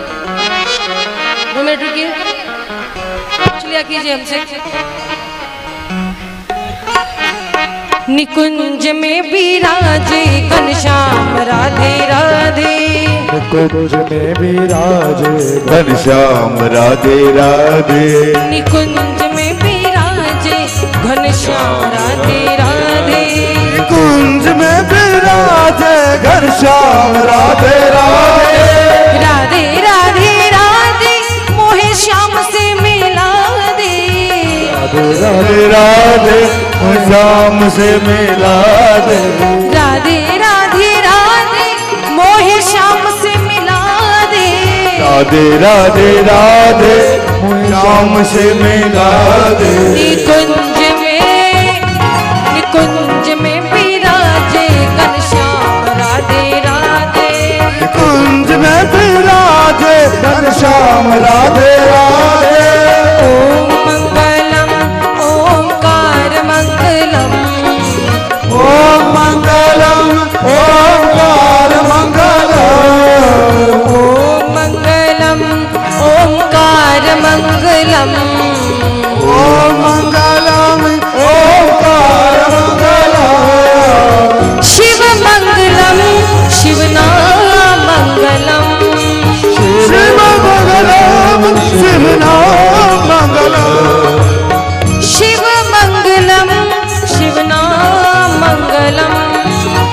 शिवमंगलम शिवनामंगलम शिवनाम मंगलम निकुंज में विराजे घनश्याम राधे राधे।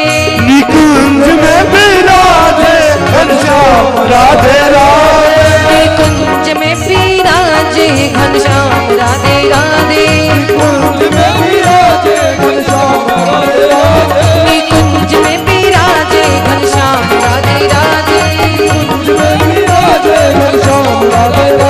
घनश्याम राधे राधे राधे राधे राधे राधे। घनश्याम राधे राधे निकुंज में विराजे घनश्याम राधे राधे। बोलिए वृंदावन बिहारी लाल की श्रीमद् भागवत महापुराण की श्री व्यास जी महाराज की श्री सुखदेव जी महाराज की बोलो हनुमान जी महाराज की बोलो संत समाज की भक्त समाज की बोलो राघवेंद्र सरकार की बोलो चारों भैया की सरयू मैया की श्री राम जन्मभूमि की श्री सुखदेव जी महाराज की नमः पार्वती पतये हर हर महादेव शंभु। आइए हम सब मिलकर के भगवान की आरती करें।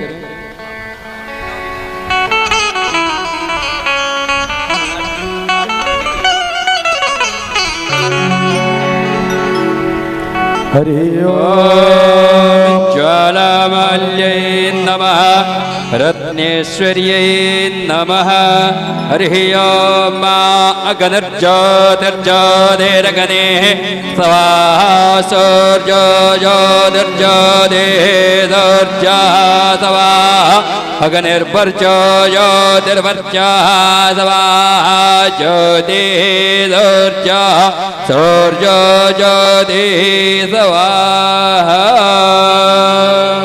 आरती अति पावन पुराण की आरती अति पावन पुराण की धर्म भक्ति ज्ञान मान की धर्म भक्ति ज्ञान मान की महापुराण भागवत निर्मल सुख मुख विगलित निगम कल्प फल परमानंद सुधारसमय बल परमानंद सुधारसमय बल लीला अति रस रस निधान की आरती अति पावन पुराण की।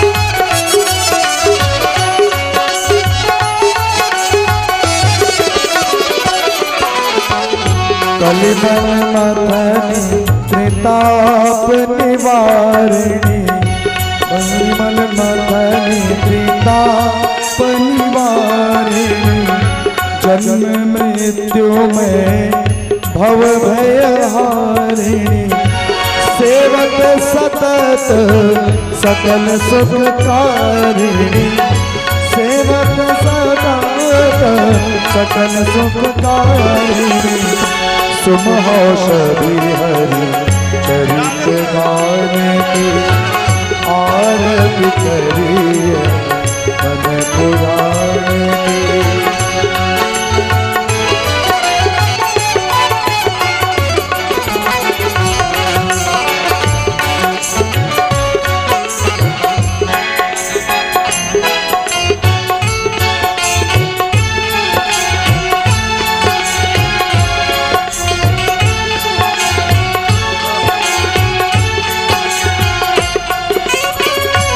इस पंखे को बंद कराएं।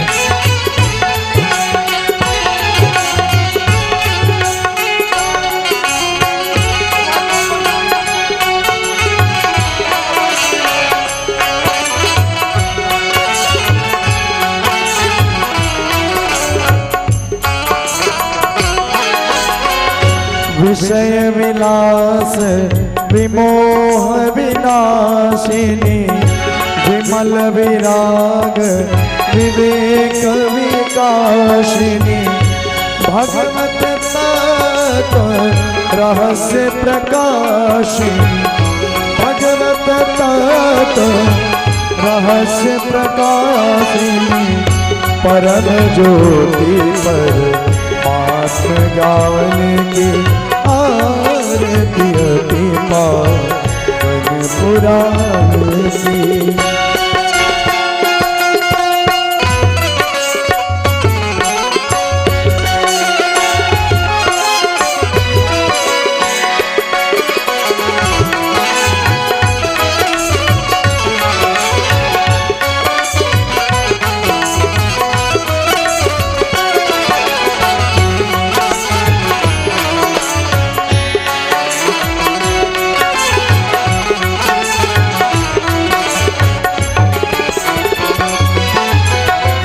परमहंस मुनि मन उल्लासिनी रसिक हृदय रसरास विलासिनी भक्ति मोक्ति रति प्रेम सुदासिनी भक्ति मोक्ति रति प्रेम सुदासिनी कथा के जन प्रिय सुजान की कथा के चरण प्रिय सुजाने की आरती अति पावन पुराण की।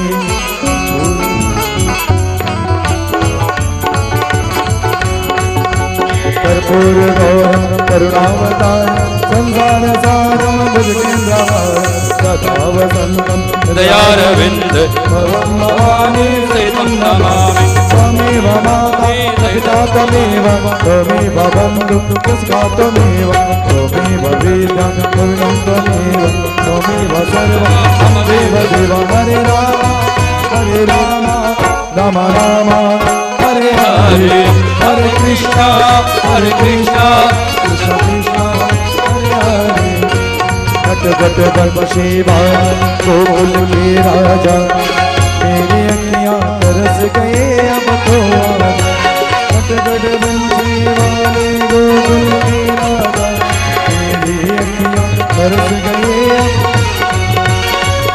कृष्णा हरे कृष्णा हरे कृष्ण गोविंद हरे मुरारी हे नाथ नारायण कृष्ण गोविंद हरे मुरारी हे नाथ नारायण वासुदेव हे नाथ नारायण वासुदेव हे नाथ नारायण वासुदेव। जलेन शीतले गणं पुष्पे देहवन्दनं माराट्यग्रहणं ततो मंत्रपदपांजलि। आप सभी लोग जो भी इस पंडाल में सभी लोग हाथ जोड़ करके भगवान से प्रार्थना करें।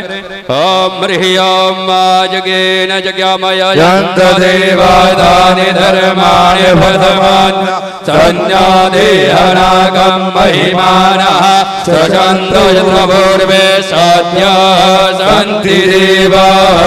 हरि ओम राजाधिराजाय प्रथयदायिने नमो वयं विष्णुगणाय कुर्महे समे कामानि कामे कामाय मह्यं कामेश्वरो वैश्रवणो ददातु कुबीराय वैश्रवणाय महाराजाय नमः। हरि ओम स्वस्ति साम्राज्यं भोजं स्वराज्यं वैराज्यं पारमेष्टं राज्यं महाराजमाधिपतिमयं समन्दपर्याये स्यात् सर्वभौमः सर्वासान्दोदपराध पृथिव्यै समुद्रपर्यन्ताय एकराडिति तदविश्लोको गीतो मरुतः पार्वेषदारो मरुतस्यापसङ्गृहे आभिक्षितस्य कामप्रेरवशिवेदेवासभासदैति। हरि ओम सेवन्दे कामगलचम्बकपाटलति पूर्णागजाति गरवीररशलिपुष्पै बिल्वप्रवालतुलसी दलमञ्जरी देवी त्वां पूजयामि जगदीश्वर मे प्रसीद नाना सुगंध पुष्पाणि यथा कालोद्भवानि च पुष्पाञ्जलिर्मया दत्त्वा गृहाण परमेश्वर पापोऽहं पापकर्माहं पापात्मा पापसम्भवं त्राहि मां पुण्डरीका